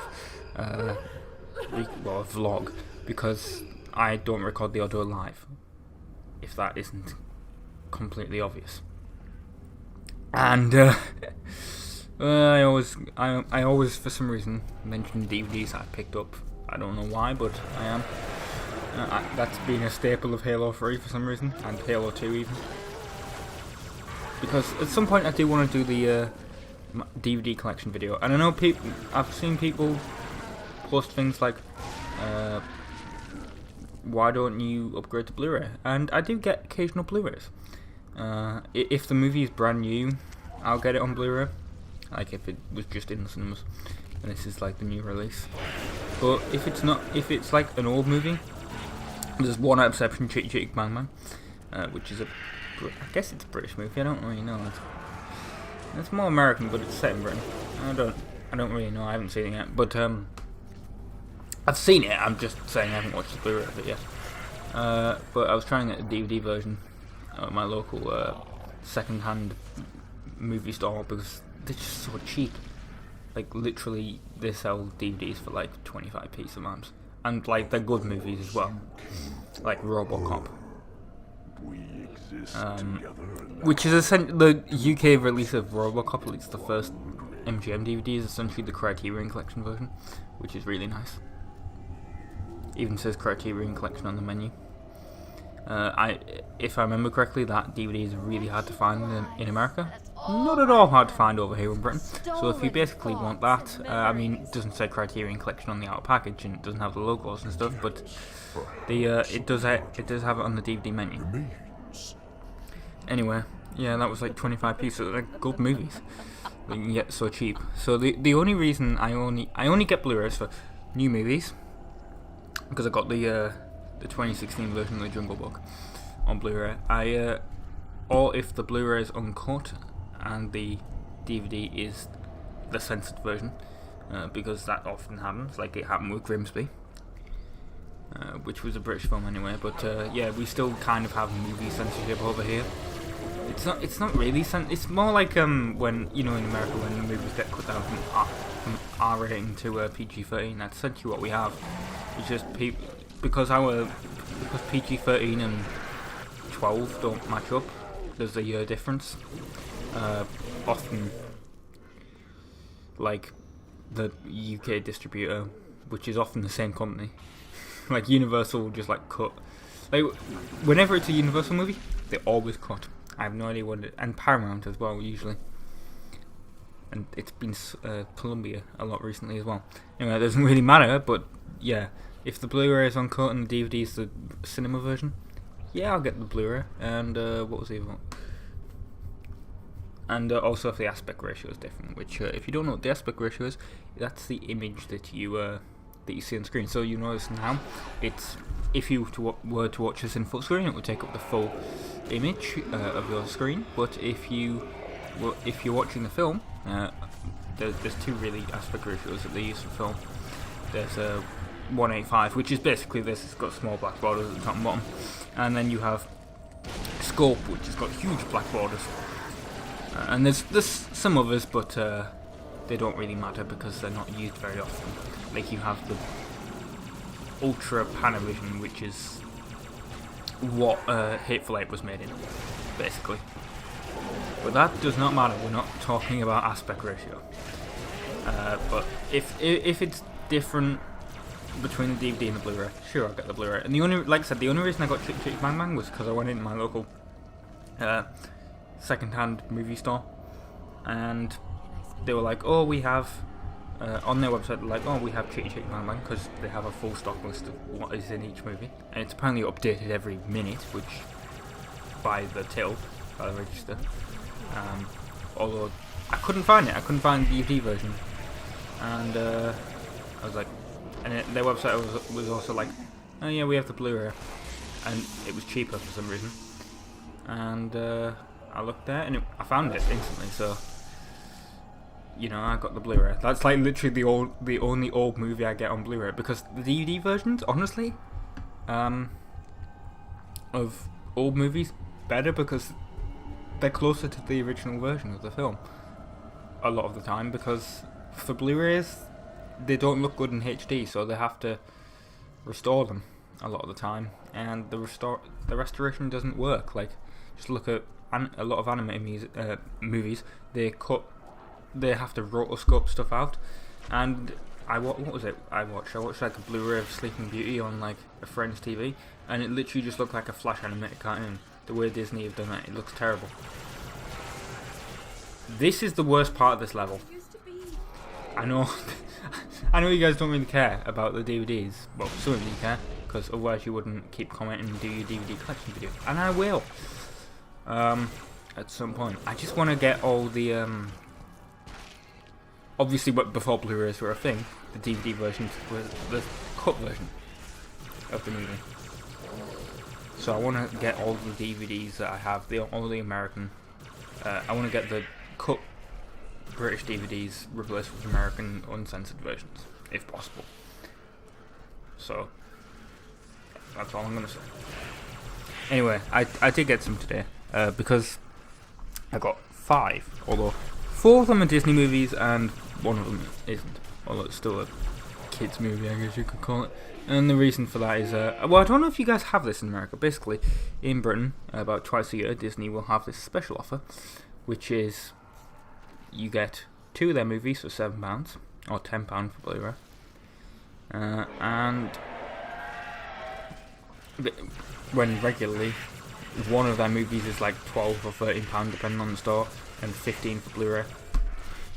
So, and they also have these pretty sweet slip covers on them that they only release at this time, like whenever they do these offers, and they just look great. That they all look uniform and they all have the number on the side. It looks brilliant if you have it.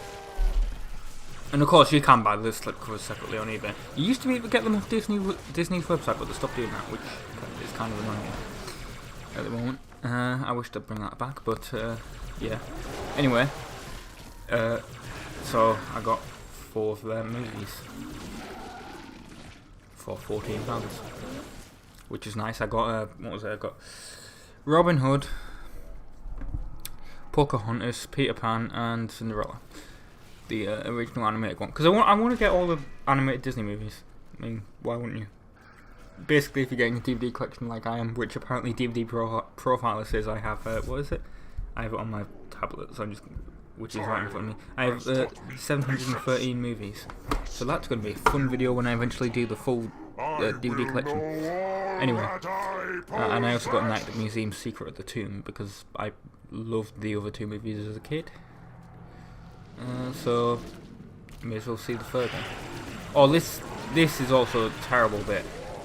I don't know if I died and forgot to cut it out. I didn't see a death here, but hopefully I didn't. It was just waiting here to kill everything was so annoying. And I really have nothing to talk about now that I've finished talking about DVDs. That was the only thing I wanted to talk about really in the blog. I can't really talk about killing about this level because I just hate it so much, so I never really played it. I always used to follow Red or Chris whenever we did this. Whenever we did this level, because we all hated it, but they at least knew where to go and how to deal with all the flood. Which, yes, used plasma rifles. They're the best weapon, and energy swords, obviously, as you can see here. One problem is now that there's juggernauts in this, they are a pain to kill with the plasma rifle, so just use the energy sword if you can get them. And sorry, I had a little yawn there for some reason. Those things, I have no idea what they are. I'm assuming they're like flood drones. Like, you know, the drone Covenant, because this was obviously the Covenant capital city, so I assume they would. I remember them being on this, like in Halo 2. I remember them being here, so I'm assuming that's what they are. They're just like flood infected drones, and they are so annoying to kill because they take a lot of bullets, unlike the actual alive drones, which don't. And you have to climb up this entire section here, and you're going to witness me fall. I believe twice. So I do apologise about that, but it's just you don't see the holes in the ground, or at least you don't see the first one.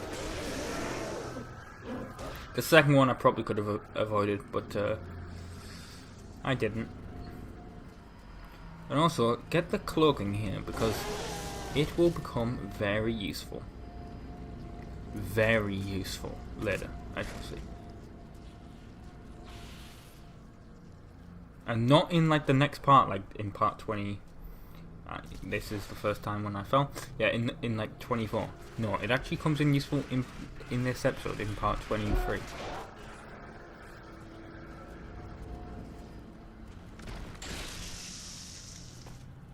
Yeah, it's a flood juggernaut, if you didn't know. Yeah, that's basically the hole that I fell down, but it's that, like, you have to walk along the edge of it, really, I guess. And then you have to jump across here, but I'm an idiot and didn't. Oh no, I did, but there's another place where I fall, and I can't remember where it is. It's around here somewhere.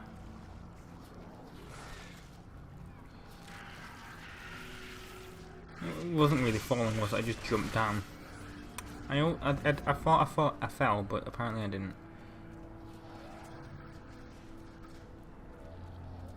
This level is just so terrible, though. Like, whoever... I watched Galaxy Quest the other day, which I love Galaxy Quest if you've never seen it. But basically, you know, at the end when Sigourney Weaver's just like... She sees the chomper things, and she's just like, whoever wrote this episode should die. That's essentially how I feel. Like, whoever designed this level, I hate you. And I think the entire Halo community hates you, really. This level is terrible. And yeah, once you get up here, you have to get to that hole over the other side. But you can't jump straight across, obviously, because you will die. That is put there just so the dumbass, like, first the noobs of although really, if you noob, you've died a lot more before, like, in this level. But yeah, just so you don't jump across. And I'm going to assume that I probably did that the first time I played this level with Red and Chris. And Chris's sister. And I wish Cortana would like stop slowing us down, and Gravemind as well. I wish you could go at regular speed. It would be so much more useful.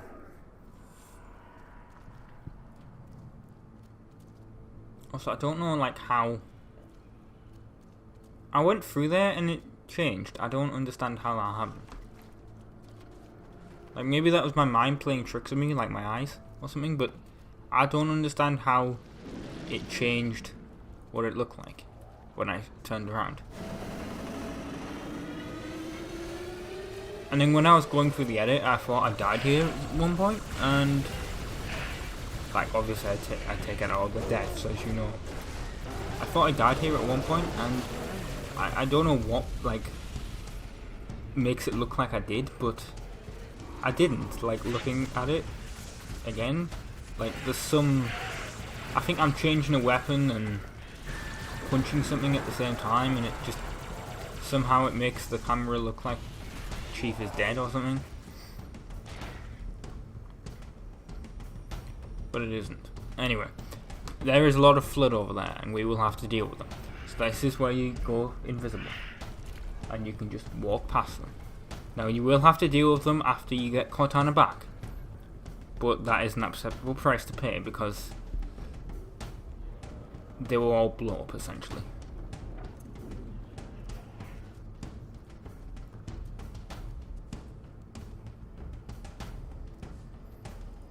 And then we're going to get 2 more bits of Gravemind here because he's angry that we made it through all those flood.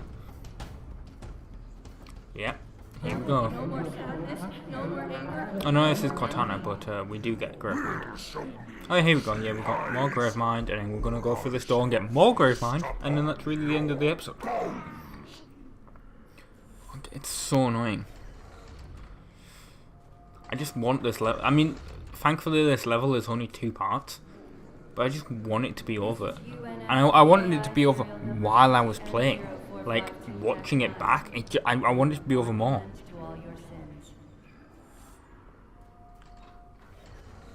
Anyway, here it is. That is Cortana in there, and we are now going to save her.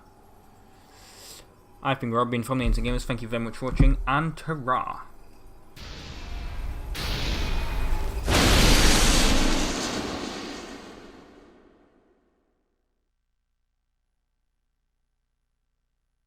You found me.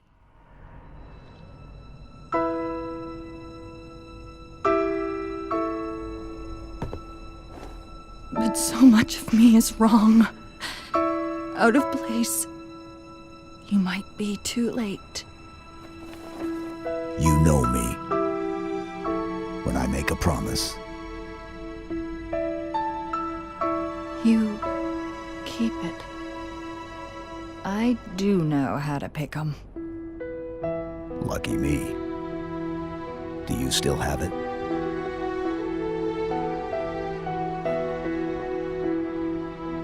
The activation index from the first Halo ring.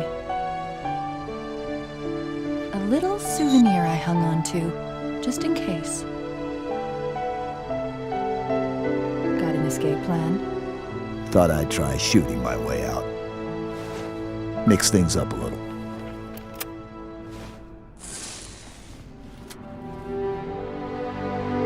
Just keep your head down.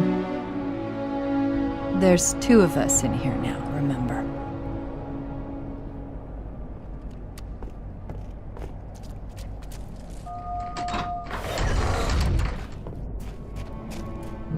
Hello everyone, my name is Rob, I'm from the Instant Gamers. This is part 24 of Halo 3, and this is level Cortana. This is part 2 of Cortana, and it is the last part of this level, thank God, because this is the worst level.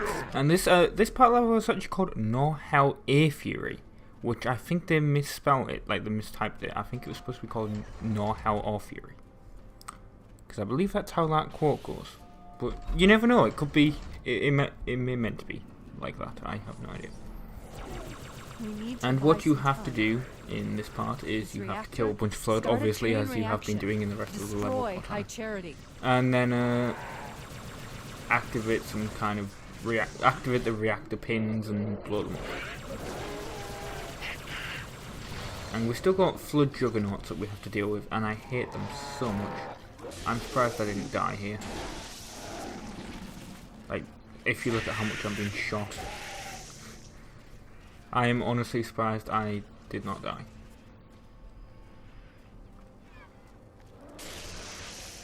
And last time I didn't have to deal with fighting them all because I had the cloaking, but I don't have it anymore because I used it, obviously. So you activate the pins like this, and then you just shoot at them. Like that. Now I don't know if you can use a sticky grenade. I believe I did use that once, like on co-op. And this is much easier on co-op because you can have one of you fighting off the flood. Although they ain't really a problem because I killed them before I activated it. Apart from them ones. But yeah, it was. I have to say this is my favourite part of the level. Obviously. Because you can really kind of ignore the flood, I guess. And I have no idea where I was going, I went the wrong way. So don't follow where I went? Well, actually, I can't. I recorded this like a couple of days ago, so I actually can't remember if that was the wrong way. Like, I got lost. Like, that was the way that we came in. Yes. We don't need to see this. You can't go that way because you'll fall down the hole.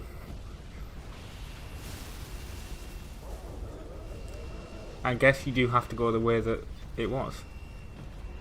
Thank God this isn't timed. Oh yes, you go down there. I'm an idiot. That's what I forgot.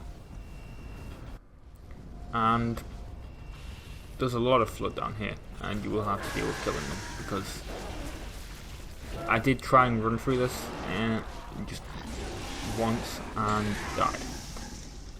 And that was actually my favourite cut, because you actually didn't notice that at all that it was a cut. I think that's the smoothest one that I've done in Halo 3. It's so annoying when it's like when you're in a vehicle though, because the vehicle just instantly stops. Getting hold of that second, this second NG sword was so annoying. There we go. We finally got around to it, like holding it. Just the way I placed it on the ground kind of ruined it. Like I couldn't pick it up. And yeah, we have like I want to say the why do one call them flood birther forms? That's not what they're called. And don't bother going through here. I was thinking that you have to. There's like a hole that you have to go down. That's in one of them. It's in the next one.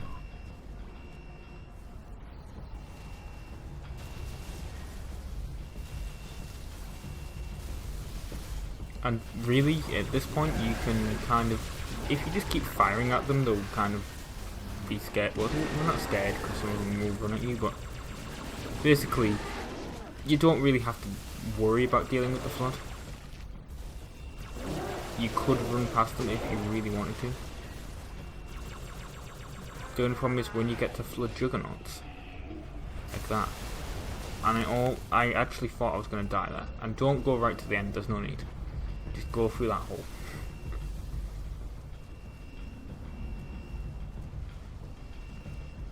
And run up it. There's nothing really I can say about this, because you're just going back on yourself.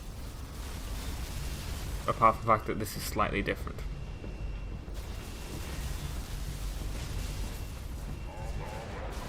I guess. And the good thing is there is no Gravemind or Cortana that's like slowing you down, so that's useful. I think it's very easy to get lost though. Like I said in the first part, this all looks the same. And you know last time how we tried to go through the hole? Well, this one you can go through, but the other one you couldn't. Like, it doesn't make sense. That's why when I walked down to the end I was like, well, obviously I don't have to go through that, because it wouldn't let me before.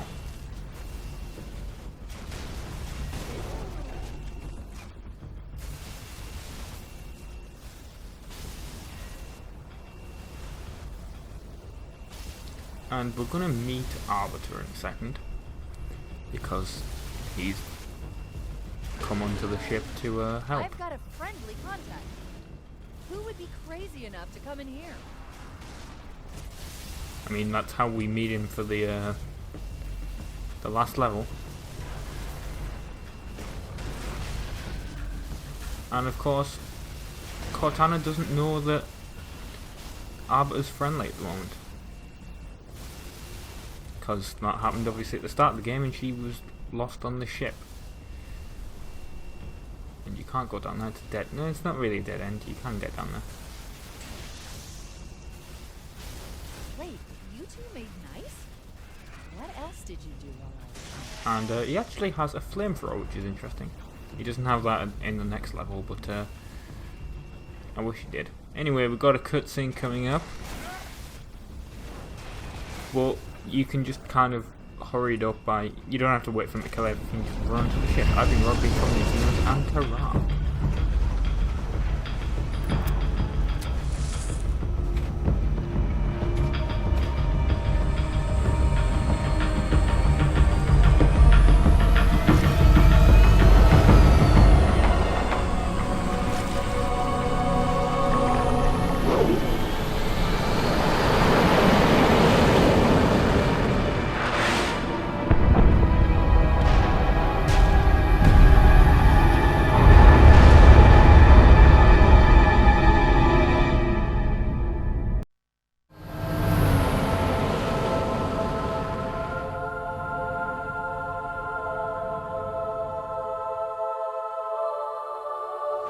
are aboard. Humans and elites. Will you not come with us, brother? No. This is our fight. And I will see it finished.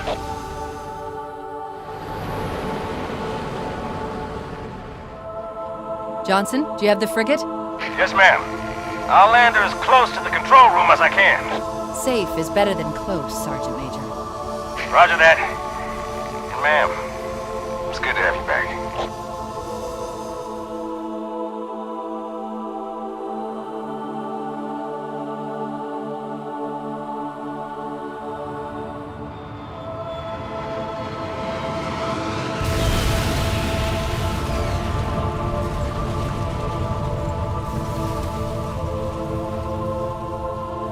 Halo. It's so new, unfinished. I'm not exactly sure what will happen when we fire it. We'll head for the portal, and we'll all go home.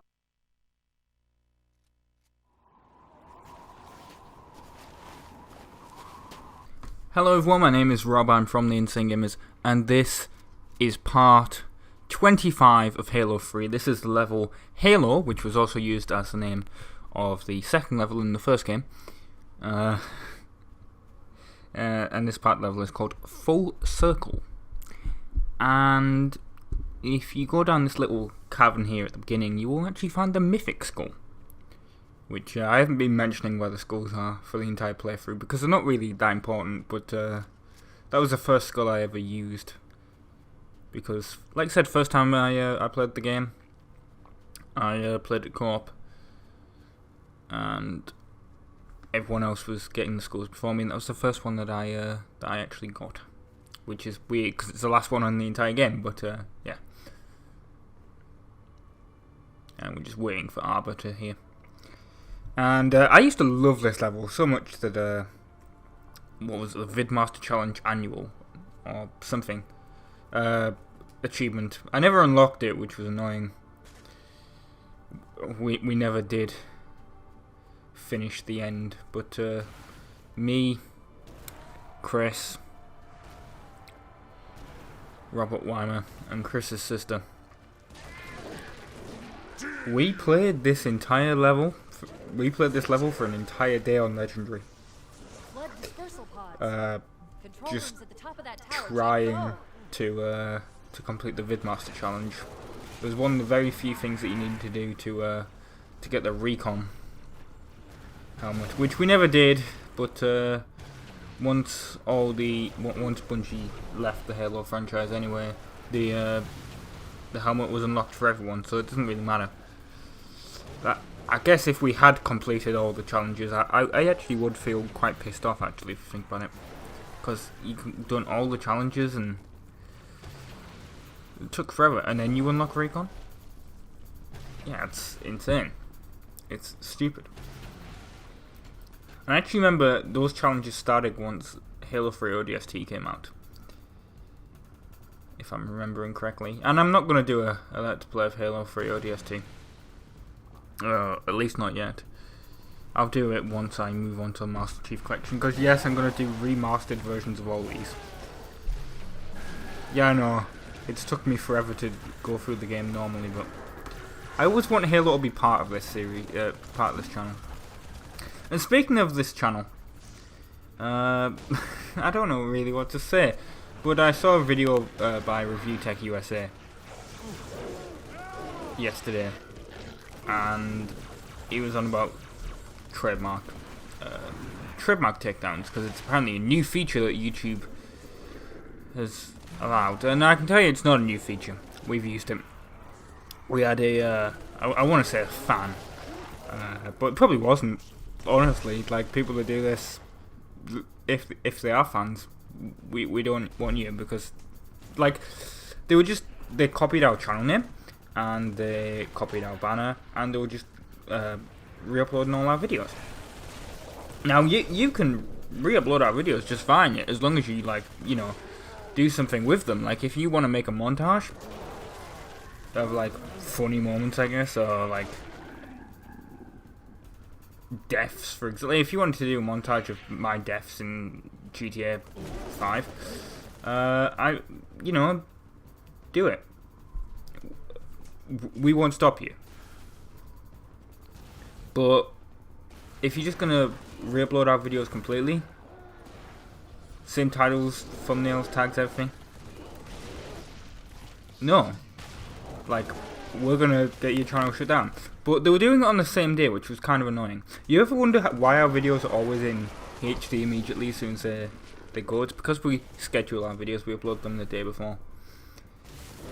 But so they're already ready in HD as soon as it goes live. It's already gone through all of YouTube servers for each region, instead of just uploading it right there and then, and it's not in HD for everyone else. Like, it'll only be in HD for us for about an hour, and then it goes to HD for England and Europe, and then slowly America, and then the rest of the world.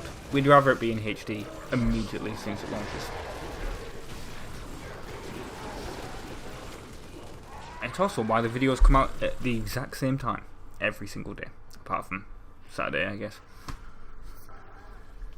But that was a thing. Like, they were uploading the videos on the same day, so we were filing copyright complaints, but YouTube was like, well, the channel's got exactly the same name, same thumbnails, everything, and they're all on the same day, technically, like, because it shows the date of publish instead of the date of upload on the when was this video made bit.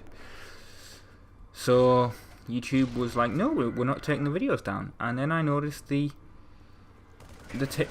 trademark takedown form last year, and it worked. The channel was gone within an hour, and literally there was no burden of proof required. And I know what you're thinking, because I know Zelos has said this in the Content Crisis video when we took his video, which I shouldn't really mention it because we have an agreement, but I feel it's important to mention. Basically,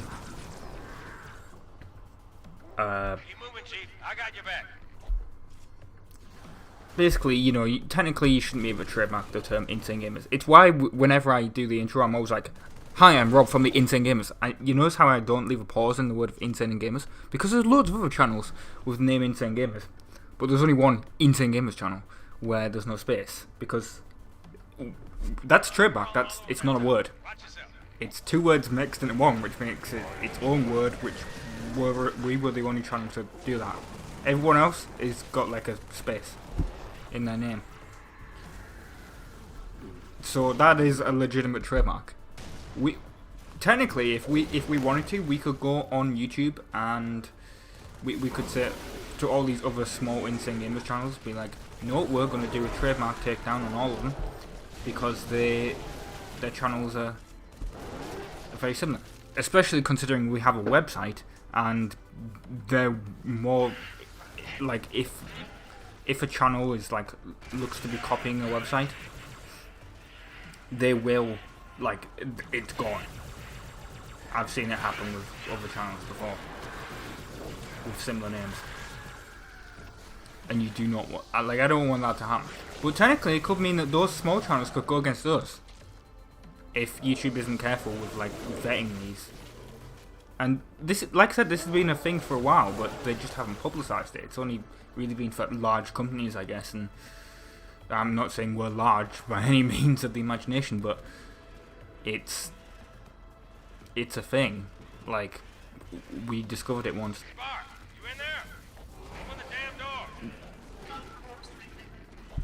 So now that they've publicised it, they better be requiring a lot of proof, is all I'm going to say. And, well, this is the last level of Halo 3.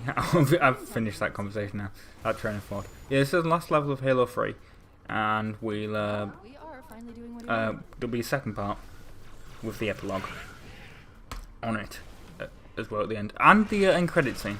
Well, we'll be showing the credits as well, because we always do for when we finish a game. And then we'll be moving on to Halo 4. What I'm going to do is this is going to be a bit weird, the order I'm doing it, but basically I'm going to show the 4 Spartan Ops episodes that me and Paul did before he closed this YouTube channel down. Then I'm going to do the Halo 4 storyline, and hopefully by the time that I've done the Halo 4 storyline, me and Paul will have recorded the rest of the Spartan Ops episodes. So I guess new Paul content technically, because the content doesn't exist on his channel. And I did ask him, you know, do you mind? And he was like, no, I'm okay. That's kind of what inspired me to actually start the series, now that I think about it. Like, I saw Paul's Halo video and I was like, you know what, I want to do that too. I want to do Halo. Because our channels had a very similar audience. I guess apart from FIFA, which a lot of people were asking for FIFA on his channel. He just didn't want to do it anymore. He just didn't have the energy to rage all the time.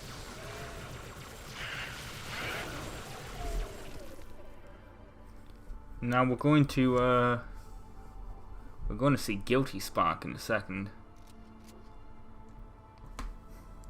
And we're going to fight him because he turns evil. Like he did at the end of the first game. Not for long. I'm tracking additional dispersal pods. Oh, Johnson, you have no idea what's coming. Arbiter, let's move. Oh, God. I got a cup of tea here. I'm just finishing it. Before it goes cold. That's the problem with hot beverages. They go cold.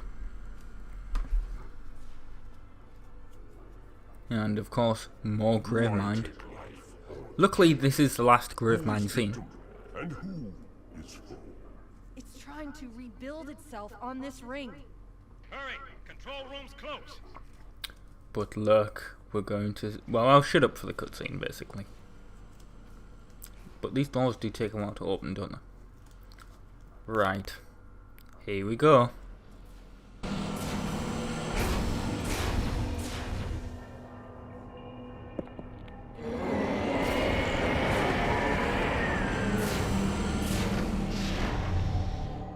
Yank me, Chief.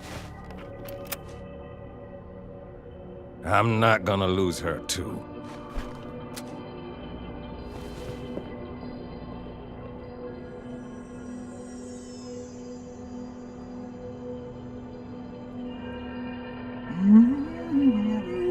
Oh, hello. Wonderful news. The installation is almost complete. Terrific.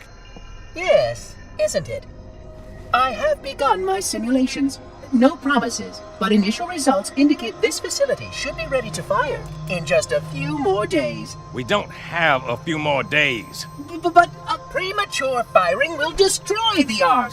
Deal with it. Will destroy this installation. Unacceptable!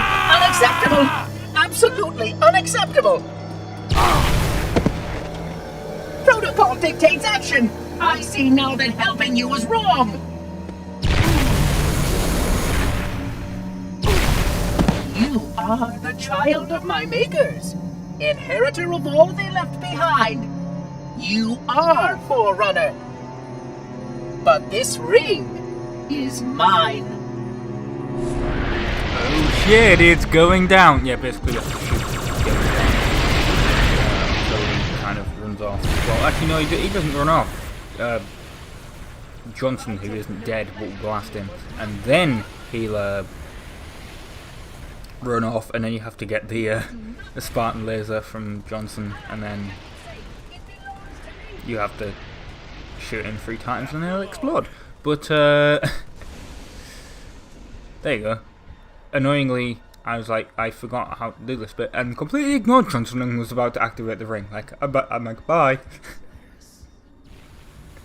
And he comes back and he's like, oh, I'm almost dead. I've got to get the Spartan laser and blow him up, haven't I? Yep. So if you're not very good with the Spartan laser, good luck with this. Well, he's a completely static object, but you still do have to move. Here we go, he's gonna blow. Good riddance, I always hated him anyway. More cutscene.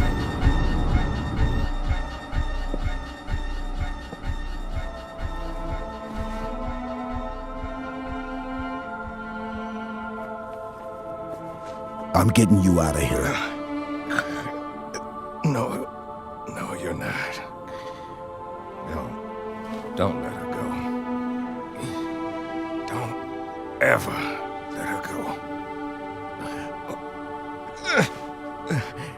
send me out with a bang.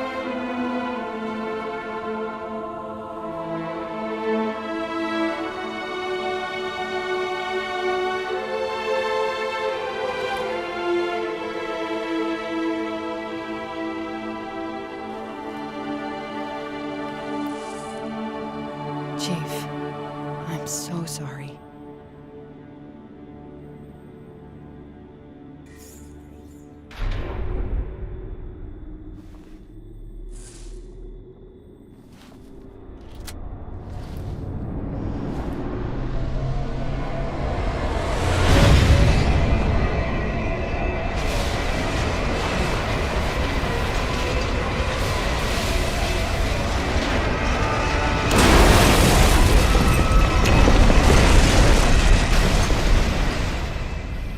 Anyway, that's it for this episode. Thank you very much for watching. Stay tuned for part 26, which is going to be called The Way the World Ends. Well, it's not. It's going to be called Halo Part 2, but that's it. Really. Thank you very much for watching. I've been Rob. Hello everyone, my name is Rob. I'm from the Insane Gamers, and this is part 26 of Halo 3. And, well, this is level Halo, and this part of the level is called The Way the World Ends, which is kind of ironic for what just happened yesterday, but I do not want to get into that. Yeah, I don't really like talking about politics on this channel, so I'm not going to talk about it. Even though it's a big event, and I use this series as a vlog, but I'm not going to talk about it. This is the last Halo 3 video. We still have a chance. And it's the last of the Halo trilogy videos on this channel. We'll be doing Halo 4, or well, I'll be doing Halo 4. Find the doorway in the cliffs, Chief. Although tomorrow's video will be a video from Paul, because that's how the series started. Me and Paul did 4 Halo 4 Spartan Ops videos, and then we stopped because Paul closed the channel down. But I've been talking to Paul recently, and he's been like, yeah, I'll restart them. So what's going to happen is those 4 videos are going to go out, and then I'm going to do the Halo 4 campaign, and then the other ones that we record will go out, hopefully. And of course the Halo trilogy itself is not over on this channel, because, well, we'll be, well, I don't know why I keep saying we, but I'll be doing the Master Chief Collection, if I can actually get it to install properly, because I have this issue where it's not installing, because I had to uninstall it for hard drive space. Of course that will happen once Halo 5 is finished. And it's kind of shocking that 2 finales in a week. We had Need for Speed finishing, and don't let this ring be the end now of us, Halo. Chief. It's just kind of shocking, really. I think both of them ended in the same week. I have no idea what happened there. It was taking forever to load, and I understand why, because there's just so much that's about to happen, like with all these explosions. But yeah, I have no idea what game I'm gonna start next. Well, I say start. I'm gonna bring Ratchet and Clank back from hiatus. Come on, Spartan, go, go, go! And what was the other game? Conker's Bad Fur Day. I think I'll bring them back from hiatus. And that is now kind of annoying me, because I remembered the thumbnails that I created for Conker's Bad Fur Day that took me an entire day to create the thumbnail. So I made sure to make a template with so I could change the number. And of course that was on the hard drive before the rock, and I didn't have backup, so I'm gonna have to recreate that. That seems fun. Or just have a different thumbnail. And there's nothing really I can say about this. Really, just drive as fast as possible and don't flip over. Although I will. You'll see me flip over. And it's terrible. But you don't want to flip over. And if you're going for the Vidmaster Challenge annual achievement, which I have no idea why you would, because everyone has Recon now, but stay together. Like, use those circle, I'll mention it when we get there, but like those circle things to stay together, because otherwise, because it's based on the person in front. Basically, like, when the tiles fall, so the ones behind you will fall, so you need to keep together the pack.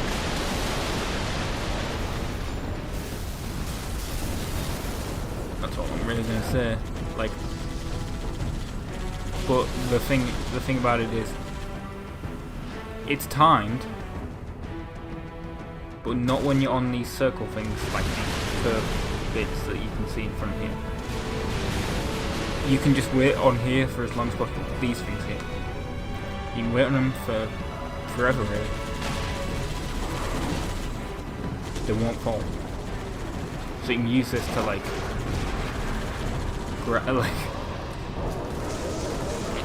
to regroup. I did flip out there, obviously, as you can see.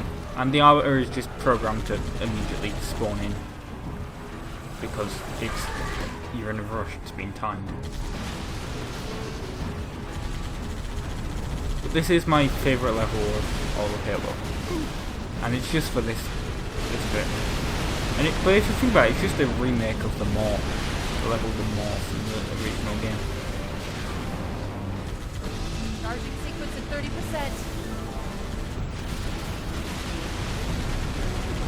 And sometimes these things do get confusing, but because I used to think that you could just drive straight over that, like not do the jump, just drive straight left, diagonal. You can't. And if your console's getting warm, you might get a red. Well, if it's an old 360, you're probably going to get a red ring of death on this because of the amount of loading that has to take place. Because I still have the old 360. It's an Elite from 2000. Well, it's manufactured in 2009. But it's one of the first Jasper chipset models, if you know what that means. I do. It's just the reward revision. So it's basically essentially the same as the Xbox Slim in its ability to like not overheat, if that makes sense. And I keep calling those flood, like the different looking floods. I keep calling them throughout the entire let's play. I've been calling them flood juggernauts, and that's not what they're called. The flood juggernaut was a deleted flood form from Halo 2. They've got different names. I can't remember what they are, and I would check the Halo wiki to tell you, but there won't be enough time. I'm going to warn you right now, be careful when you get to this bit here, because this thing falls without warning and you will fall if you don't take that corner like that. And for epicness, I guess, I say epicness, but my voice is going to go and the end cutscene is going to play, because for dramatic reasons I've increased the volume during this last bit, and I won't be able to talk over it, so my final thoughts will be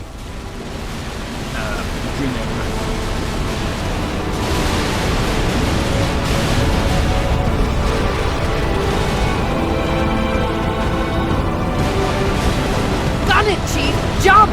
Floor it! Right into the hangar!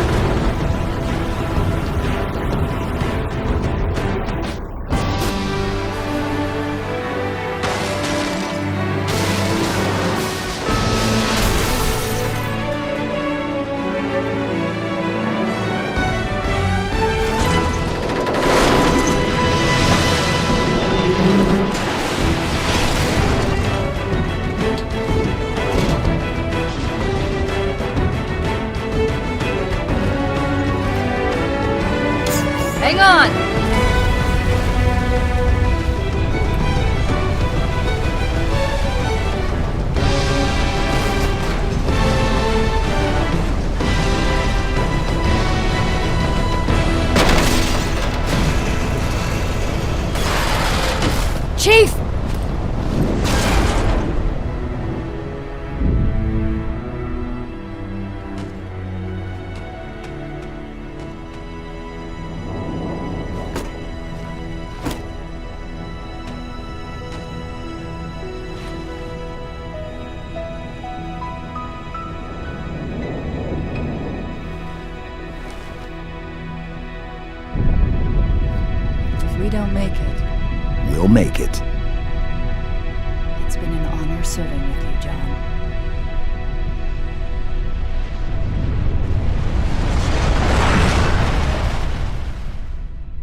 For us, the storm has passed. The war is over. But let us never forget those who journeyed into the howling dark and did not return. For their decision required courage beyond measure, sacrifice, and unshakable conviction that their fight, our fight, was elsewhere.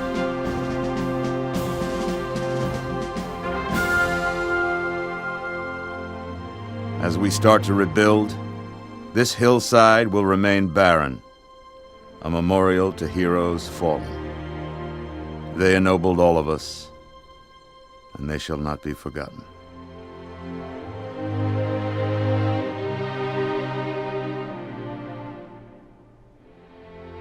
Reset! Up!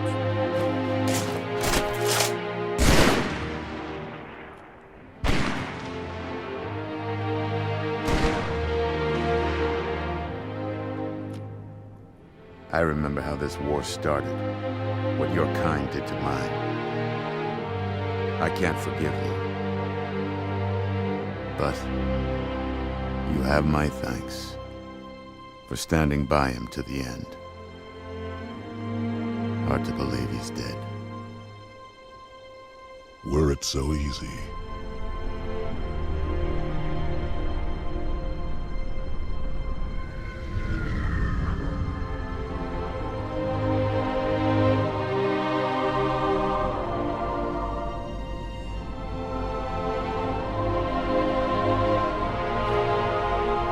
Things look different without the Prophet's lies clouding my vision.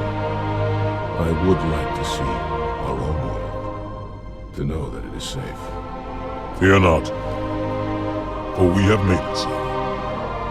By your word, Arbiter. Take us home.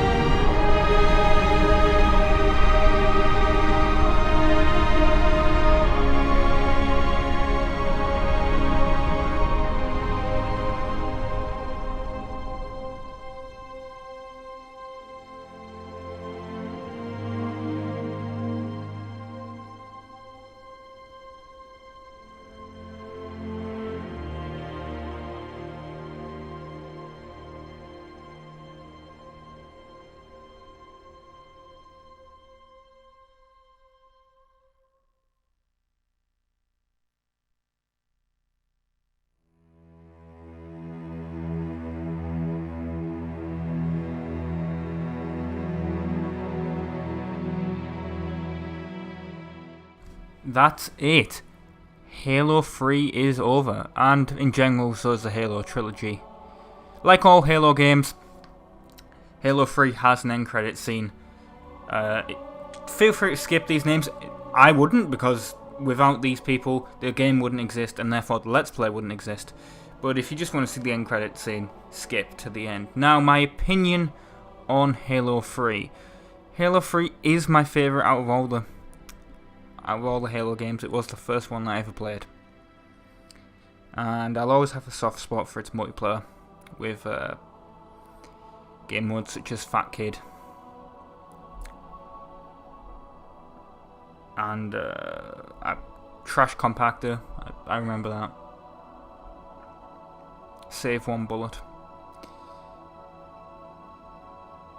And it introduced us to Forge mode. It's very crude and rudimentary now, but it did. So Halo 3 will always be one of my favourites. One of my favourite games. If you never played Halo 3, get it. It was free on Games of Gold a couple of years ago, obviously. So if you downloaded that and you still haven't tried it out, you need to try it out.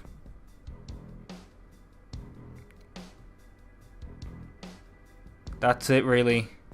I've been Robin from the Insane Gamers. If you have any suggestions for other games to Let's Play on the channel, leave them below in the comments section. And that's it, really. I won't be seeing you for the next 2 days. Paul will, even though these videos are from like 2 years ago now, but there'll be 2 Paul videos on the channel for tomorrow and the day after. and then it'll be a dual video with me and Paul. So, thank you very much for watching, and ta-ra.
Chief?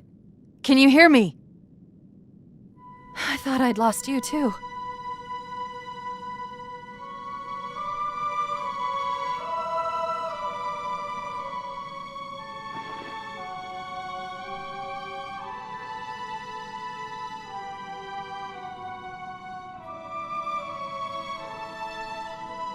What happened?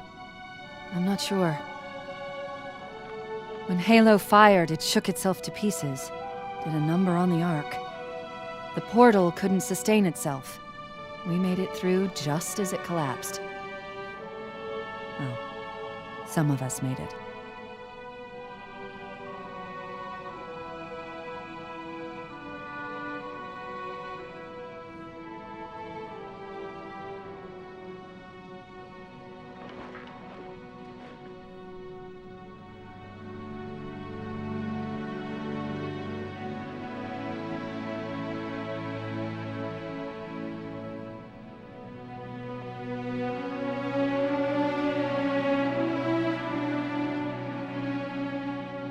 but you did it.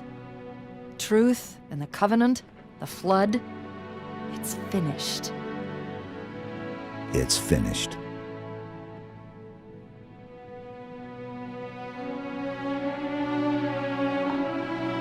I'll drop a beacon, but it'll be a while before anyone finds us. Years, even. I'll miss you. Wake me when you need me.